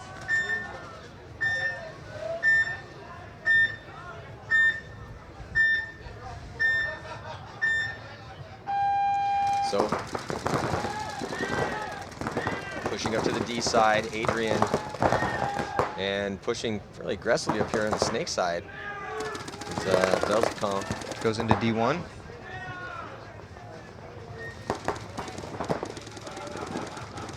So Matthew over here on the left, Adrian on the right.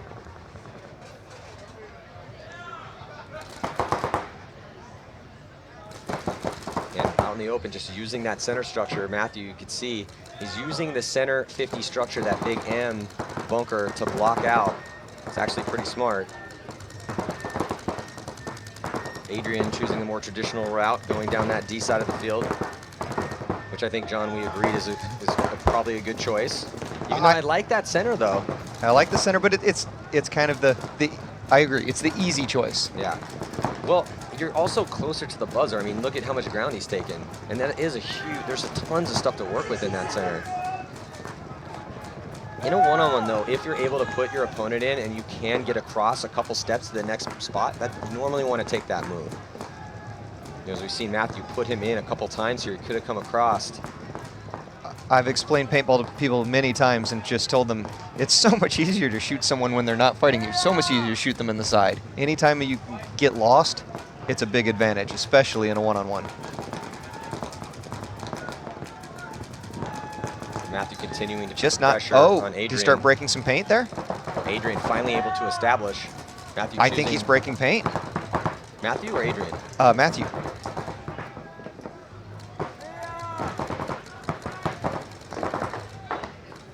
Yeah, so now they're just locked in that gunfight. Matthew's really close, so I don't understand this. I think Why is he so close on that bunker now? I think Matthew's breaking paint, and I think he's just trying. Yep, there he goes to squeegee. Yeah, but still, back up off that spot. You don't need to be that close to the bunker. There's only one guy you're hiding against. I think. What just happened there?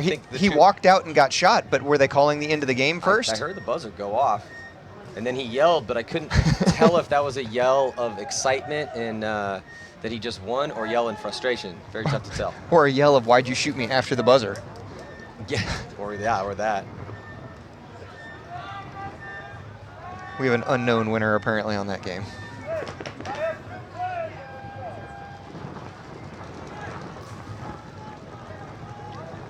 Oh, 2 players came out. So it's going to be a 2-on-1. No, just kidding. So they're going to Rochambeau to see who played. No, we can't really tell which one of these guys is going to be playing here. I'm not sure anybody knows what's going on quite right now.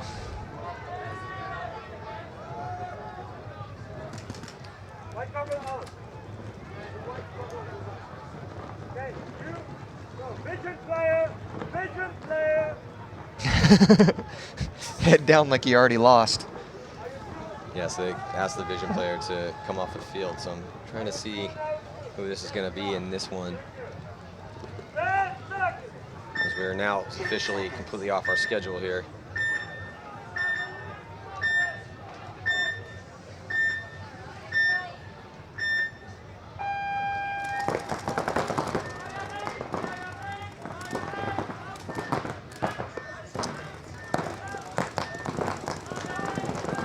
So the player on the right definitely taking the advantage of getting down that Doritos side of the field, getting into D1. On the left, it's only come up 1 bunker. And now he's going to try to move up. He does, but on the right's still loading.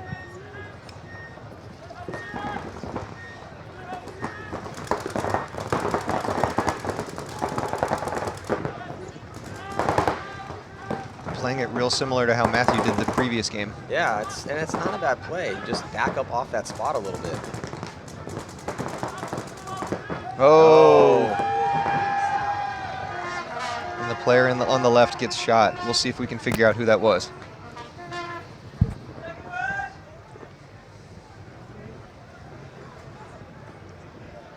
That vision player. What's up? He just found turned him? around so we could read his back. That was Wesley Rowan from the Illuminati. That just won that. Then he was taking on Guillermo Martinez. So Rowan will advance, and I think that might do it. Well, that vision player was still waiting to play. He was, so we might have one more. We'll see if his opponents made it here.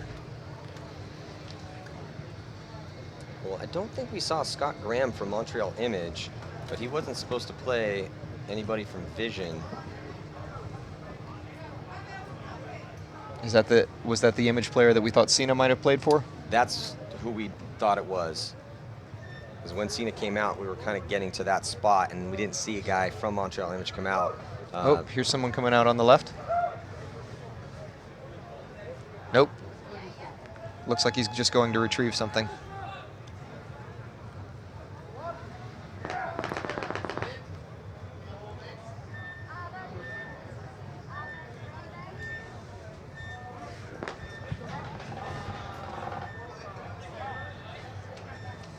So still waiting to hear the confirmation to see if we have finished here with the first round, the one-on-one championship here in Chantilly. Again, we're playing all of the first round games today, and then the second round games will go up tomorrow.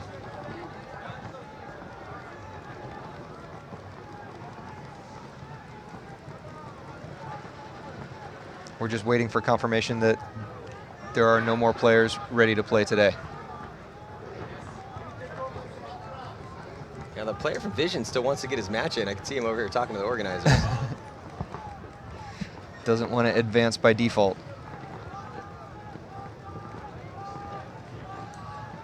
Oh, referees are breaking ranks a little bit.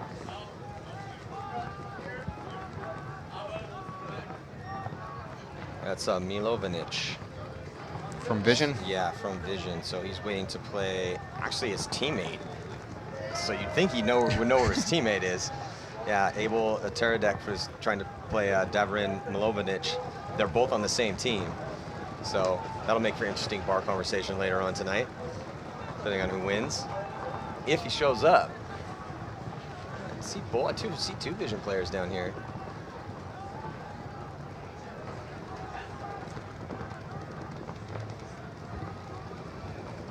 So what's coming up later today, Matty? Well, we just have the Nations Cup left. Fantastic. Just the Nations Cup. And it is the finals, correct? Quarterfinals, or semifinals and finals. So 4 teams left. Yeah, 4 teams left to play. And again, it's interesting because it's... there are a couple interesting parts. Well, again, one, it's that it's the Nations Cup. I always love the Nations Cup. I think that's a really cool feature. And it's Norway is going to be taking on the Netherlands, and Great Britain is taking on Russia. France, who's won every one of these so far here in the Millennium Series this year, didn't make it in. They took 5th. So is it going to be Norway or Netherlands or Great Britain or Russia? I saw those teams play a little bit yesterday afternoon after the end of our broadcast, and Russia looked pretty good. So did Norway. So. And this is the under-19 Nations Cup. So you have to be 19 and under, and it's also limited paint. It's the M500, so each player is limited to 2 tubes and a hopper. Yeah, and it's in order to get there, it looked like France lost to Norway 4-2, and then Russia defeated Italy 4-2. And then it was Russia beating up on France. So France not really having a great showing here, getting beat by Norway 4-2, and then lost to Russia 4-0. Norway defeated Italy 4-3. And then France beat Italy 4-1, but wasn't enough. Norway defeated Russia 4-0.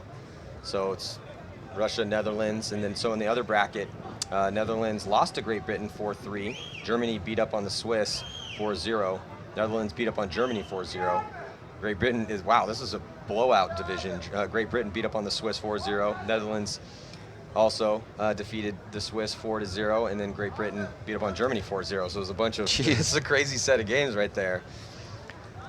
So I think that we have concluded the one-on-one here. It looks like all the players have gotten their first rounds in, and we'll have the second half. Seeing who's going to win that €1,000, and also, again, the Nations Cup coming at you in just a little bit. So thank you guys again for tuning in. This is the 2015 Millennium World Cup. I'm Matty Marshall with Drawn Dresser. We'll see you guys in a little bit.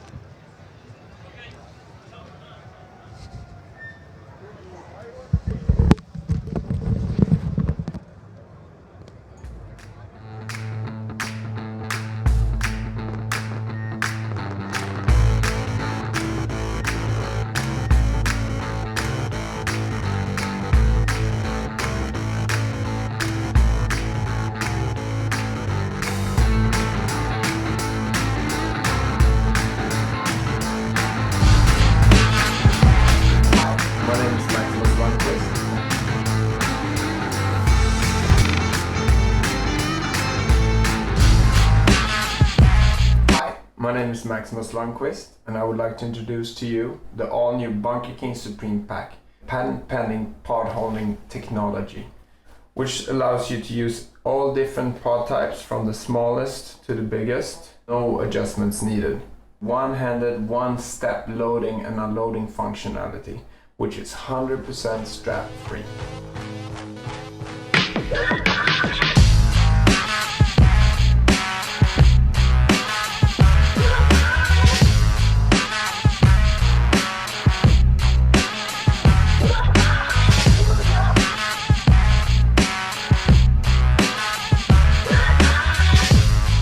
With our patent pending pod holding technology, these pods are not going to come out when you run. We put extra thick padding on and large friction areas to make the pack feel really good and sit on perfectly as you're running around on the field.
inner warrior.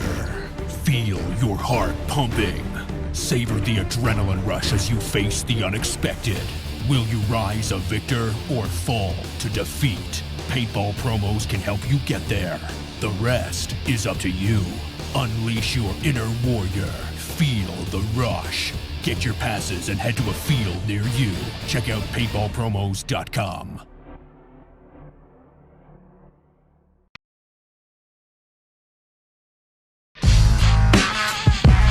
Hi, my name is Maximus Lundqvist, and I would like to introduce to you the all-new Bunker King Supreme Pack, patent-pending pod-holding technology, which allows you to use all different pod types from the smallest to the biggest. No adjustments needed. One-handed, one-step loading and unloading functionality, which is 100% strap-free.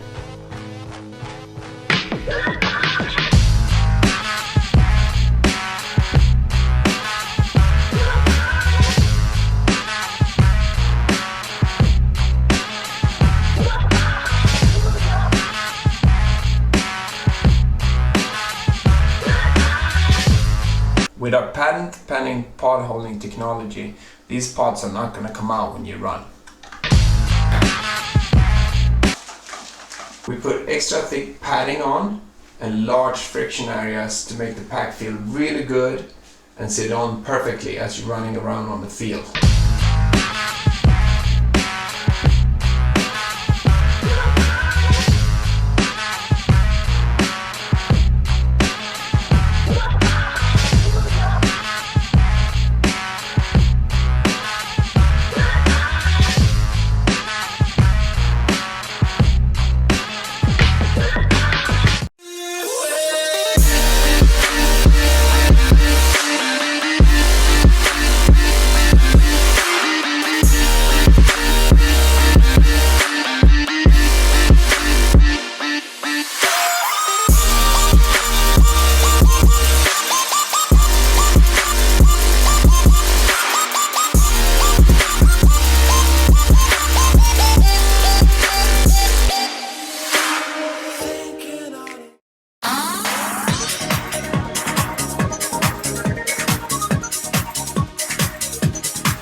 inner warrior. Feel your heart pumping. Savor the adrenaline rush as you face the unexpected. Will you rise a victor or fall to defeat? Paintball promos can help you get there. The rest is up to you. Unleash your inner warrior. Feel the rush. Get your passes and head to a field near you. Check out paintballpromos.com.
So welcome back here, 2015 Millennium World Cup. I'm here with Shelly Farmer and Maurice, and we are about to watch the Nations Cup. So last bit of paintball that's going to be played today before we get to the oh-so-important Sunday competition.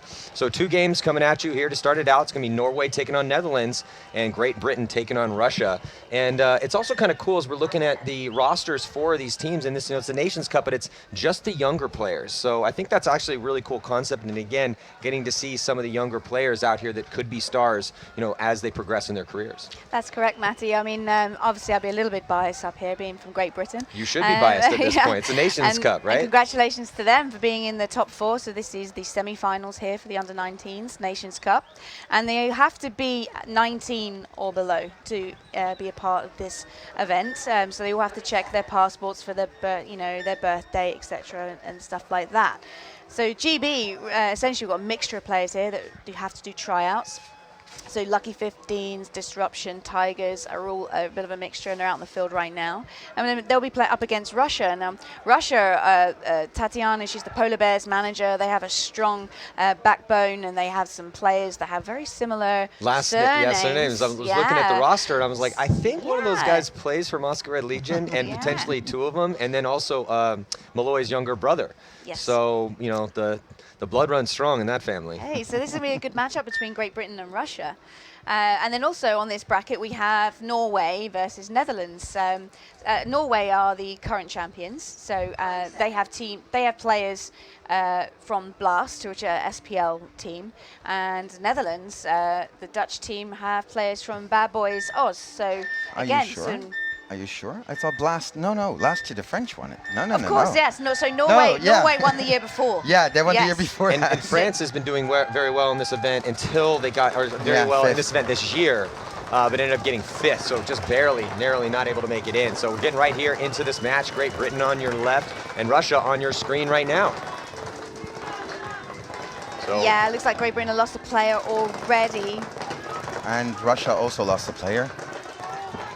So on your screen down there, that's Jordan Latham playing Snake at the back. Well, Great Britain does have a player pretty far up in the center, shutting down that Snake side of the field. You can see the rest of Great Britain's line there on your screen, right behind their player up in the center, shutting down that Snake side. Russia trying to gunfight. Oh, they lose 1 player and then insert bunker on the Snake side of the field. So that's 1 body down, 4 players left alive for Russia. Jordan Latham just gets taken there by the Snake Cake player. I'm glad Aidan Balls just switched to shoot Snake, because it doesn't seem to be anyone locking down Snake side for Great Britain. Yeah, Snake, they were initially, but then he switched his gun now back on that side. You can see there the Russian player trying to make his way into the Snake gunfight. You can tell by his body language, gunfighting with confidence and trying to get out there. He's not able to do it. He loses his gunfight, so now nobody really on this Snake side for Russia. Yeah, that's all down to the Coke can in the center of field. As you see there, to your left, the Great Britain player is now pushed up to the M and was taken out. Oh, bounce shot. So now 3 players left alive for Russia, 3 for Great Britain. And Russia trying to position, I think this might be Malloy's brother, because he's got the same body language. Definitely. Yeah, it is Alexei. So Alexei Vernikov over here on the Snake side of the field, now pushing into the center, goes to the center 50. And you can see there, dead center of your screen now, and directly on your screen. Yeah, number 3, Alexei, believes Malloy's brother, and gets the final kill to win the first point for Russia. He checks himself out and hits the buzzer. So nice, solid work. He lost some guys around him, but still maintained his composure, got a couple kills. I think at least 2 confirmed kills there for Alexei. And the buzzer is clean, and the point is good. So it's going to be 1-0 in favor of Russia. Now, next 2 set of teams coming out here is going to be Norway taking on the Netherlands. Yeah, so the Netherlands are in the traditional color for the country in bright orange.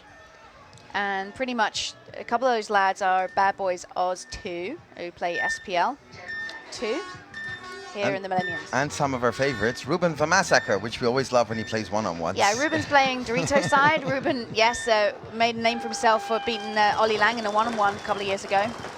Oh, so now he's grown up a little bit, still out there handling business for his country now. Looks like Netherlands and Norway both losing a body. Netherlands pushing hard, at least out wide over here on the Snake side, up a gate out to that back bunker, Snake side. And you're looking at Norway on your screen, try to push up here on the Snake side of the field. They already have that back bunker as well. Yeah, interestingly enough, the Norway team is pretty much Blast players, also SPL2. Blast played Bad Boy also this weekend, and Blast came up tops. So let's see, this might be a revenge game for the Dutch. Well, Norway, 2 players walking off, both with goggle hits, losing gunfights. And a third one, sorry. Yeah, another one, Maurice, you're right, dropping on that D side of the field. And here comes the Netherlands pushing up past the 50-yard line. Looks like Vink, number 17, and it looks like the first strike is going to go to the Netherlands. Still 4 bodies left alive, so pretty dominant here in this first point for the Netherlands. Yeah, and great support they have, and the spectators over there, they're doing Mexican waves, there's horns, so a lot of the Dutch over here in France. So who would you say would be the favorites heading into this event, or this, the quarterfinal matchup here between these 4 teams? I'm far too biased to say.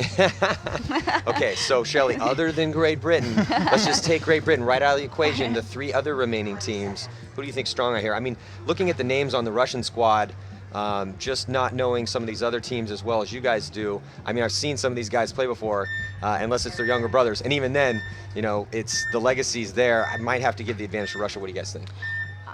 I'm going to go with Norway. Okay.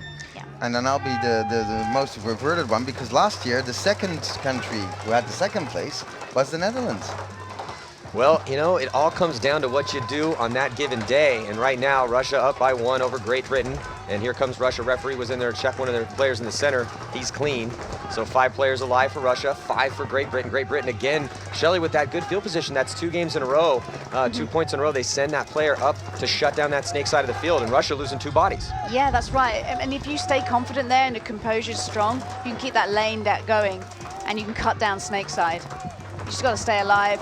As soon as someone pushes Dorito side, so if you lose your players behind you, you're vulnerable to your pack. So it definitely helps them then that, player coming off that D side of the field for Russia early, and the 3 players left alive are all on from the center towards the Snake side of the field. I mean, switching now, which may allow the Snake player to push. So Alexei trying to do a damage control and get out wide, and almost takes the bunker down with him, but he's able to make it in there alive. Yeah, Robert Williams is looking really strong for Great Britain, now pushed into the M. He's shooting Snake side through the M to get that Russian player.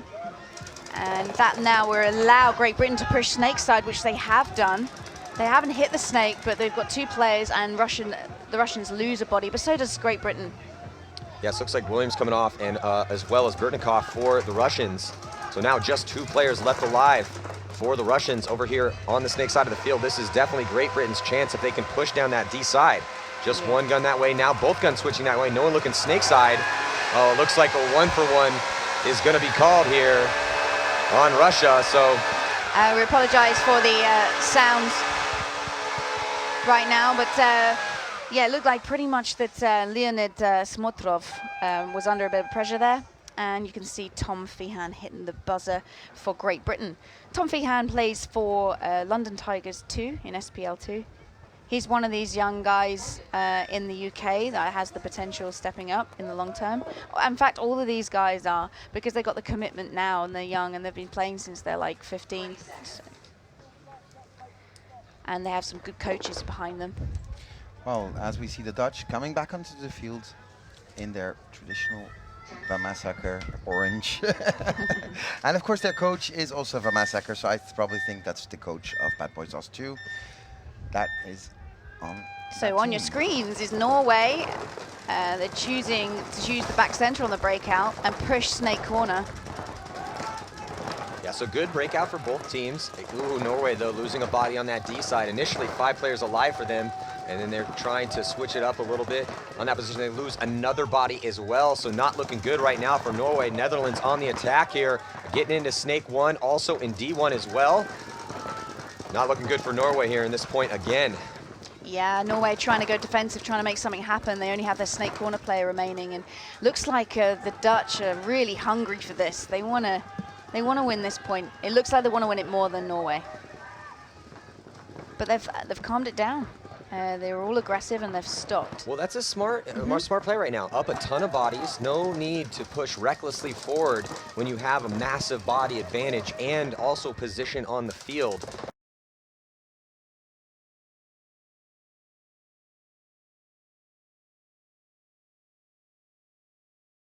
You're up, so I couldn't tell Mishka and Sergey apart. See Malloy moving out. Oh, but Sergey gets shot. So now it's 3-on-3. 3-on-3, Just Cornell and the Snake. Just Cornell winning the Snake bottle. If he gets down to the... No, I think he's in a good spot now. But there's nobody on the Dorito side for Edmonton Impact, which gives Greg Sewers a little bit of freedom. And Greg has become a very creative player as well. Yes, and solid. Ooh, and Rainey, so and Greg shoots Rainey. Shoots Rainey. Say Rainey's been that shooting crossfield all game, just trying to contain Greg. Yeah, tied up at 2 here, so this is a very crucial momentum Swift on the points. Three players alive for Houston Heat and 2 players on Impact. Wow, look at there's Zach just doing the dance from every bunker, huh? Yeah, he's played. Malloy's trying to figure out what to do here. If Malloy gets shot, though, could be bad. Oh, ref's in there checking him out, and he's clean. That ref likes to. That ref was spazzing out, man. He likes to pull some penalties too. So Malloy just posted up on Justin Cornell. Justin Cornell puts Malloy in. Malloy forced to look inside, and he's going to run the highway. Here comes the highway. Oh, look at that! He shot him first. He got him. He shot him first. So Malloy beautiful. Malloy not able to get Justin Cornell. Justin Cornell still alive, and now pushing past the 50-yard line. Greg Sewers is all the way on their side. Zach fills out to the Dorito 1. Dorito He's going to shoot him right there. That a boy, Cornell. Oh, but Sewers runs down. Oh no, does he? So the referees look like they're calling out Sewers. Sewers missed. And Justin Cornell left alive over here. Wow. And also Zach Yakimek was still alive too. Wow. Yeah, Sewers went to go run him down. He missed him. You know, at the pro level though, when it's 3-on-2, man, you really you can't lose those. You know. You know, and that was Impact's problem. The game they lost against Outrage, I think it was, or I can't remember. They lost to a French team, but every 2-on-2 and 3-on-3 they played, or when they were even up bodies, I think they lost. Which they had, I'd say, I'm in the same hotel as those guys. Bart came down on them. It was Outrage, yeah. Bart came down on those guys pretty hard. Dude, Outrage is a good team. They've been one of those teams that can definitely beat you when you are not prepared. We played them a couple years ago with Dynasty, and they know how to shoot really well off the break. And I mean, they're a pretty solid French team, I will say. You know, so they had a great event here. Yeah, they did. Until today, but who'd they play in a Syndicate? Huh? Yeah. They almost beat Syndicate, no? They were winning 4-2, I think it was. And Syndicate came back. Syndicate had an awesome comeback, and they ended up winning 5-4. But yeah, Outrage had a really good event here. Good for them. I like to see the French team do well in France. Well, the French teams are strong, all the way down. The way that the way they have paintball now in the countries over here in Europe is kind of impressive. What they're doing in Germany, what they're doing here in France with the national series. Yeah. I mean, the German leagues are gigantic. I played in some of the DPLs, and they've got, I think, something ridiculous amount of teams, 300 teams or something like that. Who do you play with over there? I play with the Cologne Hurricanes. Yes. Does Cologne get a lot of hurricanes? They get a few, yes. Just one, actually. So, Oliver, are you going to come back and play the World Cup in the States? It's a great question, Maddie. I do not know yet. I am in the States now. I came home for Alex Frazier's wedding. You were there. In fact, you were the minister. I was the minister. Great job, by the way. I appreciate that. If you guys need to get married, hire Maddie Marshall. And so, yeah, I'm home now, I'm in California now. And I think what I'll do is I'll go out to practice and see where everybody's at. But I don't want to just come in and be like, hey, move over, kids, I'm here. I can see what you're saying. So, yeah, they might need even just a little boost. Maybe even if I come out and help coach them or just give them a little bit of moral support, I think that's worth it. So you are going to – I think it's totally worth it. Well, because they had when you weren't around and we were talking about it, they were actually excited that you potentially were going to come back. Alex was pretty stoked on it. Yosh was too. They were like, if we think Oliver's going to come back for World Cup. I was like, really? And they're like, well, he's not sure yet, but we think he's going to come back. Well, I don't want to make any guarantees, and I'm trying to live pretty spontaneously at this moment in my life. But I think it'll work out, yeah. So we'll see. Well, they want you back. It sounds like you do want to be there. I do respect that, though. You don't want to just come in and demand you right away. Scoot back, over. Boys. All right, everyone get out of the way. No, that's not it. You know me. I'm a team guy. And whatever I can do to help the team, if it is playing, it's playing. If it's just being there for moral support or filling pods, I'm into it, you know? So we'll see. Well, here we go. About to watch this next point here. And the eye in the sky breakout cam. Oh, Heat man, on Justin your left. Rabakov got bounced Impact again. on your right. So Justin Rabakov. And Mishka got shot, and Malloy got shot. And So 3 on 4. Justin Cornell got shot. Oh, so it's, no? It's Yeah. yeah. Justin Cornell's Yeah, one body but drop. it's 4 impact, 3 heat, and but see, watch. I bet heat. Watch heat on this point, because you know they don't want to go down 2 now. They're gonna play super tight. Watch for Fedorov to have a game here. So Rainey now- up in the center. Or yeah. sorry, no, Zach again. No, that was That's Rainey. Rainey. Yeah, Rainey up into that center. Zach's and right there. And that's a spot that Rain dance. both of you guys have played that spot. That Yeah. spot, it's really good to shut the snake down from Absolutely. Just being there puts a thorn in the snake. You know, it makes him think, oh man, I can't go. there. They have you know? to. They have to worry about you because it's kind of tough to put you in. You can just stay there and just tuck in and just shoot balls through that lane to keep them out of the snake. Well, yeah, and I mean, the one thing, too, that makes it a little difficult is you are in a direct line with where Sergey's at, right? So Sergey, if you're playing a little too loose, right, Sergey can clip the front of your loader, and all Fedorov has to do is check off on Keith Brown in that corner and wrap around and But put watch, Rainey right watch in. for Keith to, I mean, it's really Keith's move to, oh, look at this. That's the nice retreat, huh? Fedorov, tactical retreat, Triage. back corner bunker. Yeah, doing triage over here. See, I didn't put that on Fedorov. I figured Fedorov would have snapshotted Josh Ahmet, gone to the snake. Oh, but Sergey will do that instead. So And Sergey, he gets him. Yeah, He so gets Sergey him. gets Running through and shooting. Rainey's lane, is able to take out Rainey. Justin Rabakov making a move now into the 302. But they don't know that they're in the snake. Well, Keith Brown needs to get in the Well, snake. Keith Brown just moved up one bunker Yeah, he on your needs screen to. right now. He's had the ball for a little bit now. Greg Sewers isn't looking at him, but I think you see a Fedorov playing over the top of that back corner. He's backed up way yeah, off he's of it. backed off way off it. Yeah, he's shooting getting- cross at Justin He's Rabakov getting right sneaky. now. So now you 3 on 3. We got a game. Yeah, we do have a game. 5 minutes and 32 seconds left to go. But yeah, you guys are right. The move is here is for Keith Brown to get into that snake because up But until right now, but if no Keith- one's shooting at him. If Keith almost just got but if shot Keith right now. He's got to be dies, careful. then the game's pretty. Yeah, that'll be it because Sergey. Josh Ahmet takes one from the snake. He looks inside, right into Sergey's gun. Which, So- you know, hey, maybe if, you know, say Keith gets in the snake, he can take some of that pressure totally off Josh, but he has yet to do that. I think Sergey's been the most consistent guy in heat this entire weekend. Sergey's super good, dude. So now Keith Brown, it's all on him right now. Only player over here, snake side on your screen. Right in front of him is Sergey. There you can see in the snake. But Justin's got some good good position over there.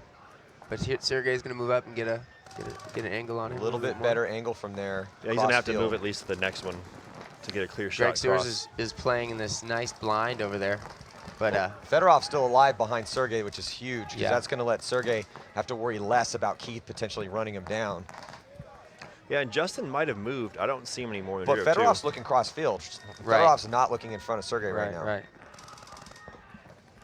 Okay, yeah, so Justin still is not 302. You can hear Tim Montressor Okay. from the other side, yeah. Here comes Sergey. Sergey's going to fully commit, and he runs down Keith Brown, and looks Oh, like wow. he might have stayed alive. I don't know. He's asking, begging the referees there. Oh, and saying Sergey he does shot get Keith eliminated. first. That was a big move, actually. I mean, I would not have guessed that, but that was he came from the snake too, all the way to come bunker him, huh? Yeah, well, I mean, he knew he had Fedorov behind him, right? It's a 2-on-1 on this side. Fedorov has no paint, though. And the rule here is you cannot pick paint up off the ground. I dislike that Yeah, rule. I'm right there with you, man. I dislike that rule. It makes no sense to me at all. So now Fedorov up to the 50-yard line. Almost kicks the ref in the head. No paint on his back, down to what's left in his hopper. But Justin Rabakov, an outstanding shot. You know, if he... Well, we've seen a 2-on-1 pulled off. Actually, Syndicate was eliminated in the Justin right last there. match, but Malty Borman pulled off a 2-on-1 to save the day for Syndicate in one of their prelim games. Uh-oh, here comes Greg. Uh-oh, here comes Fedorov. And so Fedorov's going to commit. Let's see if he can get a shot in on him, and he did. So Fedorov's still alive, and he's going to run in and hit that buzzer. Oh, that was sweet jump. Did you see that move? I like that one. Air Moscow. Of course, Fedorov invents the cool move. He jumps on the back bunker and bounces and hits the thing. That's not his first time he's extra, done that. No, it's not. No. Extra style points. He's done that a couple Well, times. this is going to tie it up if he's clean at 3 apiece with just 3 minutes and 12 seconds to go. I want a replay of that. The bounce off the bounce back. to the bounce to hit the buzzer. Unfortunately, that doesn't give you bonus points. That's just one. Nope, there are no style points here for paintball. No style It doesn't points. always need to look pretty. it just Remember needs to style work. points back in the day? I do remember style points. We had a style point competition a couple times. I think Todd Martinez won that. Yeah. He was extremely stylish. Yeah, well, he essentially... Is this pre-pro? Well, no, this is long ago. necessarily- This was like the early 2000s, and so coming over here, there was a race to see who could have the most stylish bunker move, and it evolved to the point where guys were bunkering, shooting guys behind their back, Yeah, under through the their legs. I did a Somebody under the tried leg. to do a cartwheel. I think. I'm not even kidding. This is. I know you're in shock, but this really happened. It was in England. I want video of this. It was in England. This is isn't true. documented. This is pre-video. This is pre-video. Someone has it maybe on their Nokia phone. A series of very blurry images. See, I kind of had Houston Heat on that point. Although they lost 2 guys off the break, they know how to buckle down and not make mistakes. Well, again, this game is for the series title right now. Well, I think, like you say, Fedorov making that move to shoot cross field, and then Keith Brown. I mean, when I watched him move up, no one was shooting at him. When Fedorov was committed cross field, Greg was heads up with Rabikov, and Sergey was in the snake one shooting crossfield at Josh Ahmet. There was no one shooting at Keith for a good, it looked like 20 seconds. When they had 5 guys live, it was Keith's move to get into that snake, and he didn't take it. He took it a little too late, and then they lost Rainey.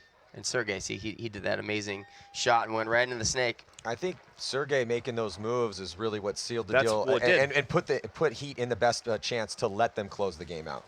Yeah, he made the move to Fedorov's bunker, put Rainey in, and then ran and shot to the snake one and shot Rainey. A little unorthodox because Fedorov ran backwards, which I would have thought Fedorov would have done that move. Yeah, and then he let Sergey come in and look super cool. Well, yeah, he let Sergey but steal then all he the thunder. did the bounce buzzer. Yeah, so he made it up at the end. Redeemed himself. Yeah, you know? so it's all tied up right now. And Looks like we're going to get a timeout. Yeah, Impact is yet to take the field. This would be a smart time to call a timeout. This would be. But where has Mishka been? I haven't been able to. Oh, he's been playing. He's he been goes getting to that, shot that to tall that. cake. Yeah, okay. And also, for all you guys at home, this game is brought to you by Drom Paintball, actually Kevin Klum's company. Oh, one-on-one champion. Yeah, the one-on-one champion, Super. Kevin Klum, doing big things with Drom. So please support us here. We're trying to, bring you guys the best broadcast we can, and it's important to have sponsors. Money makes the world go round. It's huge to support each other. Very huge. So Jason Trojan talking to his guys out there, and he's going to jog back.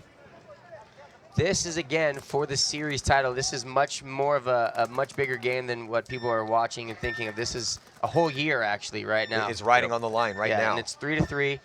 You're looking at Houston Heat on your screen right there. I mean, obviously, they want to win the tournament, too, but you got to win this one to even get a chance in the finals. And whoever wins this will be the series champions. You're watching Fedorov right there.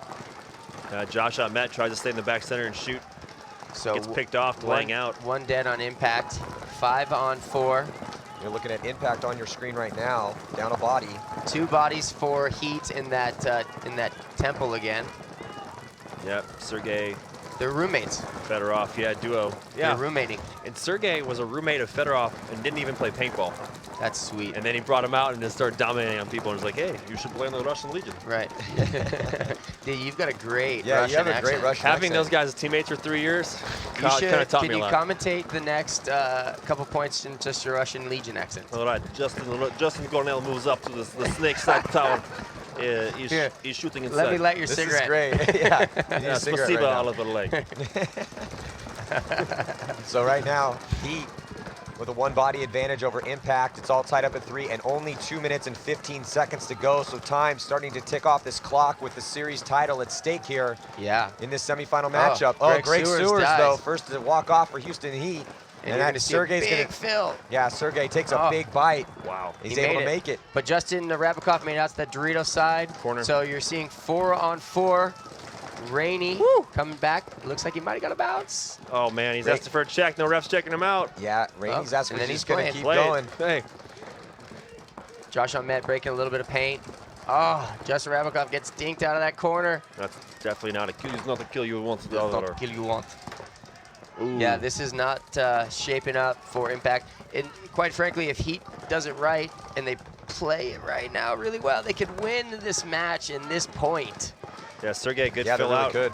Because there's only 1 minute and 24 seconds left. Yeah, time is such a crucial. Oh, look at this, and Sergey gets to the Dorito too. If somebody doesn't die in the next 20 seconds, we could be going to an overtime period here to decide this. Because you know as it goes down, when the time's starting to tick off, you start questioning, okay, should I, it's still 3-on-3 or 4-on-3, should I make this move right now? No, I don't question that. I usually make the move. Oh, wow, what a shot by Justin Cornell to wrap low on Fedorov. Oh, look at that, 90 seconds left, 2-on-3.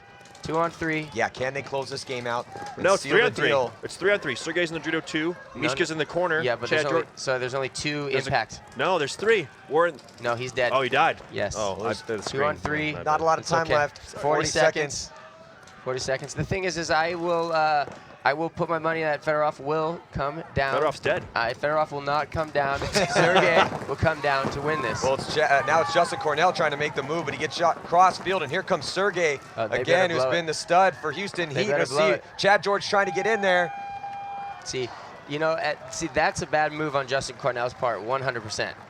No need to do that at that point. That's the worst thing you can do. If you're gonna said you'd make the move, though. No, but there comes to a certain time where you're going to make the move, but you're not going to make the move in 25 seconds or 30 seconds, because that just gives them enough time to come back if your move doesn't work. That was the point I was trying to make earlier. I gotcha. Okay. So now you can see tense moments here in Edmonton Impact pits as Houston Heat taking that point, and yeah, Bart had to blow the horn to give himself enough time to score a quick one here to try to tie it up. I thought he should blow it sooner. He should have been on that sooner. Yeah. So exactly. As soon as you see JC get shot. Totally. So now Impact forced to try to score around a 19-second point to try to tie this one up. I have seen it been done before. Yeah, I've seen it been done before too. It's super hard against sitting here next to me on my right-hand side. It's super hard though against the Les Rochons. But that was my French accent. That was good. I can't do French. I'm not even going to attempt it.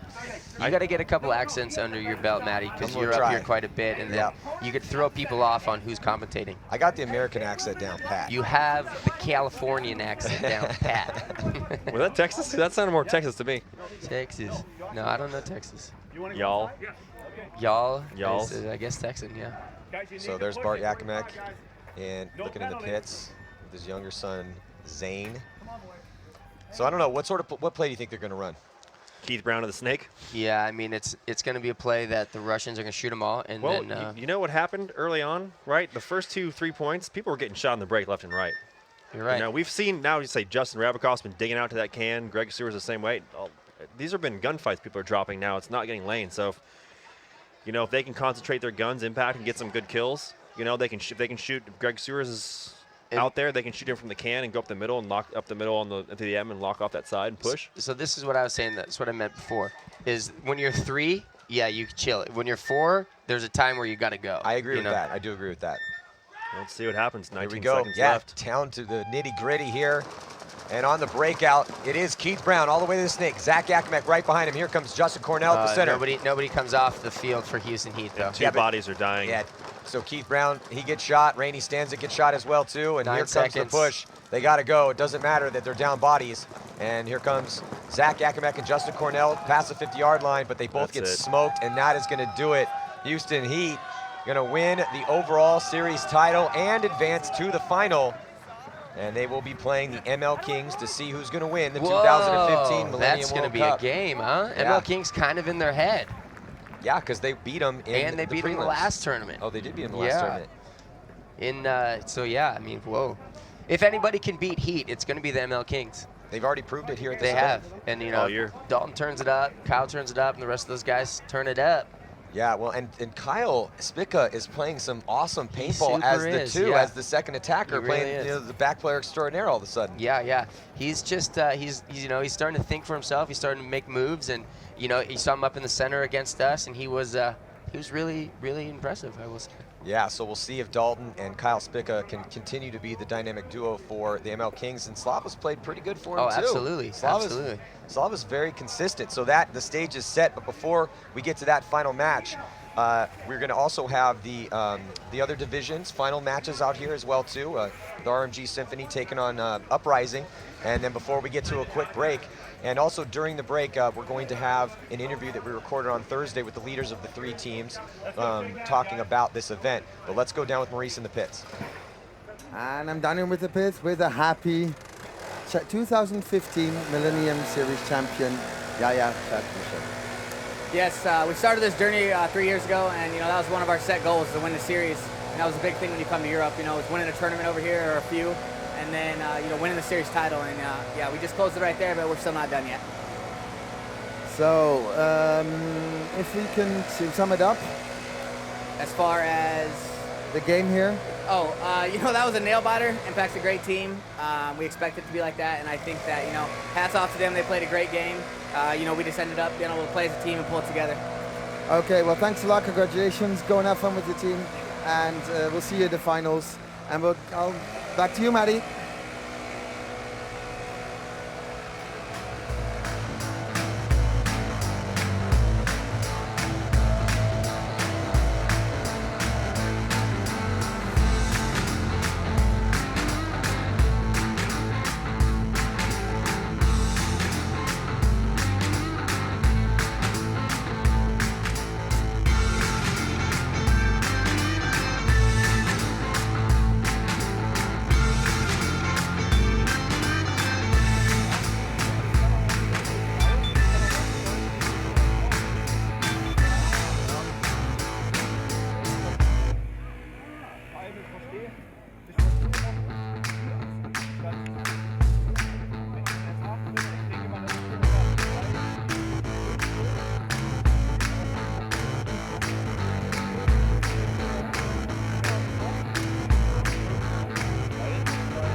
Nothing says hardcore paintball combat quite like pulling the pin and lobbing a paint grenade at a dug-in enemy.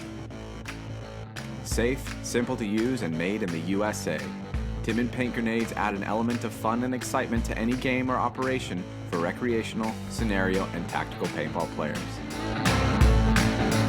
To create the Tippmann Big Boy paintball grenade, raw tubing is cut to length and a hole is generated to allow an exit flow for the paint fill and ball bearing. Next, the ball bearing is inserted into the tube and the opposite end is crimped to seal it off. Once the tube is crimped on the end, the hole made, and the ball bearing inserted, the technician adds the grenade cap and folds the top end over to generate a seal. The grenade spoon is then hooked onto the cap and the two pieces are held together with the grenade's pull pin. A mechanism is then used to fill the paint grenade with 10 ounces of paint. An air pedal releases the paint into the grenade, which causes the tubing to fill. Finally, once the paint is added and the pump is shut off, the sausage crimper places a large staple on the bottom of the grenade, completing the manufacturing process. This grenade is now live and ready for packaging and play.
So welcome back here, 2015 Millennium World Cup. I'm Matty Marshall alongside Shelley Farmer and Nick Slowiak. Hi. So here we go. We are now going to be watching the SPL final games. No, this Not is yet? the Open Division 1 Open finals. Division 1. Yeah. So we have RMG Symphony from Bratislava. Also has some Austrian players along their side, and they will be up against Seattle Uprising. Seattle Uprising, who you know very much about, Matty. Yeah, they play in the States. They won semi-pro at the last event in the NXL, and they decided to just parlay that win, come right on over here. Well, great start for RMG, straight into the snake. They've lost a player on D side. Yeah, RMG definitely pushing up here into the snake. And they also have Bart Blonsky on their team, who's a big-time pro player. Used to play with Russian Legion, came out of New York, and now over here playing with his European friends. Yeah, Bart's got. I think he's from that area. He's got some ties with family. I think I was talking to him earlier in the year over here in Europe. I could be wrong, but for those of you back home that haven't heard of him, he played for the Russian Legion, as Matty said, has multiple world championships with them. Yeah, he had him and his brother Matt were phenomenal for years on end. Solid 1-2 punch. But it looks like two bodies walking off from each team. Oh, as this guy gets clipped coming in the snake. That is Bart, I think. That But just the refs didn't see it. No, he definitely got shot on his ankle. And he definitely just got he's shot out in now. his face. Oh, he got lucky with that one. That would have been a penalty. And Alex Gray, who took second in the one-on-one to Kevin Klum on your screen right now. And Alex Gray was the one who's been doing all the damage here for Uprising. Now all the way down in the snake. He shot out Bart Blonsky, and now all the way on to RMG's side of the field. And no need to do any more work as the rest of Seattle Uprising polish off the last RNG player. And it's Seattle Uprising here, but it's Seattle Thunder back home in the NXL. Yeah, but Thunder, it's a different team. I know, but it's Portland Uprising back home. I know. They're not, yeah. I know, but you keep mentioning Thunder. That's like I know, an I'm just entirely saying. different group of dudes, and they don't really get along. Well, it makes me wonder if maybe there are some guys over here playing with them. Are there? I didn't see their full roster, so that made me wonder. Right? Maybe they said, "Hey, we have some Seattle Thunder guys, that could afford to come over here." No, nope, none of the guys. No, it's the Uprising team. There's none of the guys from Thunder over I tried to put the pieces of the puzzle together, and I couldn't get it. Okay, it's all good. So many teams, hundreds of paintball teams all around the world. So we're in the pit cam now with RMG Symphony, and there's their coach. Now, Open Division 1 is race to 4, so it's the best of 4 points here in a 10-minute time bracket compared to the CPL. So it's a little bit different in the divisional sides of things in the Millenniums. And it stays like that until you reach the CPL, so it's race to 4 all the way through. Yeah, and then also going to be having the Lucky 15s and Low Life, so a team from the UK, a team from Sweden. Yeah, they're up next, and they are the finalists for the semi-professional league, SPL 2. And you were saying yesterday, I believe, that Lucky 15s is kind of one of those up-and-coming teams in the UK. Yeah, it has definitely. a bunch of good young players on the team. Yeah, they're basically like the factory team for the CPPS, which is the major tournament series in the UK, and they've been winning after winning and winning. I mean, they're beating Nexus, they're beating Tigers, who CPL teams haven't obviously had successful seasons themselves, but Lucky 15s are one of those teams, young players that are coming up through the ranks, so it's really good to see them and keep seeing them in the finals. If they win this game, they'll win the series. And right now, that's awesome. Yeah. And that's what you want to happen. As well as a World Cup title. And there on your screen, you're looking at the boys from Seattle Uprising, Graham Arnold, Alex Borromeo, and Nate Schrader. Nate Schrader really helped his team out in a crazy move. He did in Virginia. So Nate Schrader played professionally for Omaha Vicious and the Los Angeles Ironmen, and now coming back to help build this team up with Tommy Tucker. Tommy Tucker, the leader of the group for Uprising. So Open Division 1 is a little bit different to the semi-pro because this is open, as it suggests. So any team can enter any event. So it's the highest division here that's not locked. Same division you play in, right? Yeah, I play in this division with Poison Ivy. So on the breakout. Ooh, wow. Yeah. RNG player trying to make a move all the way around the corner up to the snake side and gets torched. Yeah, he got murdered. And then another body drop in for RMG on that D side as well. So it's just Bart Blonsky alive on the snake side for RMG. Uprising, Nate Schrader doing work over there, I think, on your screen. Up on the D side, on his feet. You can tell he wants to make the move. Nate Schrader now shooting crossfield. Schrader definitely trying to earn this next spot, doesn't want to go sloppy, so he gets across. Nice work by Nate. When he chops up Bart Blonsky trying to make his move into the snake, looks Yeah, like. yeah, did get that cross-build spot, so there's Blonsky coming off. And again, Uprising, here comes Gray. Alex Gray diving into the 50, and everybody's dead because Nate Schrader was going to town on that D side. So nice work again here by Seattle Uprising. Yeah, it looks like RMG are trying to push it too early and walking straight into their lanes. Uprising seem to have this field nailed for this weekend. Yeah, they definitely have their on the break shots, and it's kind of been the story, particularly in that last point. They lose their RMG, loses their body, coming over here snake side. Then they let Nate Schrader slowly but surely work up on that D side of the field, and he got a couple kills, and then Gray finished it off over here snake side. Yeah, getting 2 kills on the break, Maddie, is definitely going to help you out, especially on this field. And you know, with the way that Uprising's been playing all year, you know, I thought that Nate was just going to go the whole way. Like I pictured with the camera view we had there, that I pictured him running down the field in the finals in Virginia Beach. But you know, they know when to turn the pressure on, and you know they're going to see those bodies drop. It's like blood in the water, and the Sharks are going to come feasting. There's Schrader right there, the hero for his team at the last NXL event, and now continuing that solid play into the Millennium World Cup. And if they keep this going, there's Graham Arnold, Tommy Tucker, the leader of the squad, getting his boys ready to go. If they keep playing like this, they're definitely going to win this tournament right now, because those first 2 points look real solid.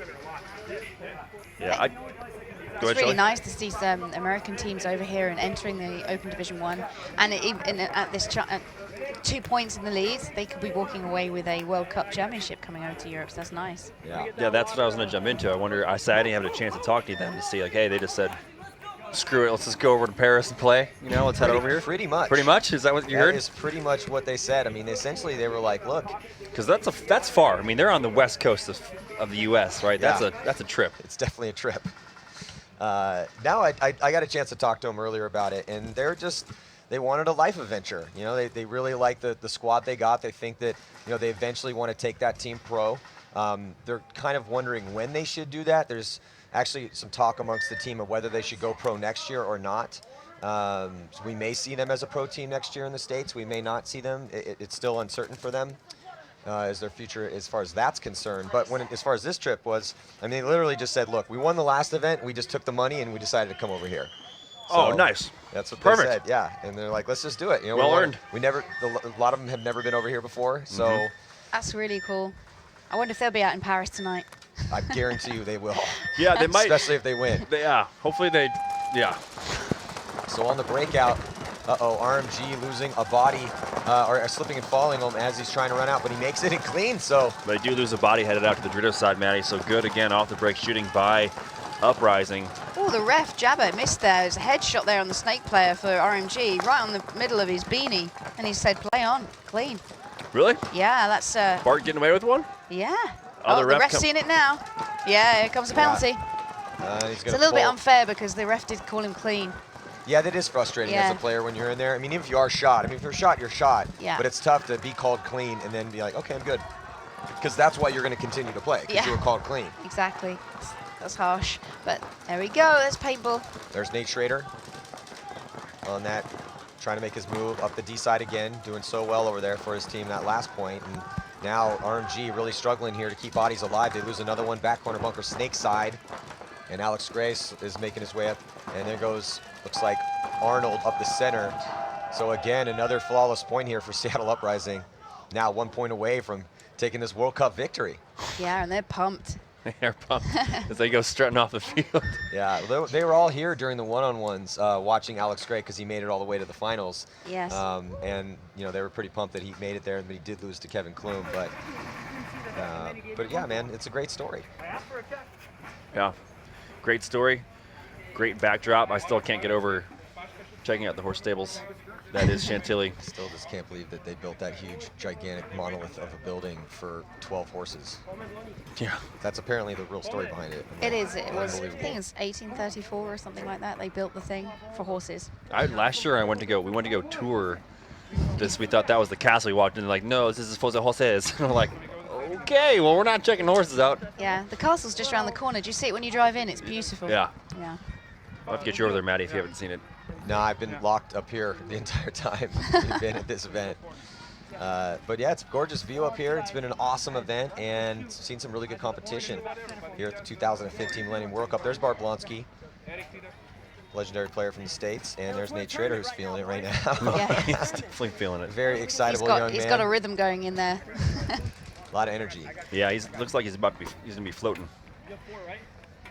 Which I imagine they win this point. No, they should feel pretty confident right now. I mean, they're up by 3, and they've been decimating RMG, and we really haven't seen any close points. And now RMG backs against the wall here. Need to get something going. Still have some time left, though. There's Blonsky. You know, I think, Shelly, help me remember this. I think last year an American team came over and played OD1. Every year there is an American team. Yeah. I don't know if it was. Well, we've had all sorts. I mean, for you to remind me now, I won't remember, but we have had American Army teams that like to come over. So they're posted out here in Europe. They'll decide to put a team in. But it's nice to see, like you said, Maddie, players like Uprising who win a tournament and then use the money to come over. Why not? Paintball's about traveling too. It's about life a lifestyle. Yeah. Yeah. So on the breakout all the way to the snake and gets taken out again. So the off the break shots locked in here for Uprising. They lose a body in the center. I think that's Tucker. And looks like a bunch of bodies walking off for Uprising. So this is a chance here for RMG to get something going here, put a point on the board, but they continue to lose bodies as well. Yeah, only 1 body left for RMG as they lose 3 bodies on the break and 1 shortly after. So Alex Gray doing a real good job of staying alive in that chaos over here. Snakeside shoots what I believe is the last body. And you can see Alex is just nodding his head. Alex Gray got at least a 3-pack here on the snake side. Yeah, there he is right there. Alex Gray, the 2nd place in the one-on-one, and now about to win a World Cup victory here in Europe. Pulls a Fedorov bounce off the back center to hit that buzzer. You know, Alex Gray in the one-on-ones to get to the to play Kevin Klum. It was one of those races where you see your opponent start streaking for the buzzer, and then instead of you have to make that decision. Do I now run fight for the buzzer? Yeah, fight or flight. Alex decided, because he felt he was close enough too, that he was just going to dig in, and it was literally inches. Both of them hit it pretty much at the same time, and Alex fully committed and hit his stomach, and he was on the ground for and then kneeling for like 5 minutes. I've been there. Yeah, it was a rough one for him, but he shook it off and came in, and then ended up losing to Kevin Klum. But man, congratulations to Seattle Uprising as they take the victory here. Hey, let's shake their hands. Yeah, you see RMG passionate about it, and they've got their, as they call the wags in the pits there, giving them a cuddle. You know, even making the finals in Open Division 1 is a big challenge, and congrats to them. But there you see Seattle Uprising are World Cup winners here for Open Division 1. They're getting that high huddle. Yeah, and that's 2 events in a row for them. So I'm going to go out on a limb and say Uprising is going to be the favorite in semi-pro for the World Cup for hands down NXL. Yeah, well, I don't think there's a question about that, Maddie. Which is going to be exciting because that's what, just about a month away. Yeah. Oh man, another year, 2015. Where is it gone? It does go quick. It does. The mics are both, so it's easier. So I think we're going to head into the pits now, so I can hear Maurice chiming in. Yeah, let's interview. Yeah, let's listen in down in the pits with Maurice. So I'm here with Uprising. Congratulations, Tommy Tucker and Nate. How did you guys do? We had a lot of fun this weekend. We just won, and we're stoked to be here and stoked to be playing with the guys. Yeah, it's our first time in Europe playing together as a team, so we're just happy to be here. And take first place is just cherry on top. How different is it compared to when you play in the States and you play here? It's a lot different. The reffing's a little bit different. The rules are a little different, but overall, you know, it's another paintball tournament, so it's pretty similar. Competition's good. Yeah, the competition's great out here. We just have so much experience as a team that picking up the rules real quickly was pretty easy. And yeah, like I said, it's just another paintball tournament, so we just had to play our game and came out on top. So, but now, did you go some sightseeing? You liked it being around here? Have you seen the scenery and everything? Looks great, doesn't it? Yeah, absolutely. I mean, the venue here is so awesome. Like, castle right behind us, you know, right next to Paris. Such an awesome event. Can't wait to play another one next year, you know. Oh, well, help us have you back. So, last words for you. Say, guys, to do the hi to the guys at home. Yeah. Hey, thanks everybody that woke up early to watch us. Thank you to our sponsors, MacDev and Virtue. If it wasn't for you guys, we wouldn't be here. Okay, thanks a lot, guys. Go and celebrate. So, Maurice, back to you, Maddie, or back to commercial. It's us in the tower. Hey! So yeah, so we still got a couple more games coming at you So don't go anywhere. And then we're going to see the final between the ML Kings and Houston Heat to see who's going to win the 2015 Millennium World Cup. Stick with us. We'll be right back.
Nothing says hardcore paintball combat quite like pulling the pin and lobbing a paint grenade at a dug-in enemy.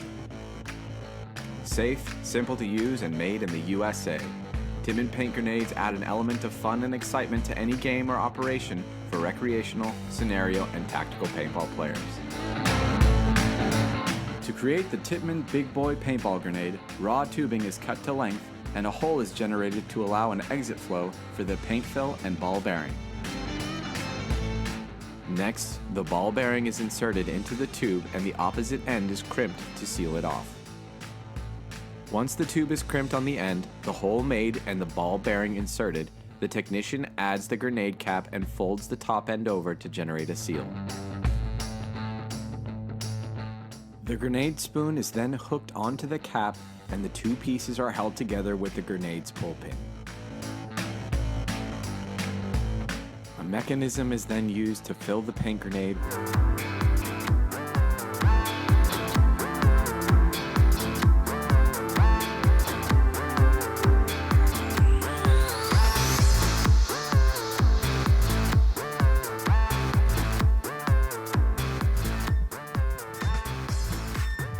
Heading right back here into this match. Final matchup, Lucky 15's taking on Low Life. Yeah, you got Lucky 15s on your start gate cam here from the UK. Already lost a player on Snake's side. They are actually playing Low Life from Sweden. Here they are in the red, and they've just got a penalty on the Snake side. Yeah, so Low Life, nobody on the Snake side for them right now. Lucky 15's seizing the advantage and putting two players this way. But shooting inside, there still are guns for Low Life. And again, Low Life's in the red and black. We'll try to fix that graphic for you. But Low Life's in the red and black. And are the Lucky 15s a die team, or was it RMG that was a die team? Yeah, no, RMG were the die team, who we just seen. Lucky 15s are a Planet Eclipse. Planet Eclipse, that makes sense, yeah. And they are rolling their new CSL Lucky 15s custom markers as they play. Yeah, and the Lucky 15s now able to get in the Snake past the 50-yard line, and bodies are dropping here. Not a good point for Low Life, especially as they got that penalty. You see the last player over there on the D side of the field looking a little frantic right now. Yeah, a little frantic, and again, in this division, race to 4, as we'll see up until we get to the finals. Or I'm sorry, this. Yeah, the finals, the 3rd and 4th place game between. Go ahead, Shelley. No, I was just saying this Rob Williams here in Snake 4, holding it off. Rob Williams played for the under-19s Great Britain team last night. We saw he was holding in the centre of the field. One of those players that's coming up for the UK ranks. Very good. I missed the results of that. Who ended up winning the U19? It was Russia. Ooh. You know, come to think of it, I did hear the Russian national anthem, and every time I hear that, I think of Hunt for October with Sean Connery. And I heard that wafting through the air as I walked back to the hotel. Yeah, the Russians won the under-19s last night, and Norway takes 2nd, and Great Britain got 3rd. So congratulations to the Brit boys, who and a few of them are playing on the Lucky 15s here. Well, that's kind of good for UK paintball, is to have a team like Lucky 15s get into the finals here, to have the under-19s, all the younger guys, up-and-coming players, do well in the Nations Cup. So, looks like the future's bright. I know Nexus and Tigers didn't do as well as they would have liked to, but sometimes it just takes time to develop that next generation. Yeah, so it's bad news for the UK teams yesterday, but this is all good here with Lucky 15s, as you've got the pit cam coach Matt Carver in the background, and then the boys from the under-19s. They're doing the Brits proud back home. How have Lucky 15s been doing this year? Fantastically. If they win this match, they win the series as well as the World Cup. So the best they've ever done, and they'll get promotion to the SPL 1. So just about a minute to go before the start of this next point, and again in a race to 4. So as you see, that's James O.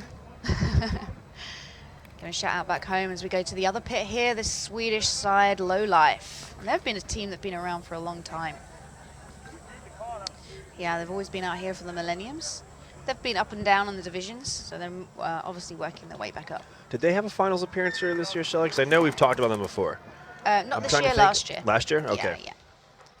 Yeah, Low Life have always been around, a very strong team. Big club in Sweden. 20 seconds. So we go 20 seconds. Yes, Sweden, Scandinavian generals, has a long history of having good paintball teams come out of that area. Yeah, it's growing out there in Scandinavia. It always is. I mean, you can see like the Norway boys team came second last night. Strong nation. So on the breakout, Low Life diving into the insert bunker on the snake side of the field. Yeah, great shot there by the cameraman. I was And about to talk also about a great shot from the Lucky 15s. Which, you know, I wasn't sure did he get shot inside, because I was about to say you can see the angle that the corner player for Lucky 15s has on him. Yeah. And then he just got smoked. But good job to make a quick fill as he gets shot, as he fills it. Lucky 15s player making a great move into the snake, and I can't talk about anyone because everyone I bring up has died. You were just commentating, cursing everybody right so now. So 2 early bodies walking off for Low Life, 1 body for sure from Lucky 15s. Another body now dropping from Low Life. You see him walking off there on your screen. Lucky 15s fill the snake. Hopefully he doesn't get shot. Yeah, Lucky 15's Thorpe, number 25, is Yeah. now in Snake 1. He's crawling up, doing the little army crawl there to go under the lane. Yeah, good move by Thorpe to get moving down that snake and crawling low. 4th body for Low Life gets peeled off, so only 1 body left in that corner, Dorito's side, and he gets called out as it looks like Lucky 15s pull this game out with 3 bodies alive. Yeah, Lucky 15's looking real sharp, looking like the better team here through 2 points, and the score is obviously proof of that. Score is going to be 2-0 with 7:15 to go. You know, I got to talk to Ainsley the other day, who is a coach, captain of Lucky 15s, and He's the manager of the team. And he said that things in Great Britain, you know, as much as there's all this, I don't want to say negativity, but like our disappointment on the 2 pro CPL teams with London Nexus and the Tigers, he's saying that the CPPS, the league that he runs, those teams they're really, there's more teams this year. Things are bigger and brighter, and the competition looks fantastic. So if anything, you know, that's a bright light, especially now with the way the Lucky 15s are doing and how they've done all season. And you know, if that was a situation in the U.S., what would Nexus or Tigers be doing?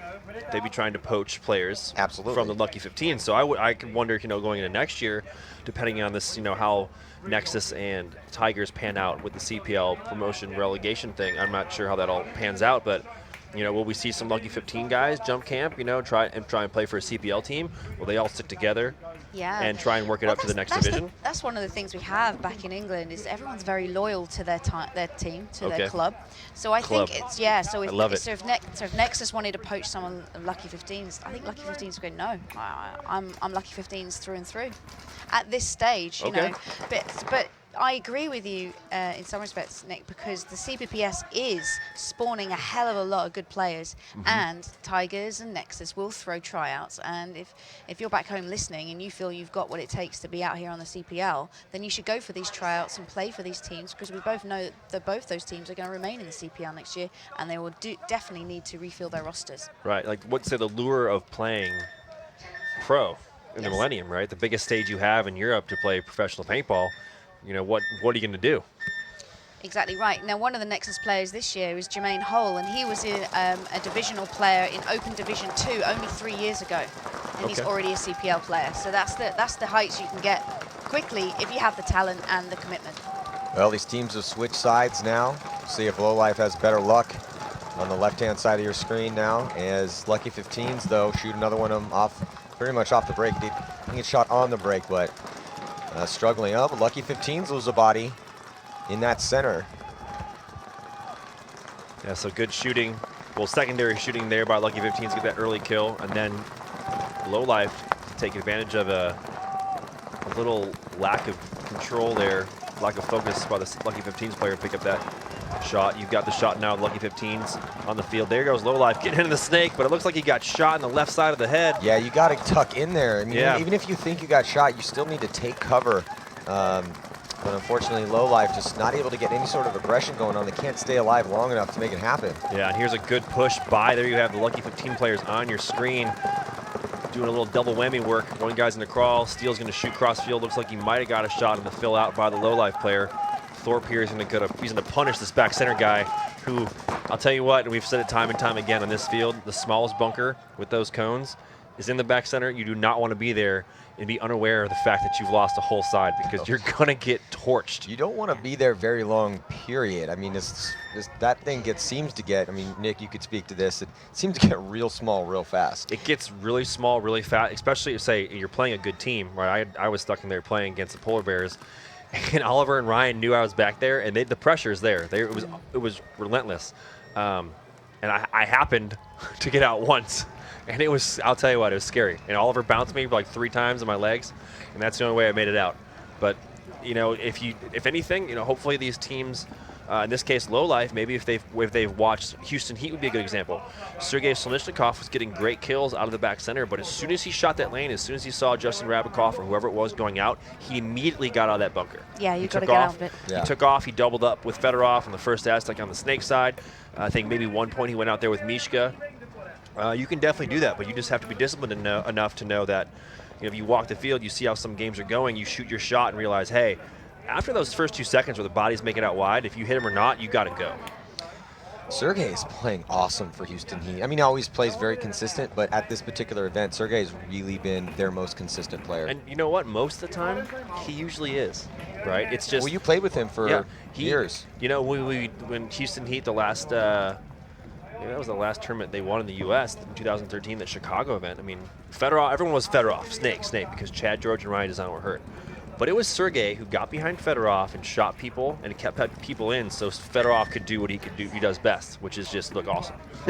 You know, make it look real pretty. Yeah, and you know what? Sergei does that time and time again. Whether you're at practice or doing drills or you're out here, you know, on the tournament field going for the gold, going for the win. Sergei is that consistent player. He shoots spies on the break. He plays tighter and smaller than Malloy, who is half his height. Well, if you want to be a top team, it doesn't matter what division you're in, you have to have players like that on your squad. You have to have those rocks that you can count on time and time again to be there in those important situations. Like Ryan Greenspan's that guy for Dynasty, so Oliver can go up the center and do some crazy stuff, and Ryan always gets stuck playing the bunker no one else wants to play. And he does it very well. He makes the best of those situations. And you said it doesn't matter what division you're in. There's Matt Carver on your screens now back home. He's the coach, and that's the same for Lucky 15s. They have the rocks in the team with Rob Williams and Thorpe and Steely doing the magic down the middle, and then James O as well. So they have a strong line out, and it's really working with them. It's flowing, and they're a good team. They gel well off the field as well. Yeah, I saw Steve Rabikoff working his magic, trying to get in there, get some camera time. Good move, Rab. In his Low Life here. Well, back against the wall right now, Low Life. Their tournament could very well come to an end with a disappointing second-place finish to get all this way and get beat 4 points in a row. But hey, at least they made it here. But the game's not over yet. Still 5 minutes and 55 seconds to go. That's nice shooting there from Lucky 15s off the breaks. They take the snake runner. I believe they went to the snake just to try and make something happen. They've lost another player too. 2 Lucky 15 players walking off as well, so bodies tied up. 3 apiece. Oh, is someone, yeah. Low Life player trotting through the middle there, gets picked off by the Doritos side of the Lucky 15s. So here comes a push by the Lucky 15s into the snake. Yeah, Steely here in snake 1 gets the final kill on snake side. There's 1 player remaining in Dorito Gets both 2. kills. Yeah, Steely making it look easy over here on the snake side. No one was in front of him, just getting those crossfield shots. So perfect game here for the Lucky 15s, who we will crown champions. Yeah. They look great too. I mean, doesn't get any better than that. This is the stuff you dream about when you're moving your way up the ranks. All right, we're gonna get to the last tournament of the year. We're gonna make it to the finals. We're gonna go undefeated. We're gonna win 4-0. Yes, and congratulations to Lucky 15s. They're World Cup winners and series champions here, and they're blowing a kiss to the tower. Aww. 1 back to you, boys. I'll give you a piece. And there they are in the pit cam, Matt Carver. Steve with Rabikoff. Steve, yeah. Yeah, super happy for them. They've had a great season back home in the UK, and they've stormed through the Millennium Series here in SPL 2. And so, Shelly, like as you were saying, they win the series. Yes. Right? They're ranked #1 overall, and they will be moving up to SPL 1. SPL 1. And then, so should they do well next year? Yes. So SPL 1, for the British teams that are currently in there, you've got Birmingham Disruption and you've got Manchester Firm. So it's a great division to be in. And if they play well next season, then we may well see them in the CPL in 2 years' time. I like it. I like it a lot. But they're enjoying this moment now. There's Ainsley Baddeley in the blue hoodie. He's the guy who runs the whole of the CPPS back home in the UK. He's done a lot for UK paintball, and as you were saying, Nick, you know, over 122, 130 teams and event out there. 5 events a year, that's a lot of teams playing paintball in the UK. So the actual paintball scene in the UK is really healthy. Let's just see if we can get them to push up to CPL. Yeah, you know, I mean, you have the health of a region's tournament paintball scene is really contingent on how healthy those regional leagues are. And when they're well run and you have a good time when you go there and the competition's fierce and it's and because then the only way you're gonna grow teams to come and play the really big leagues, the NXLs or the Millenniums, where, you know, the biggest show on earth as far as paintball is concerned, is to, you know, hopefully have guys have success on those lower divisions and think we can go to that big tournament and we can succeed. So before we get to this next game, the 3rd place match between Impact and Syndicate, let's check in with Maurice in the pits. So I'm here in the pits with Lucky 15's captain. Congratulations on that win and the series somewhere. Thank you very much. Yeah, it was a good day. So a good day and throughout the whole 4 tournaments must have been a good thing. I mean, yeah, no, been a good year. It's been a lot of work. A lot of hard work. I heard that well, Clint helped you out a little bit too, I thought. Yeah, he's given us some tips. He's a good guy. Okay, and so what was the secret of winning on these fields for you? To be honest, we've been focusing on the backside, trying to shoot the backside out early, and then sort of hold the snake side and really press the bags in the centre when we got that opportunity. So we'll see you in the higher division next year? You will. Okay, so that's Maurice Stout. Back to a few commercials, and we'll back up with some few games after that.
Nothing says hardcore paintball combat quite like pulling the pin and lobbing a paint grenade at a dug-in enemy. Safe, simple to use, and made in the USA. Timin paint grenades add an element of fun and excitement to any game or operation for recreational, scenario, and tactical paintball players. To create the Tippmann Big Boy paintball grenade, raw tubing is cut to length and a hole is generated to allow an exit flow for the paint fill and ball bearing. Next, the ball bearing is inserted into the tube and the opposite end is crimped to seal it off. Once the tube is crimped on the end, the hole made, and the ball bearing inserted, the technician adds the grenade cap and folds the top end over to generate a seal. The grenade spoon is then hooked onto the cap and the two pieces are held together with the grenade's pull pin.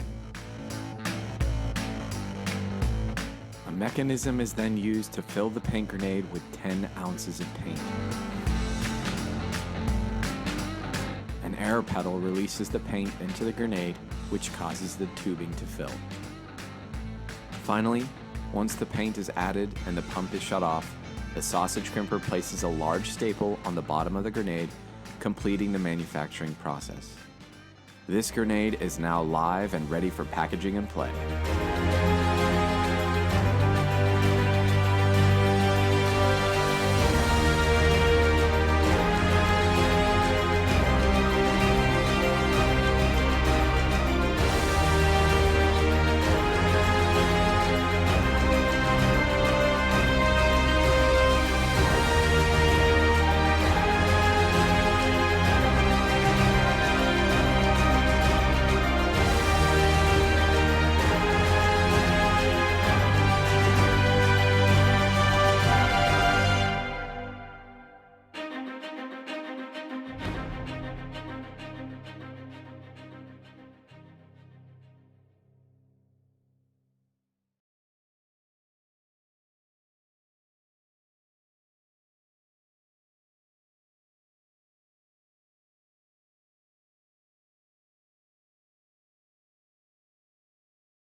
My name is Maximus Lundqvist, and I would like to introduce to you the all-new Bunker King Supreme Pack, patent-pending pod-holding technology, which allows you to use all different pod types from the smallest to the biggest, no adjustments needed.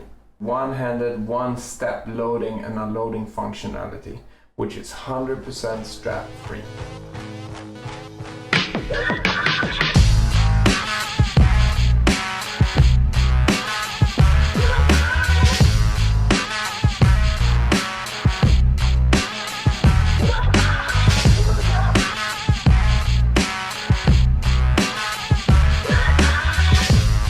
With our patent-pending pod-holding technology, these pods are not going to come out when you run. We put extra thick padding on and large friction areas to make the pack feel really good and sit on perfectly as you're running around on the field.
heart pumping. Savor the adrenaline rush as you face the unexpected. Will you rise a victor or fall to defeat? Paintball promos can help you get there. The rest is up to you. Unleash your inner warrior. Feel the rush. Get your passes and head to a field near you. Check out paintballpromos.com.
Nothing says hardcore paintball combat quite like pulling the pin and lobbing a paint grenade at a dug-in enemy.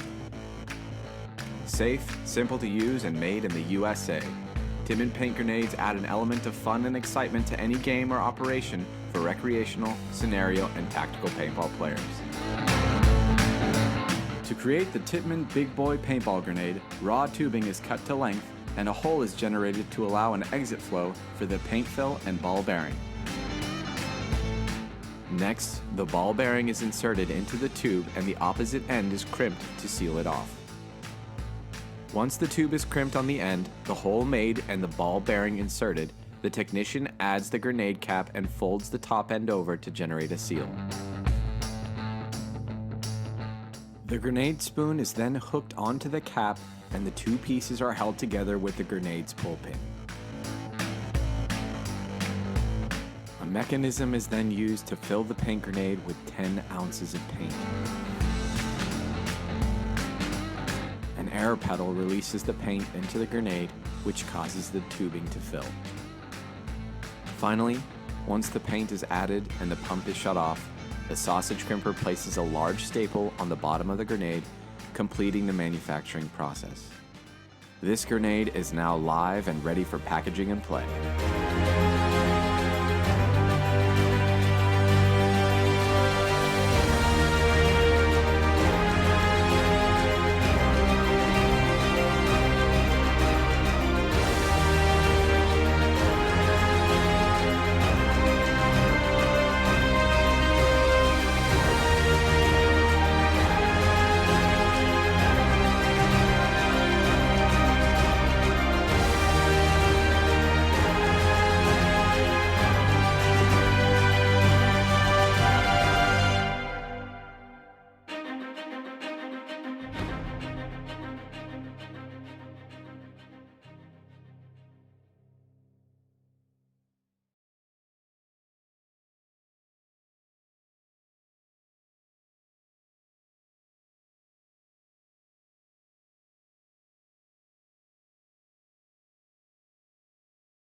welcome back here. 2015 Millennium World Cup. I'm Matty Marshall, Nick Sloviak, and Shelly Farmer. So we're heading into the third place consolation match here between Syndicate and Edmonton Impact. So whoever wins this is going to take third. So what do you think about this matchup, Nick? Obviously, we've seen these teams a lot so far this weekend. We have seen these teams quite a bit, and I think with very close game between Impact and Heat, and then Syndicate got the break speed off of them. Bad. And so I can see both these teams coming out here for blood.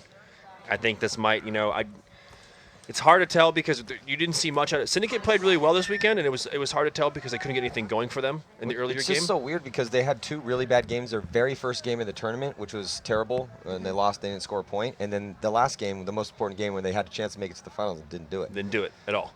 So, what are we going to see? Are they, how did they take the time between that loss and now? And same thing with Impact. Impact knows now, hey, they lost to Heat. They didn't win the series, right?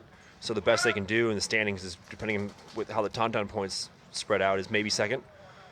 So it really depends on, I think, the time between both losses for these teams and what they want to, what they really want to get out of this game. Is it going to be, I don't care, I'm just going to go out there and try and bloody somebody up?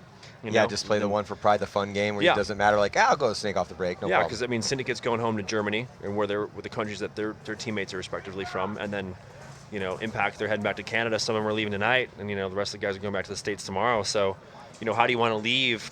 At one sense is one series at the end of the year. This is the last time we'll be here for the Millennium until next year. So you got a big choice to make.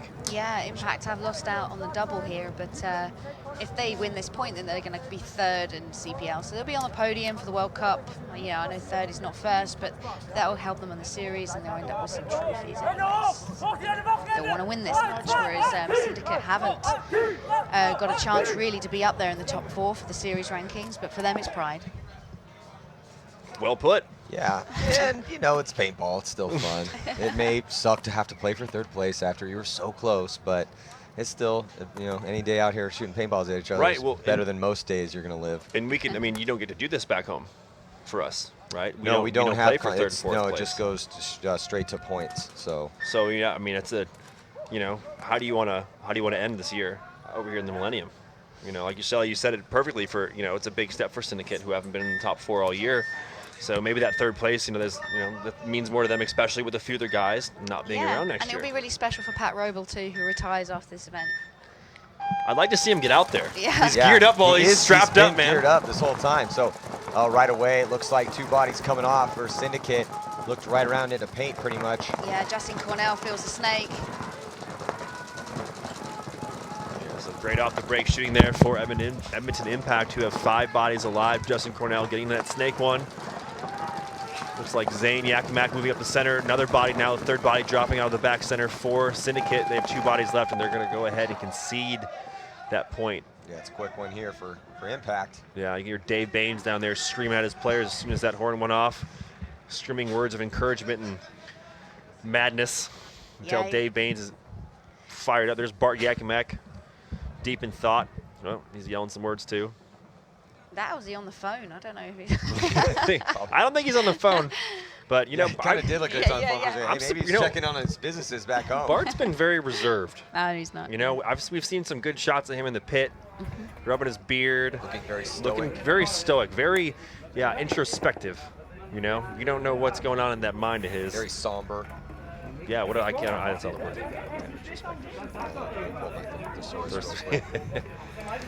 So there you have pits for Syndicate. You know what? This is kind of weird, but I was listening to them speak earlier, German, and I was like, man, that's kind of a nice language. The way they were talking, they weren't yelling. I was trying to guess what they were saying. Do you know what? And it's funny you say that about Germans. Yeah, because I was really listening to it. I was like, man. Also, German, when you look at all the different languages, traditionally, there's like a YouTube video making fun of this. Yes. How harsh the German language Yeah, it always sounds like they're shouting. Yeah. Yes, yeah. But they was like, listening, I was like, man, that kind of sounds nice to my ears right now. And Cena looked at me and was like, are you okay? The Germans are really happy. I mean, yesterday was the first day of Oktoberfest, so they're all over it. Oh, well, we need to be celebrating here. Well, and the guys that are on Syndicate are not like somber German guys. They're like jolly and fun, and laughing and joking all the time. Syndicate's always been a pretty fun team. And they should be happy with their performance here. You know, they don't have any ringers. It's not like they're paying guys to come over to play for them. It's all German guys, and you can't play paintball in Germany until you're 18. So, you know, it's pretty admirable that they've gotten this far, and that Syndicate has been around for as long as it has, and, you know, still in contention. Yeah, and it's interesting. So you bring that up with the whole rules for, you know, the age limit there. We heard from Pat Warble earlier, you know, and for Germany, they're really happy because in the DPL, they beat out Coming At Ya. So no, Coming At Ya beat them at the DPL. Oh, yeah, I'm sorry. And then they beat Coming At Ya here for Redemption. Correct. I'm sorry. So looks like one body coming off for Edmonton Impact, and now Zane Yakimek is pushing here towards this snake side of the field. But only one body alive. Yeah, because Justin Rabikoff's just going to town over here on the snake side.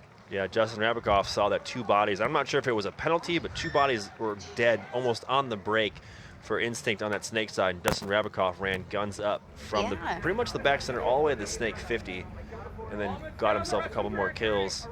Yeah, when a player does that quickly, you know that he probably got the G's off the break, because he knew exactly who just got, you know, shot, and he's just pushed all the way into the snake. And he's been playing Dorito's side, so he's decided to go snake side, which is instantaneous situational awareness in that field. Yeah, and at this point, you know, if you're playing for this game, you've got nothing to lose. You know, hey, I haven't played the snake side all tournament. I'm sure Justin's like, hey, let's give me a shot over here. Yeah, see what I can get done. And Justin's an old hat at playing the snake. I mean, that's how he became paintball famous, was just slaughtering people on the snake side of the field. Absolutely.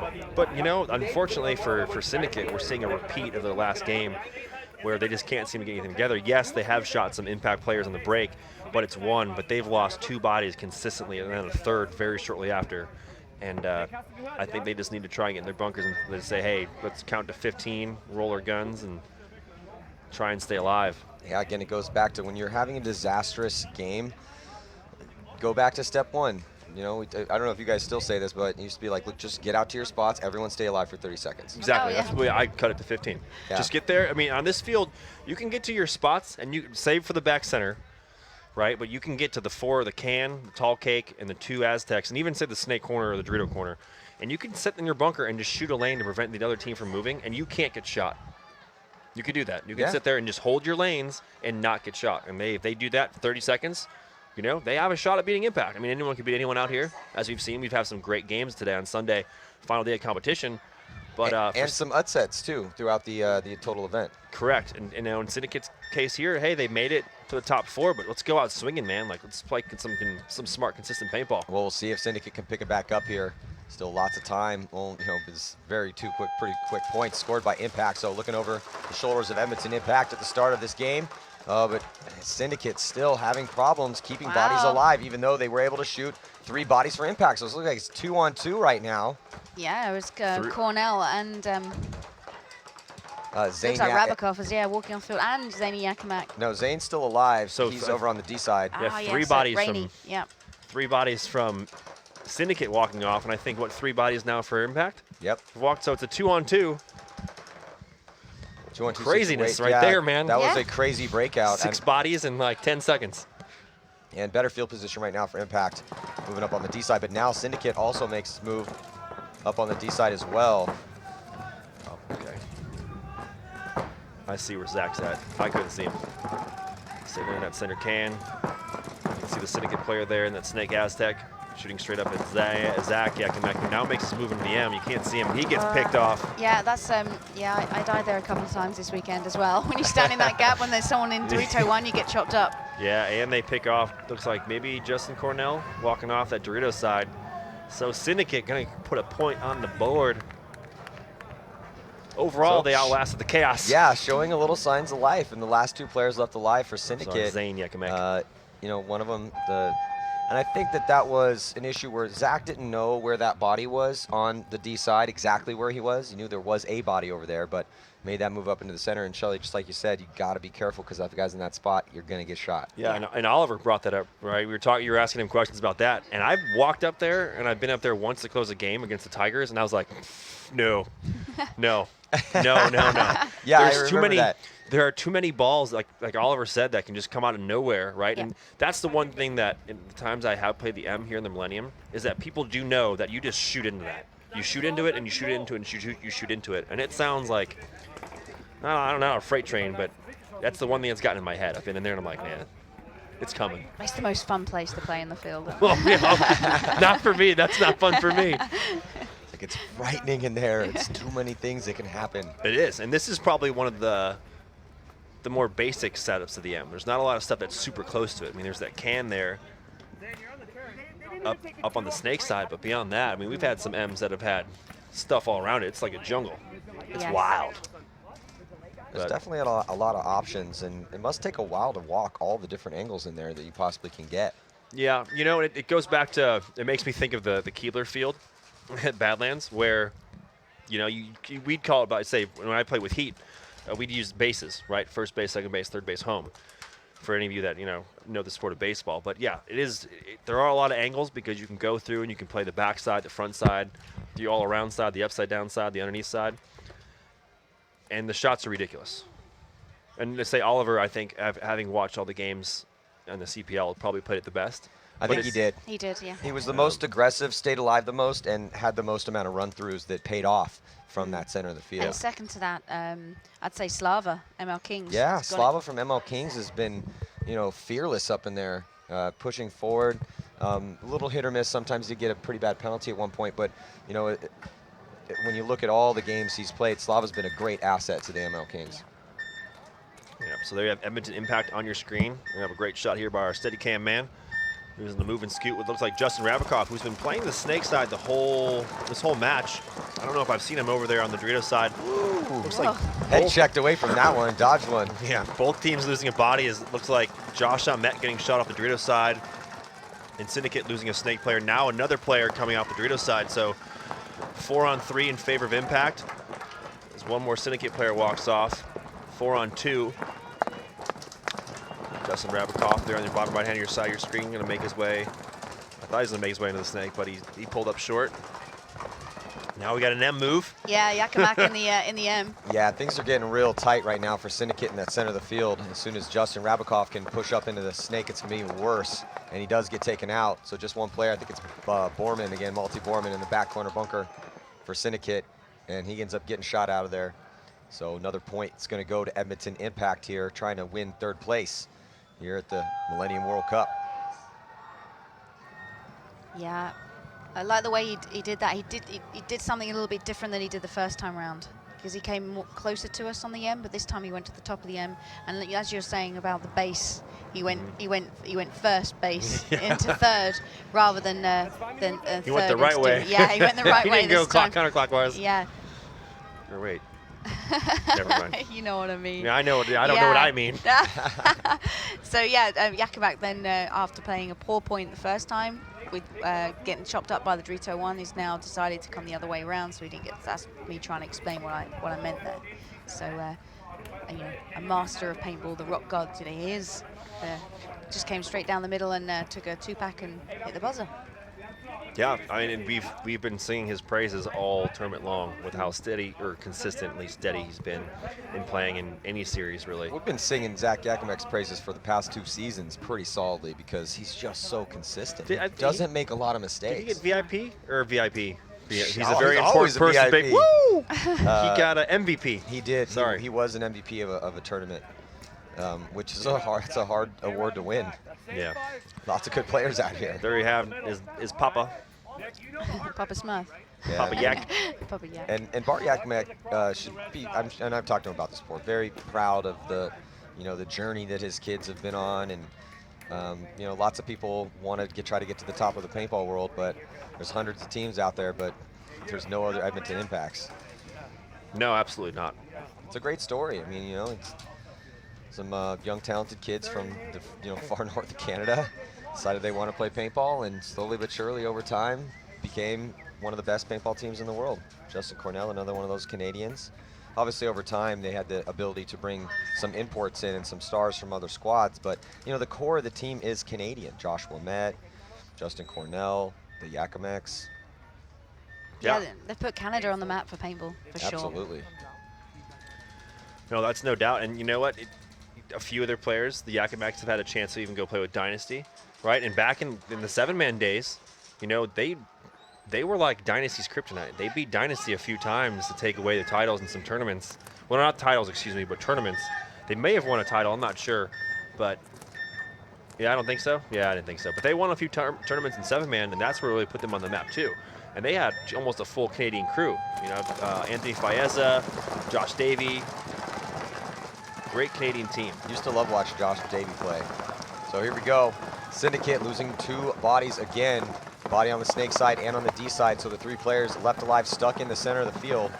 Edmonton Impact looking solid to win another point here.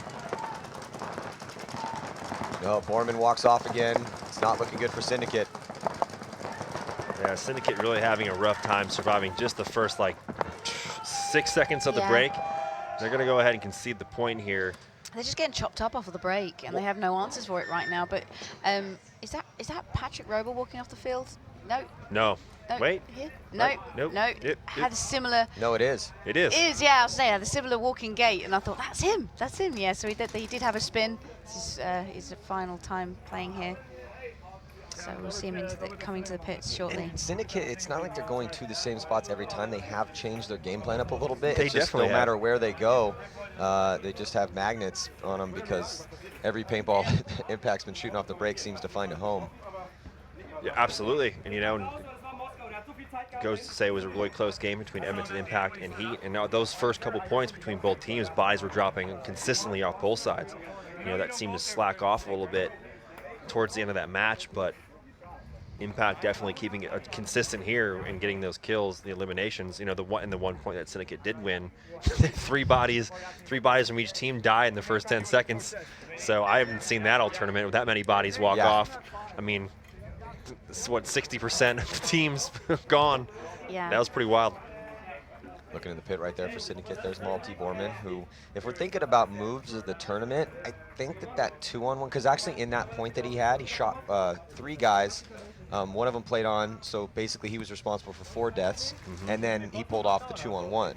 And we've seen some really cool run-throughs, but I think that might be the best move I saw out here all weekend long. I mean, there was a couple Oliver had some good run-throughs, so did Malloy. Yeah. But I couldn't think of a more clutch play than that, you know, because I would give that situation, that's a more difficult to pull off, the 2-on-1 and to shoot 4 guys on 1 than a run-through in the center where it's kind of already decided. Yeah, What no, do you think? I think that's it. I'm asking the question. What do you think? No, have I think you seen a better no, move out there? not at all. What do you think, Shelly? No, I've seen some good moves this weekend, but yeah, I agree with you on that one. My favourite one was probably Carl Spicker's one coming down Snake side, and he took a 4-pack. That was my favourite one of the weekend. Yeah, Spica had a bunch. Spica's been playing on fire here at this event. And they're in the finals. So But there's been some great moves from like the lower CPL teams, like Amsterdam Heat. They beat ML Kings in the prelims, remember? So, you know, there's some little star players that have been going on that are not here in the final rankings. But it's been some great paintball this weekend. Has been some great paintball, and that's what we expected to see. You know, final event of the year, the World Cup here out in Europe, and best of the best. Yeah, so Syndicate pulled a timeout there. Why not? You know, they still had one to pull. This could be their final point. You know, just get Edmonton Impact out by the start gate for a few more seconds. Yeah, Nick Laval getting a spin here for Impact along with Zane Yakimak. And I think Pat's back out there. He's going to be the first one running out to that Doritos side. So let's see if Pat can help Instinct. I'm sorry. Whoa. Syndicate get a point on the board. Yeah, J-Rab asking for a check. He thinks he's been hit by the pack off the break. And while that happens, Syndicate push Snake side. And I think Syndicate are alive. Just jinxed them. Is that because J-Rab wasn't shooting? It could have been, but the back center player for Syndicate just took a shot. Josh Ahmet, though, I believe, or I'm sorry, Nick Laval. Looks like he took one on the break, so we're even bodies, 4-on-4. Yeah, it's 4-on-4, and Edmonton Impact only 1 point away from taking this 3rd place here. Justin Rabikoff getting shot, trying to get into the Snake. Went a little early there, went right into the gun from Syndicate that was holding that lane down. I think that was Pat Warble, too. Yeah.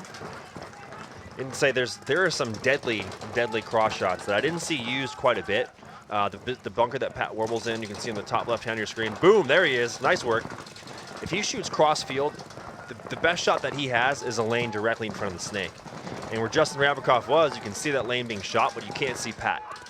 Right? So you see Pat right now, look like he's got a swab in his hand. No, he's sorting out his rotor. You can see all the paint in his rotor. Yeah, that's no good.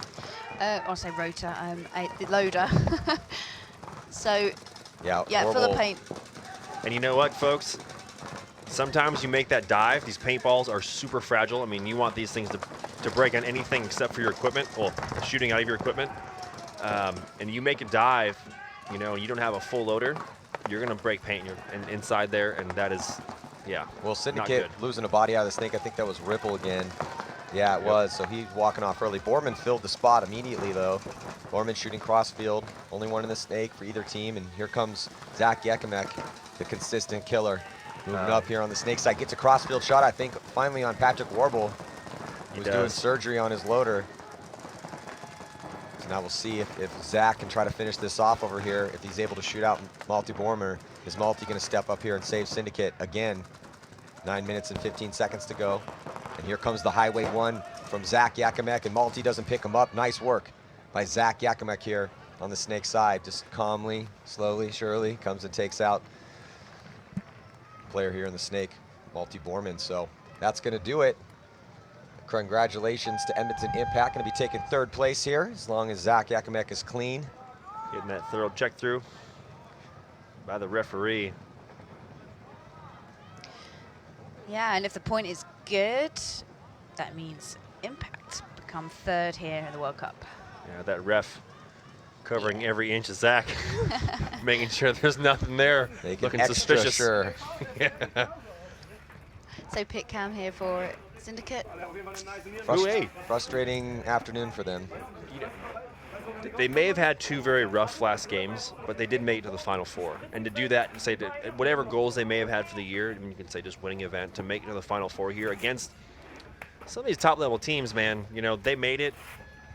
Is the best they've done. I'd say I couldn't think of a better way, you know, say with Pat saying that he's going to take a step back. This is a good way to go out. And there he is, there's Ripple now cuddling Pat. And this is the best result they've had this season for the Millenniums, because they're not ranked in the top 4. So well done to them. They're currently ranked in 8th position. They, you know, they've been consistent. So they're on 9th in Puget, 10th in Bitburg, and then 6th in Basildon. So it's nice for them to be in the top 4. It is. And yeah, absolutely. I imagine this games are being brought to you by Drum Paintball, as you can see behind us. Yes, games brought to you by Drum, Kevin Klum from the Tontons. So before we head into our next match, let's check in again with Maurice down in the pits. Hello guys, I'm down here with the pits with my good old friends. How did that go for you? It went pretty well. We were shooting guys off the break. It was pretty quick points, and you know, we didn't want to sit out here too long and grind another long match out. Well, I heard something like, hey, I can go once to the snake in one, and then I'm not going there anymore. What? Tell us about that. I was just saying I got 1 in the old tank to run the snake off the break, but we didn't use it.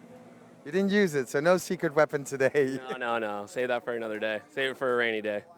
So of course, well, it doesn't feel great. You're not, you know, to having lost that for that last game, but still 2nd in the series. I mean, well, you hope for 1st, but isn't it a good thing also for you guys still to win a lot, to go then into the NXL and then, you know, have a little bit of confidence back?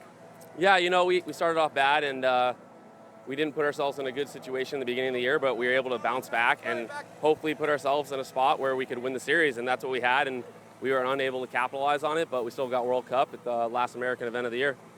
So we probably all will see you there trying to give it your best to get that series then. Correct. Hopefully we can take that one and win a cup, you know?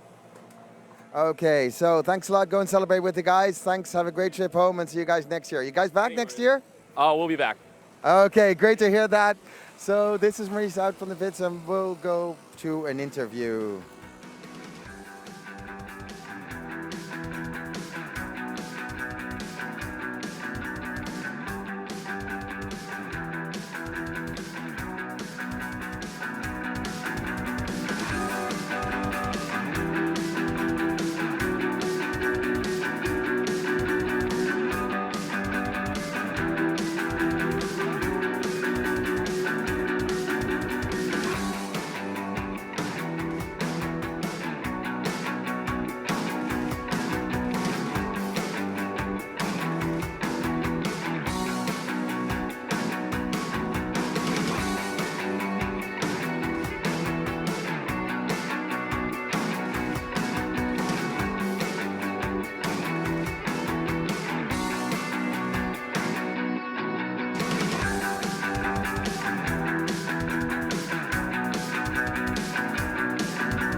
We all have an inner warrior. Feel your heart pumping. Savor the adrenaline rush as you face the unexpected. Will you rise a victor or fall to defeat? Paintball promos can help you get there. The rest is up to you. Unleash your inner warrior. Feel the rush. Get your passes and head to a field near you. Check out paintballpromos.com.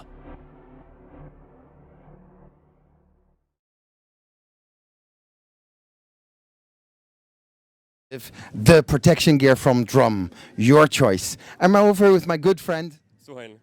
who is going to talk to us about this new product. So Suhail, show it to us. Okay, so this new range is all about the 3 pieces of the protective gear. So we have the slide short, the knee pad, and the elbow pads that you can see on the mannequin just right behind you.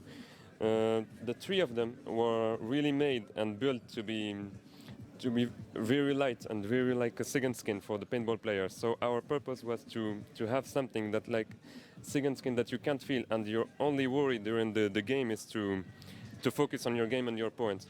So they were all inspired from other sports, like for example the football for this one, which is very light, very like tight and adjusted with a real cut for the players.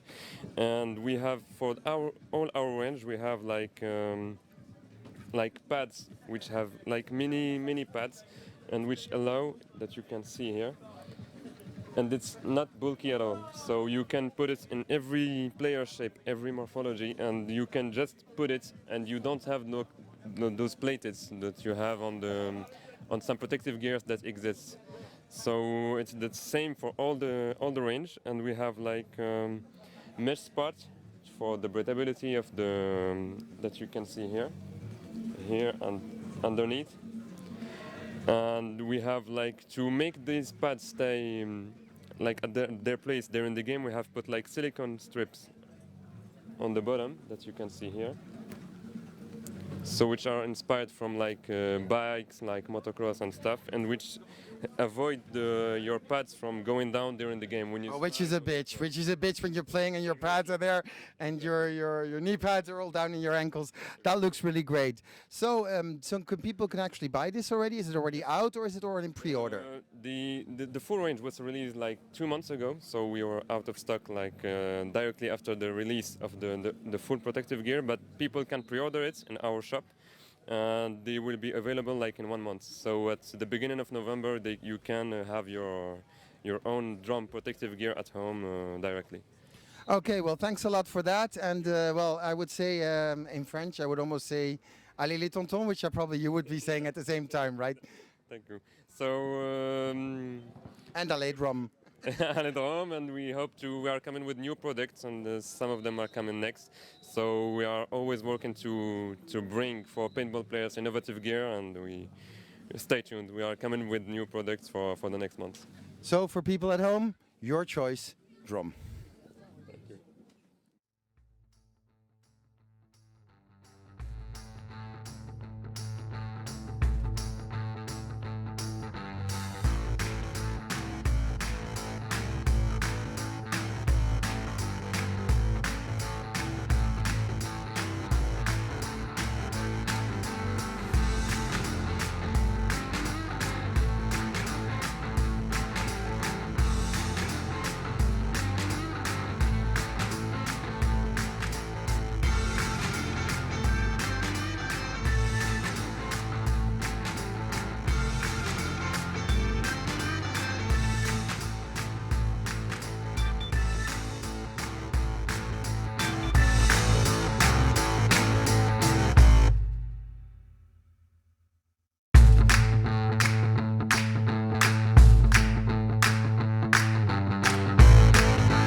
Welcome back here, 2015 Millennium World Cup. I'm Matty Marshall with Nick Sloviak. Hi. And Steve Rabikoff. We're here in Chantilly, France, a little outside of Paris.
So welcome back here, 2015 Millennium World Cup. I'm Matty Marshall with Nick Sloviak and Shelly Farmer. So we are heading on through this competition. Just 2 games remain. And Shelly, big one here in the SPL. Yeah, we have Ronhalt Blast from Norway. They'll be up against Rammstein Instinct from Germany. Now, this is interesting because these 2 teams have knocked out the big guys here in the SPL, which is Scorpions Milano and Manchester Firm. Which is kind of a shocker, right? Yeah, big upset. However, that doesn't really mess with the rankings itself because Scorpions and the Firm will be playing over on the SPL field while we're watching this for 3rd and 4th. Whoever wins that will then win their win the series rankings. But it looks as though, despite seeing Instinct and Blast here on the CPL field, Scorpions and the Firm will go up to CPL next year as the points stand. And also interesting that 5-Star was really close as well to potentially advancing up to the CPL, but they didn't make it. No, I don't. If they've been knocked out of this stage, they wouldn't have got enough points to match Scorpions or the Firm, because only 2 teams get promoted to CPL. Yeah, coming into this event, though, tight race between Scorpions, Manchester, Firm, and 5-Star. I mean, only 2 points separated Firm from 5-Star.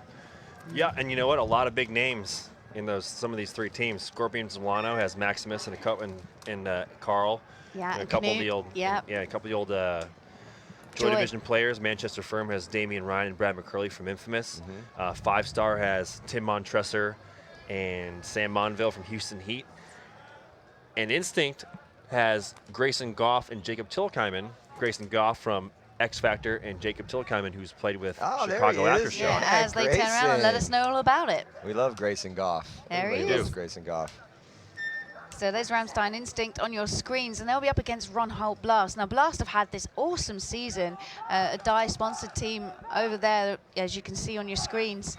And 3 of these guys are under 19 and played in the Norwegian Nations Cup last night and came second. So, you know, they're having a great weekend, these guys, and playing the final here for the semi-professional league on the CPL field, live to the world. About to get into this first point, gonna throw 10 minutes on the clock.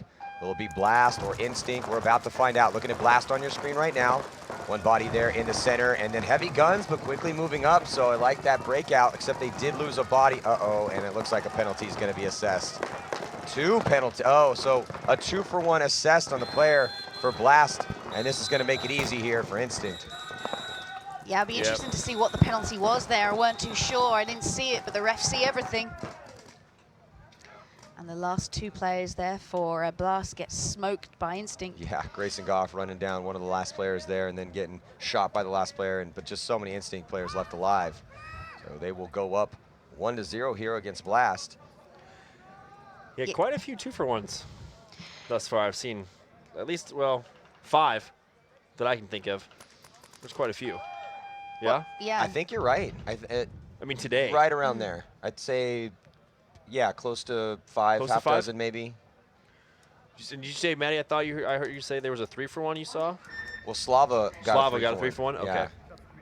At least it looked from our perspective as that's what happened. He got shot, and then because we're watching it, and you know, he gets shot, the ref pulls another guy, we're like, oh, Slava just got a 1-for-1, and then he goes and pulls another guy, does the signal, we're like, oh no, it's a 2-for-1, and then he went and pulled another guy too, and we're like, wow, I haven't seen that out here yet.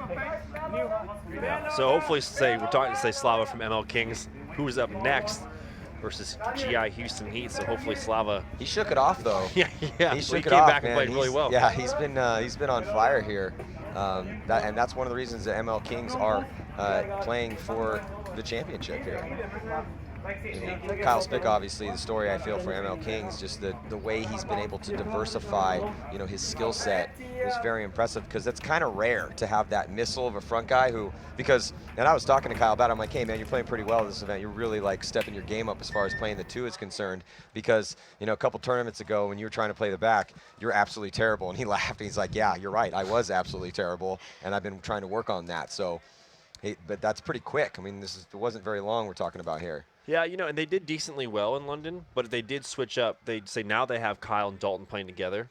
And last event they had Dalton kind of going back and forth between the judo side and the snake side. And I think that was a relatively new decision, because when I saw Dalton here on Thursday when they were practicing, and I asked him, hey, what side you feel you're going to play on? D side, because he normally plays on D side for Dynasty. He's like, kind of looked at me and kind of gave that look where he wasn't quite sure. He's like, I think I'm going to play over here in the snake. Okay. Yeah. Well, I mean, he's been doing it very well. Him and this is a hard snake side. It is a hard snake side. This is not a one of those standard snakes that's really long. You can just get in there kind of easy. You know, I mean, this is a tough snake side. It'd be no fun if it was easy. Here we have Run Out Blast on your screens, and they're matching ML Kings in regards to this series. Placed 8th first, and Poget, then 6th, and then 5th, just like ML Kings. Another body dropping early here for Blast, and immediately Instinct with 5 bodies going up to the center. Grayson Goff backing up his front player, but his front player gets shot out. So now Blast has a chance, and Blast gets out wide. Oh, they lose their back center player, though. As you can see there on the right-hand side of your screen, he's doing the walk. 8 minutes and 40 seconds to just kind of get rolling here in this race to 4 points. And then sliding into the snake for Instinct. But Instinct losing their whole D side, and then Grayson gets shot too, so it's just one player left alive in the snake. This is gonna hurt. Yeah, that was an interesting. I don't know that. I didn't see Grayson actually get shot. I thought the refs were running in to pull a penalty. Did he pull a penalty? I didn't see him do the whole fist pump, but I was curious because the two Instinct players coming off the field were walking off at the exact same time. I was about to make a comment on Blast's back center player. You know, hey, take a note from Grayson. He shot his lane. He got right out. I've been saying that all weekend. Like, man, would you not want to get stuck there? Well, the spot that Grayson plays on Instinct is the same spot that you play on GK Paris. Yeah. So you played a lot of the points in his exact same position. Yeah, and every chance I got, I told them I don't want to play there. I'll step out and shoot back up the middle or try and shoot my lane and kind of ghost through the center to use the end to block stuff out. But I want to get out to that first Aztec or be the first guy on the snake or even the Dorito side. I didn't get to get on the Dorito side at all. But so wait, did you just say you wanted to be the one on the snake side? Absolutely. You're dead serious right now. Yeah. All right. I asked to go to the snake on the break, and then they sat me. They're like, no, we're gonna have you sit this point. We're gonna try something special. And I was like, everyone else did it earlier. It's like Rainey, right? Rainey said he had one in the tank for the snake. I was like, I'm running shooting the snake. That would have, if you had made it, we would have been singing your praises. I got the kibosh put on me. Yeah. But yeah, you know, I've been playing that back center, that position that Grayson's in. And Grayson's a smart dude. Right, he studies these layouts, he communicates with his teammates. You know, he shoots his shots and he gets out of there. And that's one thing, you know, as we've seen these lower division teams play, some of those guys have been stuck back there. You watch the pro teams, the CPL teams play, those guys shoot their shots. Sergey, good case in point. There you got Grayson on your screen. You know, they shoot their shots and they go, right? Yeah. I can remember one of the Russian documentaries, the Russian Legion teams, and I can remember them coming out to Badlands when I was on Aftershock, and them timing themselves, right? And they said it's about, for the top pro players, about 1.5 seconds to get from the back center to the corner, right? So they did the math, and I was like, again, me and math don't mix, okay? But, you know, if you hit the horn, this horn goes off, and you shoot a paintball that's traveling, you know, 290 feet per second, how long does it take for that paintball to get from your gun to that corner? How many shots does it take? And I can't tell you what the... I thought you said the Russians gave you the inside info. Yeah, this is like 8 years ago. I was like, yeah, that sounds cool. I just shoot and go on instinct, and I don't know what's going on with you guys. It's interesting, but 10 balls per second here is right, the and then cap. it was 15. Yeah, 15, but I think at least one's going to hit your target in that 1.5 seconds. Yeah, and the Russians, you know what? They won multiple championships back then. But back to this game. Blast running out to both corners getting checked out by the refs. One corner's dead. Snake corner taking the walk. Dorito corner's alive. Looks like Instinct has all 5 bodies alive. There goes Grayson Goff moving out of that back center right away. Blast player doing the same thing. I'd like to see that. Yeah, the Blast getting shot right directly, cyclopsed in the goggles, and that insert bunker on the snake side. So it's going to make things a little bit easier for the 3 players for Instinct on this snake side. And sure enough, they move up a bunker. Yeah, both teams now mirrored up in that Dorito 1. Good fill out by Instinct to back up his Dorito player. But as Matty was saying, strong here on the snake side. 3 on essentially 1 player as the Dorito tall cake has to shoot cross now. He misses his shot on the Instinct player who you see creeping up on here with their camera, crawling up in the snake. We got a great angle right now. You can see the Blast player there and that Aztec to the left of that tall Medusa, tall tower with the pieces coming off of it. He gets taken out, so that should leave just 2 players left alive for Blast. One in the Dorito 1, and then one in that tall cake. You see that player there. It's going to get really tight for him. Yeah, Nick, really solid point here from Instinct. Very controlled and point not anything crazy. They just shot their lanes and slowly but surely executed the game plan. So nice work, Instinct, going up 2-1 here against Blast. Yeah, you know what? I'm kind of reminded in watching Instinct play, and I was going to say this earlier, with Outrage. When they played their games, they didn't do anything super crazy. They got to their spots, they shot people on the break, but they controlled the game very well. They didn't make any hastily moves, and a couple times they got in the snake when they had to. They saw the moves and they made it, but I was surprised at how slow they played things and how well they just steadily advanced down the field. And I'm kind of seeing that with Instinct. I think you have them there in the pit right now hydrating. Important kids hydrate at home. Yeah, definitely. And there's the player that's doing all the damage on the Snake side for Instinct. And interesting enough, he's the only one that's not wearing a beanie on his head, and he's the Snake player. Yeah, and for all the people that don't wear some sort of like head wrap that covers your actual top of your head, I'm like, that's brave, man. Or Todd Martinez will make fun of you. Todd Martinez will find you and talk about not wearing headgear. But yeah, there you have Ramstein Instinct on your screen. I believe the score now is 3-0. Yeah? No, 2-1 to 2-1? Instinct. Yeah, Blast got a point. See, math. 1, 2, 5, 7. I can't exactly. 8, 6, 7, 5, 3, 0, 9. So something like that. So there's Blast. Back to Blast. And your player cam there from the pits. So just a few seconds here before the start of this next one. 20 seconds to go. See if Blast can pick it back up here. And don't forget, we have the finale, the final game to award the champion their just due. Is it going to be Houston Heat or ML Kings? That game will be coming at you after the conclusion of this match. So good shot there, Blast on the breakout. One player shooting Doritos side. You see their Instinct player striking out. He does get that kill on the break. So good elimination. Oh, good elimination by the back center player as he gets pulled for a 1-for-1. Yeah. And bam!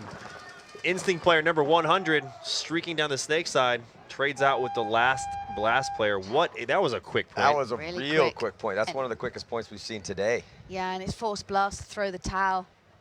Yeah, you know what? They had that breakout won. Yeah, they did. But that penalty, man, that hurts. That really hurts. And that's one thing that's a major rule change when you go back to the NXL. You're shot in your loader, the front of your loader, and you pull the trigger once. Instant 1-for-1, right? Back home in the US for us, it's the ref's discretion, right? Whether he felt you knew you were hit, you didn't know. And the same thing with, you slide out to a corner and you get shot in the pack and you come to that tape and you shoot your gun. 1-for-1, That's the one thing I'll give these refs is 89% consistency. Yeah, they're definitely they are consistently strict. And that's the style over here, and I respect that. One penalty not applied. They will start with 4 on the next point.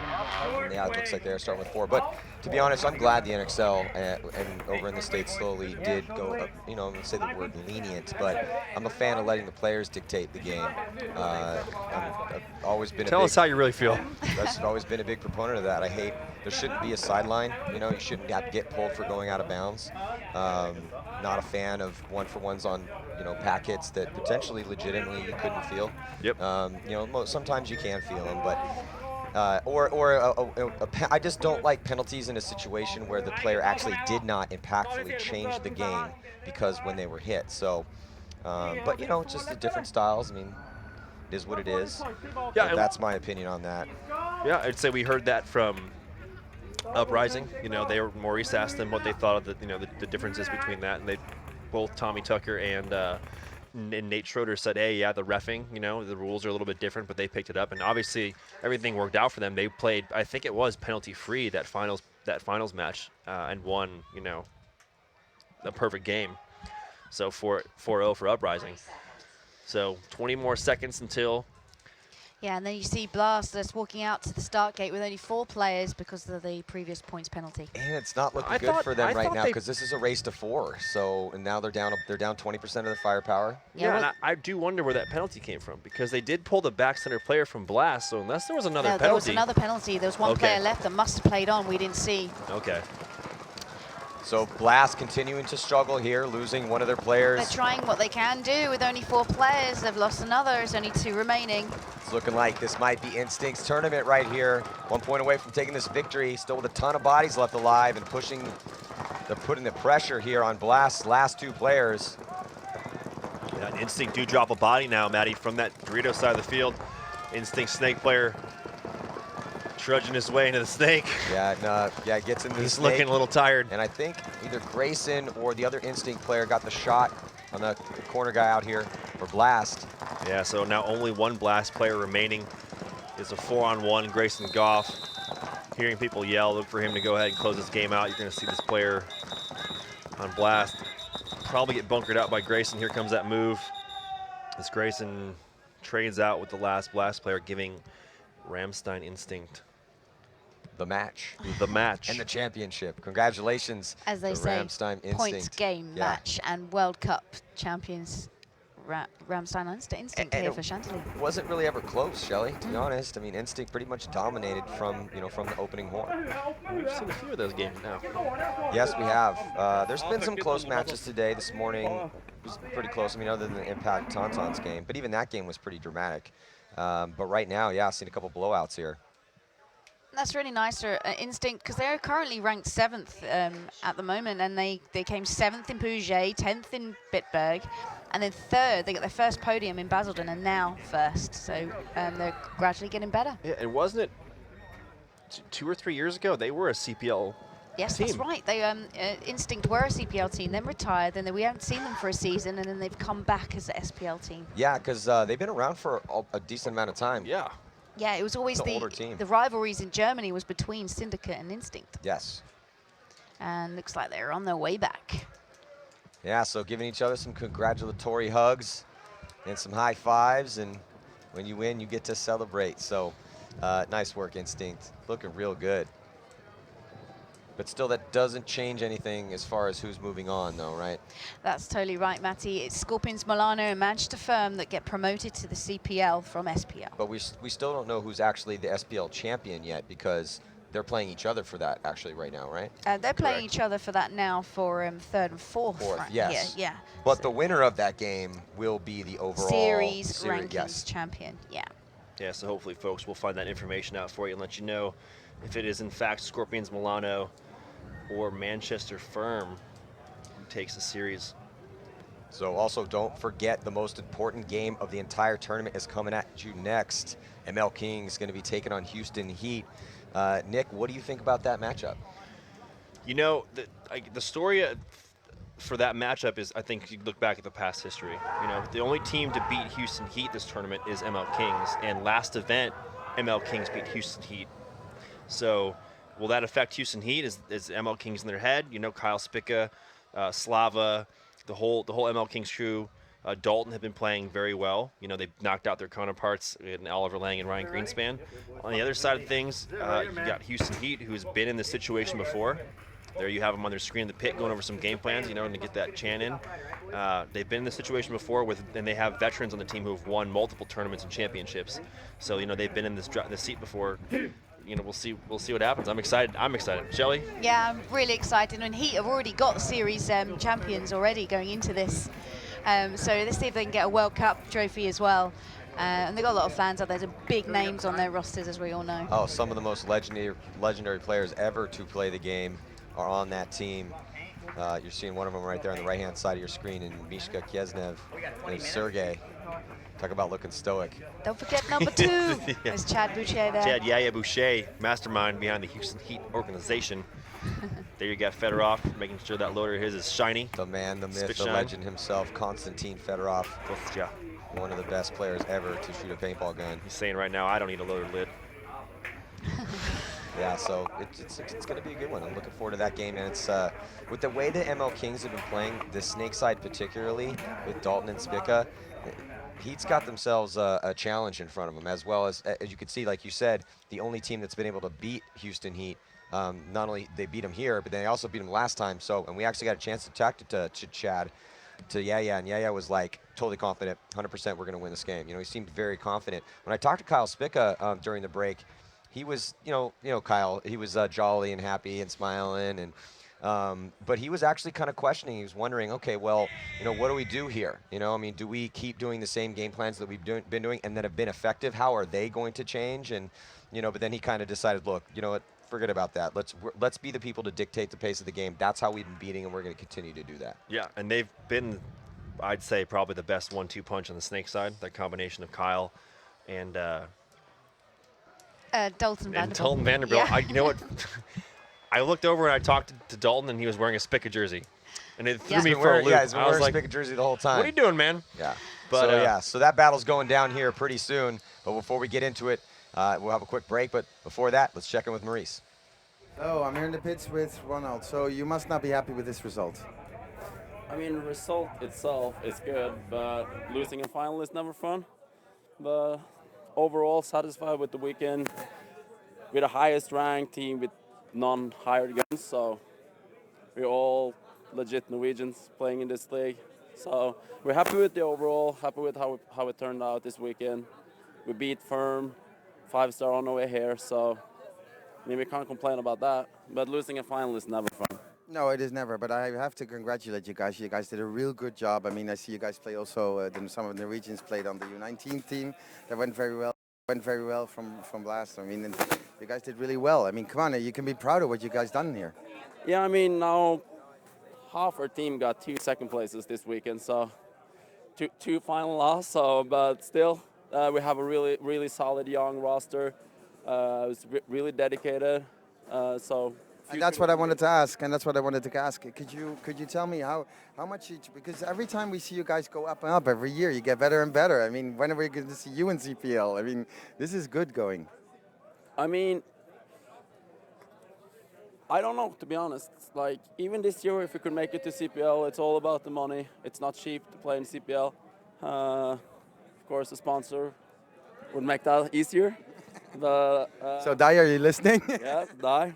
We need more money. No, but to be honest, we could never done it without the Dai sponsorship. Our guns have been flawlessly all last year, all this year. Really satisfied. Can't wait to get our hands on the Dai M2 to test those out and see what the new gun is all about. Okay, well, anyway, congratulations, still doing pretty well. I mean, hey, being in the final is already better than being 16, so you should see it like that. You're a whole Norwegian team. You guys worked hard to get here, and maybe next year you go to CPL, and I'd love to see one of the Norwegian teams, or especially one of the North teams, back in CPL. That'd be fun. Yeah, that would be fun. Okay, so let's make this happen for next year. Thanks a lot. So this is Maurice out, and we'll go back to some commercials. See you guys in a few minutes.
My name is Maximus Lundqvist, and I would like to introduce to you the all-new Bunker King Supreme Pack, patent-pending pod-holding technology, which allows you to use all different pod types from the smallest to the biggest, no adjustments needed. One-handed, one-step loading and unloading functionality, which is 100% strap-free.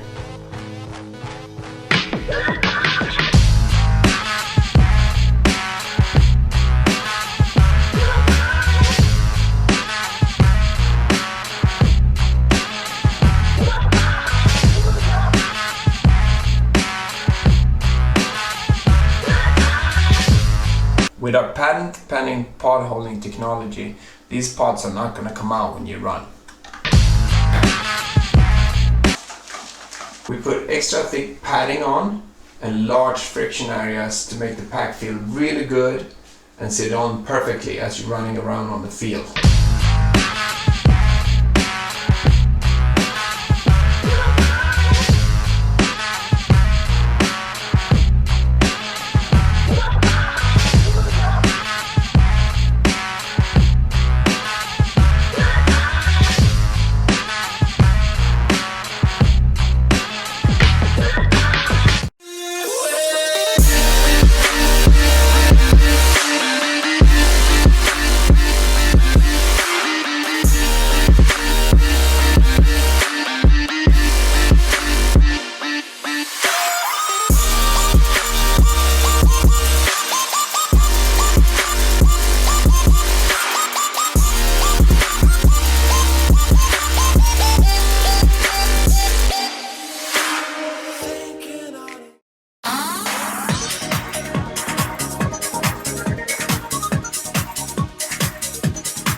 have an inner warrior. Feel your heart pumping. Savor the adrenaline rush as you face the unexpected. Will you rise a victor or fall to defeat? Paintball promos can help you get there. The rest is up to you. Unleash your inner warrior. Feel the rush. Get your passes and head to a field near you.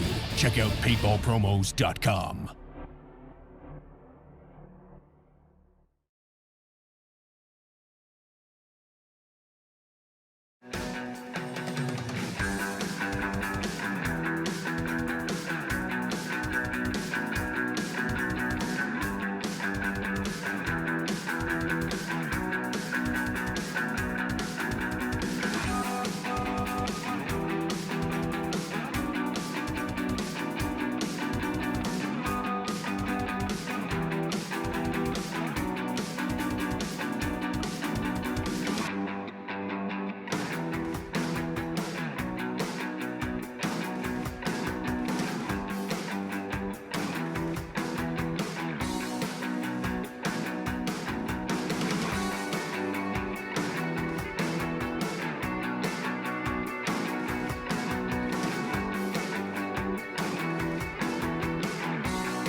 Welcome back. The most important game of the tournament is about to go down here at the 2015 Millennium World Cup. I'm Matty Marshall, alongside Shelly Farmer and Nick Sloviak to call this game here against Houston Heat and the ML Kings. So, ML Kings fought hard to get here. They've already beat Houston Heat once at this event, Nick. The only team to do so, Matty. Yeah, so. And last event. And last event. So they've had their number recently, but historically, Houston Heat, one of the best teams to play the game, dominating in the States since their inception, and some of the best players in paintball on their squad. So we are just a few moments from the first point. Yeah, and remember, another Heat in the CPL beat ML Kings this weekend, Amsterdam Heat. So despite the rivalry between these two, they have lost a game this weekend, but other than that, they're all over this field. And I think ML Kings will beat Houston Heat. That's my thoughts. She's calling it. So yeah. there's bold call, Cotton. They're on your screen right now. There's Slava in the center. And there's Kyle Spica, Dalton Vanderbilt. Mars is out there as well. Yeah, so great shot here of Slava shooting Dorito side on the break at Greg Sewers. Greg Sewers checks himself, he's clean. Yeah, but they shoot Kyle Spick off the break, so huge shot from Houston Heat. And there goes Konstantin Fedorov gliding right into Snake 1, and nobody picked him up. He's gonna get another kill cross field, and Slava dies out of the center, so this point looks like it's gonna be a quick one here for Houston Heat. Yeah, 3 bodies, 4 bodies now walking off for Yeah, ML massively Kings. quick point there for Houston Heat. And they delayed, all of them delayed off the break and just picked off the Kings on their breakout. They lost, was it G2 off the break? Yeah, great. I mean, that is one hell of a shot on Kyle Spica, right, to get that up right away. Kyle is a fast little dude, right, and he's going to essentially one of the closest bunkers you can go to out of the back. I can't remember the last time. Kyle Spica has not died off the break very often at all here in this event. And but one of the things that ML Kings have been doing right is they've been shooting players off the break.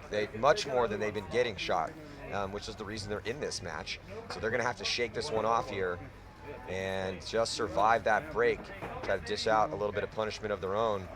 And Houston Heat, though, man, clicking on all cylinders in that first point. Absolutely, Maddie. You know, that's going to be the true test, right? We talked about this earlier. Houston Heat's been in this position before.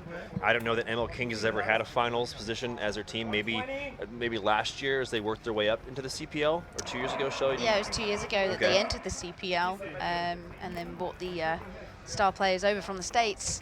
But yeah, it's Slava's team. So there he is, getting his head wiped down. Yep, Slava, the main man that plays the back center, runs up through the middle, tries to create some chaos and get some kills. He's been having a great weekend. He has. But yeah, you know, again, Houston Heat, having been in this position before, they know what it takes to win a tournament, right? To go to that next level, to push the envelope.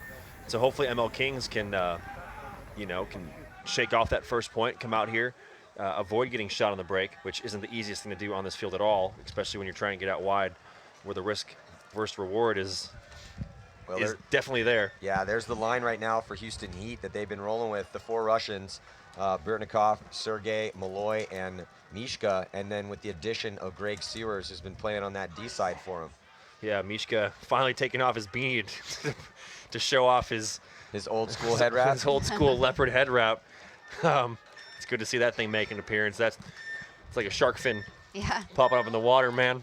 So there's an extreme close-up there with Carl Spicker and Dalton Vanderbilt as we zoom on the player cam all the way over. There's Petruka all the way. We're going to follow him as he runs out to the back bunker on the D side and then goes right to D1 and makes it in clean. But this time, Slava getting shot off the break for ML Kings. It looks like 5 bodies alive for Houston Heat right now. And they're heavy guns up, putting a lot of guns over on that D side. Malloy getting right into the snake, and he's going to get that same crossfield shot. That's 2 points in a row. And that's probably going to be a penalty. Yeah, it's a penalty here for the ML Kings. Takes the final player out here for the Dorito 1. Another really quick point from Houston Heat. Just absolute destruction has been dished out to the ML Kings here in these first 2 points from the guys on Houston Heat. 5 players alive for them. You know what really impressed me, Maddie? The speed of that cameraman keeping up with the corner runner. Yeah. I was like, man, someone needs to pick this guy up. Yeah. That cameraman made it to the corner clean. It was good running by our steady camera operator. You can see the shot he's getting there, Malloy. I think the ML Kings conceded the point, yet they're still, or maybe I heard another buzzer, but they're still giving Malloy the check out. There's a 2-minute call by our electronic scoreboard. So looking in the pits right now for Houston Heat as the players spill off. There's Fedorov and Sergey and Mishka. And there's big Jason Trojan, coach of the team. Yeah, we also want the name of that cameraman as well. So while we're in the pits here with this final of the CPL, let's talk about the SPL and who's being promoted.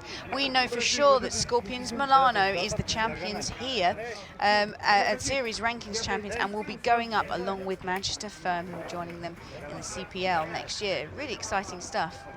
Yeah, well, when I saw the roster for Scorpions Milano, I was like, how are you guys not already in the CPL? I mean, they have some of the best players ever to come out of Sweden, in Sebon and Carl, and obviously Max Lundqvist. It's a pretty stellar roster. So, and then Manchester Firm also has a couple of superstars on their team as well too. They do, and that was a close game. I believe Scorpions beat Manchester 4-3. Yes. So close game there. But you have your two teams moving up to the CPL, and do we know for sure, Shelly, who will be exiting the CPL? We don't know for sure. I know for a fact one will be Vision. Okay. But I thought it was Vision and Nexus, but I was told that Nexus have squeezed through. So I can't confirm yes or no on who the final two that will be going down to SPL next year. Well, that is good news for Nexus, though. Yeah. Absolutely. Yeah, and we've managed to firm going up. That's 3 British teams in the CPL, which is good. That is pretty good. So here we go. Just a few seconds away from the start of this next point. Yep. Same line out there, and 4 Russians and a ginger. Yeah, and a ginger from California. From California, or from Boston. Well, from Boston, but living in California. So there's split screen breakout. Houston Heat on your left, ML Kings on your right. Let's see if anyone gets shot on the break. Spica on the right, jumping over a lane, and this time looks like a body dropping 2 bodies, 3 bodies. 1 Penalty. for 1. Wow, complete destruction now dished out from ML Kings. They're going to pull within 1 here. So 4 bodies dropping for Houston Heat. Fedorov is the only body left alive. ML Kings still had the back center doubled up. They now break out of there. Maybe that was the key. They doubled up the back center. Yeah. Got a shot in on Mishka, who drew that 1 for 1. Yeah, well, it's Fedorov. I was going to say Fedorov's still alive, but that's it. So that's the last player for Houston Heat. And here come the ML Kings to make this one close. That's a clever game plan there from ML Kings. You know, they realized the Houston Heat were putting their lanes out wide and not back on back center off the break. So they put 2 doubled up and, you know, keep your bodies alive, then move.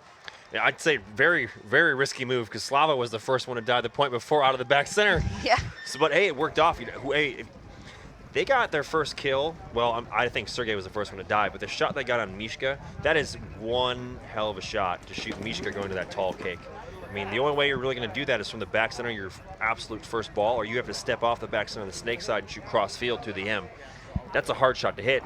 Well, that had been what had got the reason why the ML Kings are here in this position. I mean, obviously, they played the rest of the game well too, but shooting players off the break, they were doing a really good job of that. So finally, we're able to summon some of that magic again. Yeah, and then unfortunately for Keith's case there, you know, getting that penalty. You know, Mishka was clipped in the pack. You could see it from up here, and you know that's going to eliminate Greg Sewers with the 1 for 1. That's always going to help. It's definitely going to help blow out that that whole Dorito side, and then Sergey getting shot right away.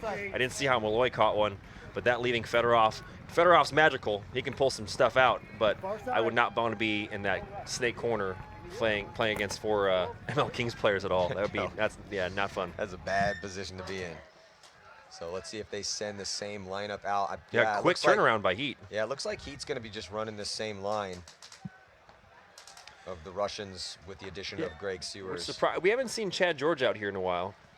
Yeah. He was doing pretty well. He was, I mean, I don't want to say he was predictable. He was consistently making it out to that snake corner, and he was feeding up on that snake side. He got in the snake, and he's had some pretty good games. Chad did play well here this weekend. It's just tough for Jason because when you look at their lineup, it's hard to figure out, who do I put out there? I mean, all these guys are good. Who's just playing the best right now? And obviously, you always know in the final game, the guys that play the majority get the majority of the spins. That's who the coach or the leaders of the team feel it gives them the best chance to win the tournament.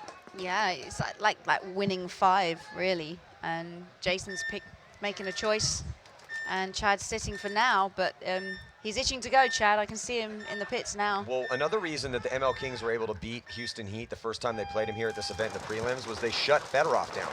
And we see Fedorov running out to this bunker here. And he was getting shot, so that's what the ML Kings need to do. Isolate Fedorov, get him off the field, take the wide guy out, regardless of who it is, but they've been sending Fedorov out there. Uh-oh, referees running in. Yeah, Check out ref's seen Houston something. Heat. Yeah, there's a 1 for 1 penalty and another kill. Leaves 1 player remaining. And Dalton and Spica sharking down the field. Just 1 player. It's Greg Sewers for Houston Heat. He gets stitched up for Kyle Spica. Wow, nice quick point here. Getting a little help again with the penalty. 2 penalties in a row. Spectators go wild over there, I think, because ML Kings is a European team.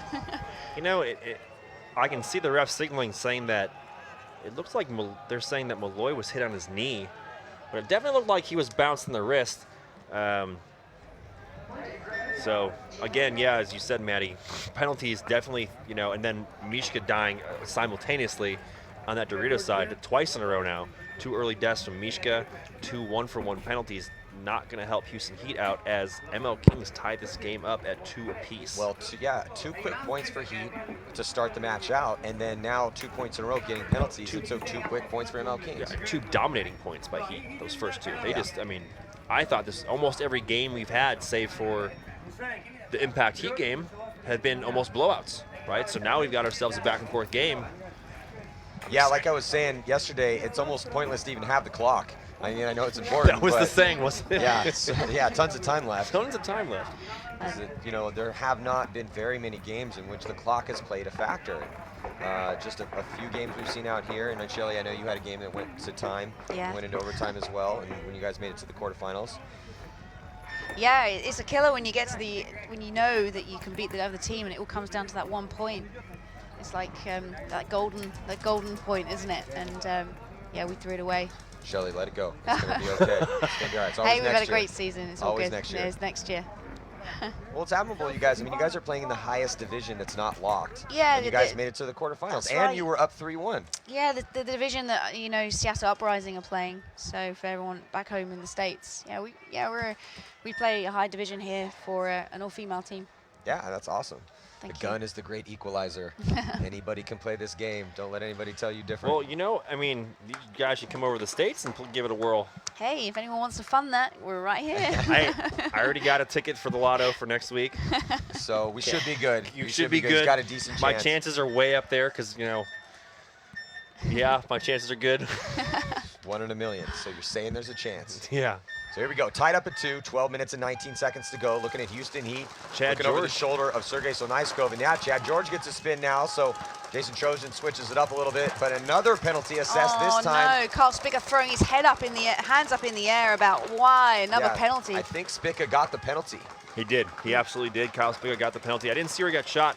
Sergei Sonaiskov getting picked off out of the middle. And Chad George has been thrown out at this point, and then there he is in Snake 2 doing the business for Houston Heat. Yeah, so in the chaos of that penalty, Chad George takes advantage of it, gets a crossfield shot. I think on Slava, he is definitely hitting the pack. No refs are seeing that right now. And he gets called out.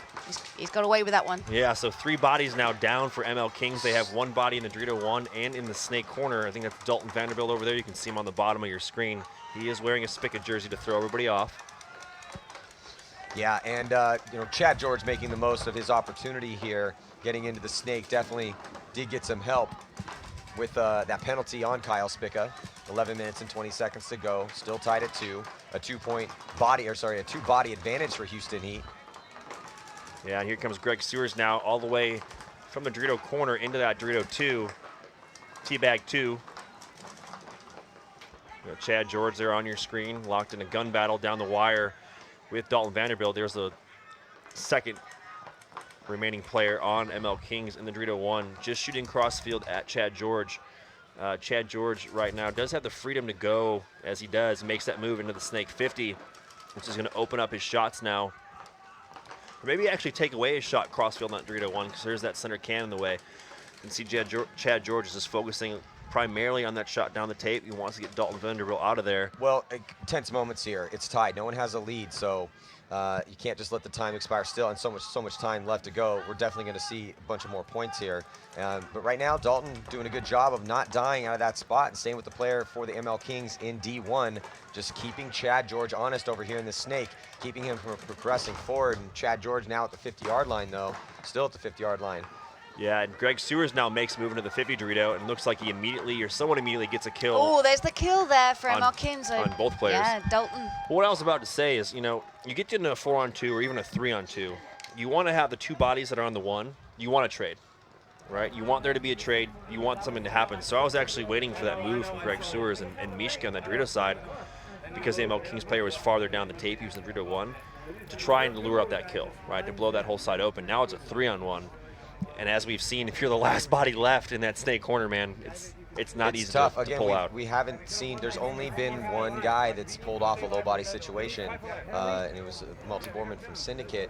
So, yeah, time and time again. How many times have we seen it be, you know, 1-on-2, 1-on-3 with that last body in the back corner bunker on the Snake side? And again, it's really, really tough to fight out of that spot. But definitely a good job by Greg Sewers over there on the D side of the field.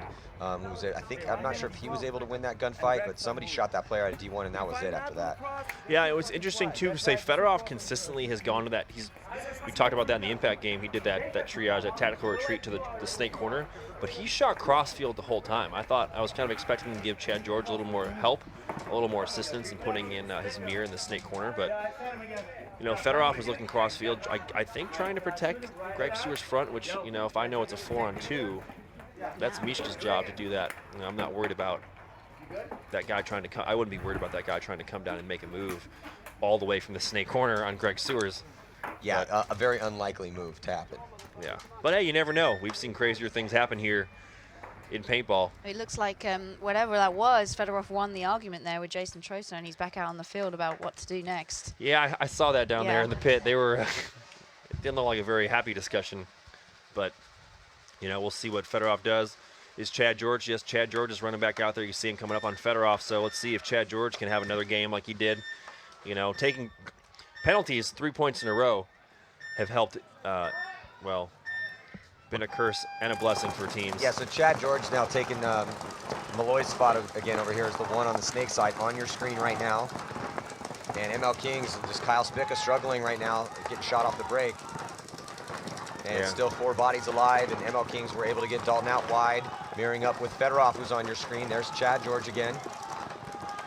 So yeah, and he also loses a player on Dorito's side as ML Kings capitalized on that and pushed to Dorito 1 and in alive. Yeah, Greg Sewers had to take the walk. And then Sergey is going to try to get over to do damage control on that side. So even up on the body counts, 4-on-4. You can see Fedorov there, bottom right hand of your screens. He's just doing what Nick was saying, cutting the lane across field as we lose another player in the center from ML Kings. Yeah, it's interesting to see Fedorov. I don't know what he sees, but he's definitely been consistently just shooting inside from that snake corner, where if I look to my left, I see Dalton Vanderbilt playing over top, trying to make something happen. The only body right now that's been, putting pressure on Dalton is that cross shot from Mishka. You can see Mishka there on the top right hand, the middle right hand your side of your screen, shooting crossfield from that tall cake. Chad George, thought I heard him just yelling it, trying to confirm a kill. Well, Sergey has just moved up on the D side. He's on your screen right now. Oh, chaos happening over on the D side. Looks like Sergey's going to town. That's another body dropping from the ML Kings, and the refs checking out Slava in that stand-up cannon. He's gone too. So that leaves just Dalton over here in the back corner bunker, not looking good as Houston Heat trying to put this 4th point on the board in a race to 5 and take this tournament. Chad George playing another solid point when he got his spin. Yeah, nice point there. It's only 1 point now that separates them from winning this World Cup. Yeah, winning World Cup and already the 2015 Millennium Professional Series title holders as well. Yeah, so big kind of swing, two very dominant points from the get-go from Heat, then two penalties on Houston Heat to get ML Kings back in this game, and now Houston Heat, just clearly the dominant off-the-break shooting team, where we were talking about ML Kings having that. Houston Heat has lost. You can see Jason and Fedorov not agreeing, it would look, excuse me, in the pit, which, I don't know why you're going to argue now. Well, but Nick, you're very familiar with Houston Heat, playing on the team for 3 years, and is that common? Is Fedorov and Jason getting arguments on a regular basis? Yeah. Yeah? Yeah, I did too. Fedorov, he's won everything there is to win. Jason's been part of winning teams when he played paintball. There's times you don't agree with your coach, and you see things on the field that your coach isn't going to see. And obviously, whatever Fedorov is doing, I don't know what he's actually saying and shooting at, and I'm questioning it. But it seems to be working. Yeah, his lane They're is winning. between Dorito 1 and Dorito 2. And he's yeah. Well, you had pointed it out that Fedorov was focusing his gun more on the inside from that back bunker on the snake side, whereas on the flip side, Dalton was kind of all over the place when playing down the sideline, playing up over the top, playing a little bit more of a diverse role from that spot. Right. And to me, it would seem, hey, in Fedorov's mind, it could be, hey, we're winning. I'm dropping anchor here. I've got some amazing shot. I happens to be working. Whereas Dalton's case, he's been consistently getting out to the corner and then filling all the way to the snake or backing up Spica. Now, Spica's been getting shot at least 3 times now, pretty early on, if not on the break. So I'm sure Dalton's feeling that pressure. Hey, man, we're down You know, plenty of time left in this game, but I have to get myself out of this corner and work my way up. You know, there's a lot of sneaky shots from that corner because if you come over the top of that corner in certain positions, you're blocked out. You can use bunkers in field to block out other spots. I've seen Dalton do that very well this whole tournament. But going back to Fedorov, you know, and whatever he's saying with Jason in the pit, because we're watching you, Jason. As Jason looks up here, something's obviously working for him. Yeah. And Heat's winning. You know, I can't say that Fedorov's killing people on the other side because we saw Sergey make a move and get that kill on the Dorito player for the ML Kings. But, you know, this could, as Shelly said, be the absolute last point of the match. Scores 4-2 in favor of Heat. You've got Jason there yelling at the guys on the field. Chad George has got another spin, so we'll see what's going on. You know, I'm interested to see how this point goes down. Can ML Kings stay alive? Yeah, can they come back? I mean, there still is time, of course, because these points have been going so fast. 8:17 to go here in regulation time. Both teams going to be at full strength. And ML Kings, in case you're just joining us, on your right, Houston Heat on your left. And here it goes. Could be the last point. And it looks like Carl got out alive this time. So let's see what happens in this point, because I know that Heat have been putting all guns, like at least 2 guns on Carl as he pushes out, and Fedorov pushes the Snake 1. So he's not crossing field this time. So maybe Jason said something to him different. I don't know. Well, he makes it in there clean. So 5 bodies alive for both teams here, and Dalton also had pushed up. He's not in the Snake yet.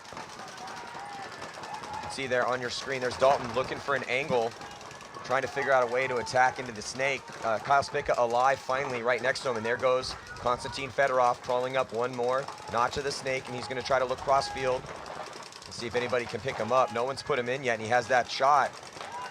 And they did. They finally picked him up, so they put Fedorov back in his bunker. Fedorov now forced to look down the sideline here. Yeah, and it's going to be really hard for Dalton to counter that move and fill into the Snake with Mishka Knezev shooting cross field from that Doritos side. That is one huge lane he has. Do you see some refs running over there on the Doritos side to check out some ML King players where they're going to give them the A-OK?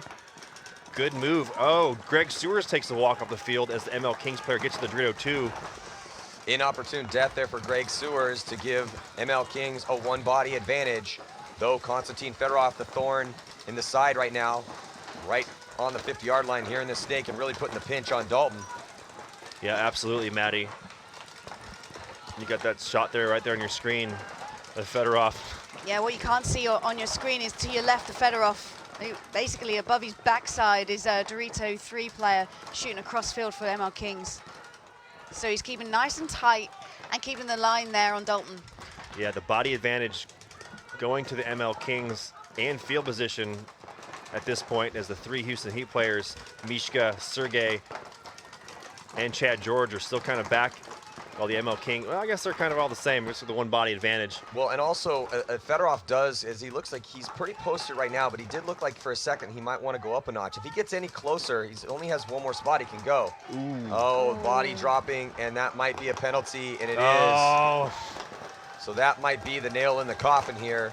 We'll see. Oh, but Mishka dies as well, so just 3 players left alive for Houston Heat and 3 for the ML Kings. Yeah, I was just about to say, Fedorov's complete trust there, lying down with his back exposed in the snake. Well, Chad George, Shelly, that's a good point, has been watching over him nonstop. Yeah. Really keeping Dalton honest and not letting Dalton try to do anything crazy here. Maybe that's what it is with Jason. Maybe so, no, you play Chad, I trust him. I want him protecting my back. Yeah, and I like what Kyle Spica's doing right now. He's backed up off the bunker. And Fedorov on the run through gets Dalton. Kyle Spica begging for a penalty, pointing and screaming. Not going to get it, so it looks like it's a 2-on-2. Kyle Spica and one more ML Kings player. Oh, but Kyle Spica getting shot out of his spot and sitting there. Wants to argue with the referee. He's looking, where am I hit? But the referee is calling him out. Oh, Sergey gets shot. But so it comes down to a 1-on-1 here. Chad George alive for Houston Heat. 1 player left alive for the ML Kings. Kyle Spica still looking. He has got a shot on the top of his loader as we go back to Chad George 1-on-1 with ML Kings, Dorito side. So is Chad George going to take this 1-on-1 here and seal the deal and win the game for Houston Heat, or ML Kings? Are they going to be able to stay in this match? Also, with a little under 5 minutes to play here, could time expire in this 1-on-1? I've seen a 12-minute 1-on-1 before, so it's possible. And you know, Chad George doesn't have to go anywhere. He can defend his buzzer with relative ease. You know, he doesn't have to really engage into a gunfight. 4 minutes and 30 seconds left in this game. It's on the ML Kings player to make the move. He's reaching for a pod right now, so at least we know he's got some pain on his pack. It looks like Chad George might have just reloaded his last pod. Yeah, it was his last pod, so he's just got what he's got on his loader. So tense moments here. Chad George trying not to make any mistakes here, and the ML Kings down by 2 have to get this point to stay alive here in this match. Ooh, it looks like the ML Kings players come hunting. And I think Chad lost him. Chad did lose him, so Chad commits on the other side, and it looks like, I think he might have shot Chad first. Well, they're both dead either way. They're both dead. It's a no Yeah. point. Okay, yeah. You know what? I wish that ML Kings player would have stopped on that Aztec, because Yeah. that would have been one super close snap battle. Well, that's it. So it's a no point, but that's actually good for Houston Heat because Chad George was able to get that shot on him, and that was great because now it's still 4-2, so they still have that 2-point lead, and now a lot of time has been taken off. Exactly, Maddie. And the referees are having a conference out there. Yeah, we're going to hear from head ref now, Jabba. Maybe not. Nothing to report. Nothing to report at this stage. So we're in the pits here with ML Kings. Yeah, you know what? I saw when I saw that penalty, I was like, all right, that stinks. But that's the first time we've seen a penalty on a team, and they actually came back and didn't lose. Which, I saw you say you called that hit out on Spicker's loader. I think that was Rub that was there almost the whole game. And that's probably why he was looking Called out. at And it. yeah, okay. Because I thought Kyle in that situation he had backed off that first insert. The first Aztec on the snake side there, and I thought he was looking to make the move down the highway because his mirror was so keyed up on the Dorito side. Chad George was protecting Fedorov from Dalton that Kyle could have just pretty much, I think he could have come up to that can and try to get a shot on Fedorov. That's the move I was anticipating from Kyle. Unfortunately, it didn't work out that way, and Kyle, got called out on, well, we don't know. Well, yeah, I mean, I couldn't see the hit from here. I think he was hit on his loader. Do you guys see the hit on his There was loader? definitely paint there, but it looked to me like it was a streak across that looked like, maybe Rub. I mean, those, And I don't know. I think that's why Kyle was so adamant about trying to plead his case with the referee, which you have to be very careful with. Especially because, as a dead man. Yeah, you're kind of begging for a penalty. Yeah, you were, you're walking on glass or ice, or my metaphors aren't really all that. Yeah. We know what you mean. Thanks, guys. Well, let's look at this replay here. So Chad George getting closed on by ML Kings. And yeah, that was pretty bang play right there. As he takes out the ref. Yeah, I think the ML Kings player, he committed fully, but he could have just stopped. If he would have put the brakes on and stopped over that Aztec and got Chad George to run out. Well, there he goes, Chad George trying to get to the snake off the break. So that's a bold play call here. ML Kings, though, losing Kyle Spica. They lose Dalton Vanderbilt. But a couple bodies coming off for Houston Heat, too. And Chad George. 3 bodies walking off for Houston Heat. Slava down the center doing what we were talking about earlier, Matty. The Slava's also begging for a check, and he gets one a penalty for one. called on It's a penalty. Oh, no. It's another nil. It's another no point. No, Fedorov's the only body left alive for Houston Heat. Is he? Fedorov, Yes, yeah. he is. Yeah, Slava gets a 2 for 1. So Slava, the last player, Fedorov, last player left alive, doing a dance right now in the back corner bunker.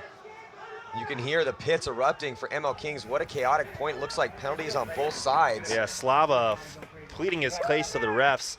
And you can hear the ML Kings pit just yelling. And the spectators as well booing. So, Yeah, we didn't really see what happened this Well, side. the point's because not he's come over. through the middle. Fedorov is still sitting in the corner, which that's last I smart, checked. though. Well, yeah, not here, though, because the refs are supposed to run in this chrono you. And I'm always saying that because that's what they do to me. So, Well, he doesn't want to walk off the field thinking that the game's already over. Well, Chill I'm out in wondering- your bunker and wait for a second and make absolutely sure. What just happened? Oh, so maybe there was a 3 for 1. Because I think it was a 3 for because- 1. well, ML Fedorov, Kings yeah. are going nuts in their pits, whereas Houston Heat have won the point and won the series, won the World Cup, but the spectator stands are all well, booing. they So said- they've seen they something said- we yeah, haven't. I don't know what's going on because they said game finished. Fedorov's still in the field. I'm pretty sure Houston Heat just won the game. Yes. Player in the center for Kings assessed the wiping and then asked to be checked. So a 3 for 1. Okay, so Slava in the center. Yeah, word from Java. It's Slava in the center of the field. Maddie? Gets caught for trying to wipe a hit, apparently, according to the head ref. Yeah. So unfortunate turn of events here for the ML Kings and Slava is having a great tournament too. And that he did have another big penalty as well earlier, so needs to play that gray area a little bit less. I couldn't really see what's happening. I saw him asking for a check, and then the referee came in and assessed the penalty. I didn't see where the hit was. It was too far away from here, but nice, smart heads-up play by Konstantin Fedorov. When all that chaos was breaking down, he just was hiding in the back corner. I guess that corner worked out for him because he just said, you know what, and he may have got that shot on Slava because Slava saw, and I think there was a penalty on Heat because 3 bodies, excuse me, from Heat were walking off. Well, let's listen in. Looks like we might have Maurice down in the pits and do a little interview for us before we sign off and say a big congratulations to Houston Heat. This is Maurice in the pits. I'm Able Golf Series. Congratulations. Way to go, Fedorov, too. Yeah, I mean, that's sweet. It's pretty amazing that we came in, we had a rough London event, and then to come in and win this last one means a lot to us, you know? Well, I know how much work has been into this. 3 whole years. This is the first time, this year I think it's the first time you won a tournament, and then win the last tournament and win this series. Come on, you must be happy. And I think we should say also thank you to the team owner at the same time. Oh, of course. I mean, if it wasn't for Mama D, I wouldn't know that half the people out there were doing what they're doing. So, and we wouldn't be here if it wasn't for Sarge. So obviously, big thanks to them. It's nice to get that hump off our back here in Europe. Yeah, well, it's too bad he isn't here. He would have been partying with you guys, I'm sure. I'm sure he's flipping his computer upside down right now. So let's hope we do that at home. And anyway, so how hard is it for an American team to come here? You've done 3 years now, and it takes 3 years to win a series. How hard is it as being you at Houston Heat? You know, it is. It's a different league, and it's a different approach, different field setups. You know, you have the time zone change, and you don't want to make excuses, but it does take a toll on you, you know. So we started coming here a couple days early before every event and really starting to prepare on the field layouts and just making sure that we're ready for the tournament like we would be in the U.S. So just a change in approach. Okay, so you maybe took it lightly and too much lightly in the beginning? Is that what you're saying? I mean, I don't want to insult myself and say that we took it too lightly, but yes. Okay, well, hey, we got that one out of you. Anyway, congratulations on that. Congratulations on the win, and we hope to see you next year back in the Millennium Series. Me too. Thank you. I appreciate it. Okay, thanks a lot. So, Maurice, back to Maddie. So a big congratulations to Houston Heat taking the overall series title and the World Cup victory here at the Millennium Series, man. What an amazing tournament we had here, Shelley. Yeah, brilliant for them. Houston Heat come first, ML Kings in second. And at the bottom of the table, Vision Marseille and Amsterdam Heat will be going down to SPL. So London, Nexus and GK Paris squeeze through, and they're okay. They'll be here for CPL next year. But Scorpions, Milano and Manchester Firm will be joining the big boys at CPL here in the Millennium Series. Yeah, you can see the leaders from ML Kings still arguing over there about that situation. But hey, it's over and done with. You always have to reset for next season. So a big congratulations again to all of the winners here. And thank you guys so much for tuning in to this Millennium webcast. Man, can't wait to see what next year will hold. But it's been an awesome one. And man, what a great tournament. So again, thank you guys so much for tuning in. We guys see you guys next time. Stay classy.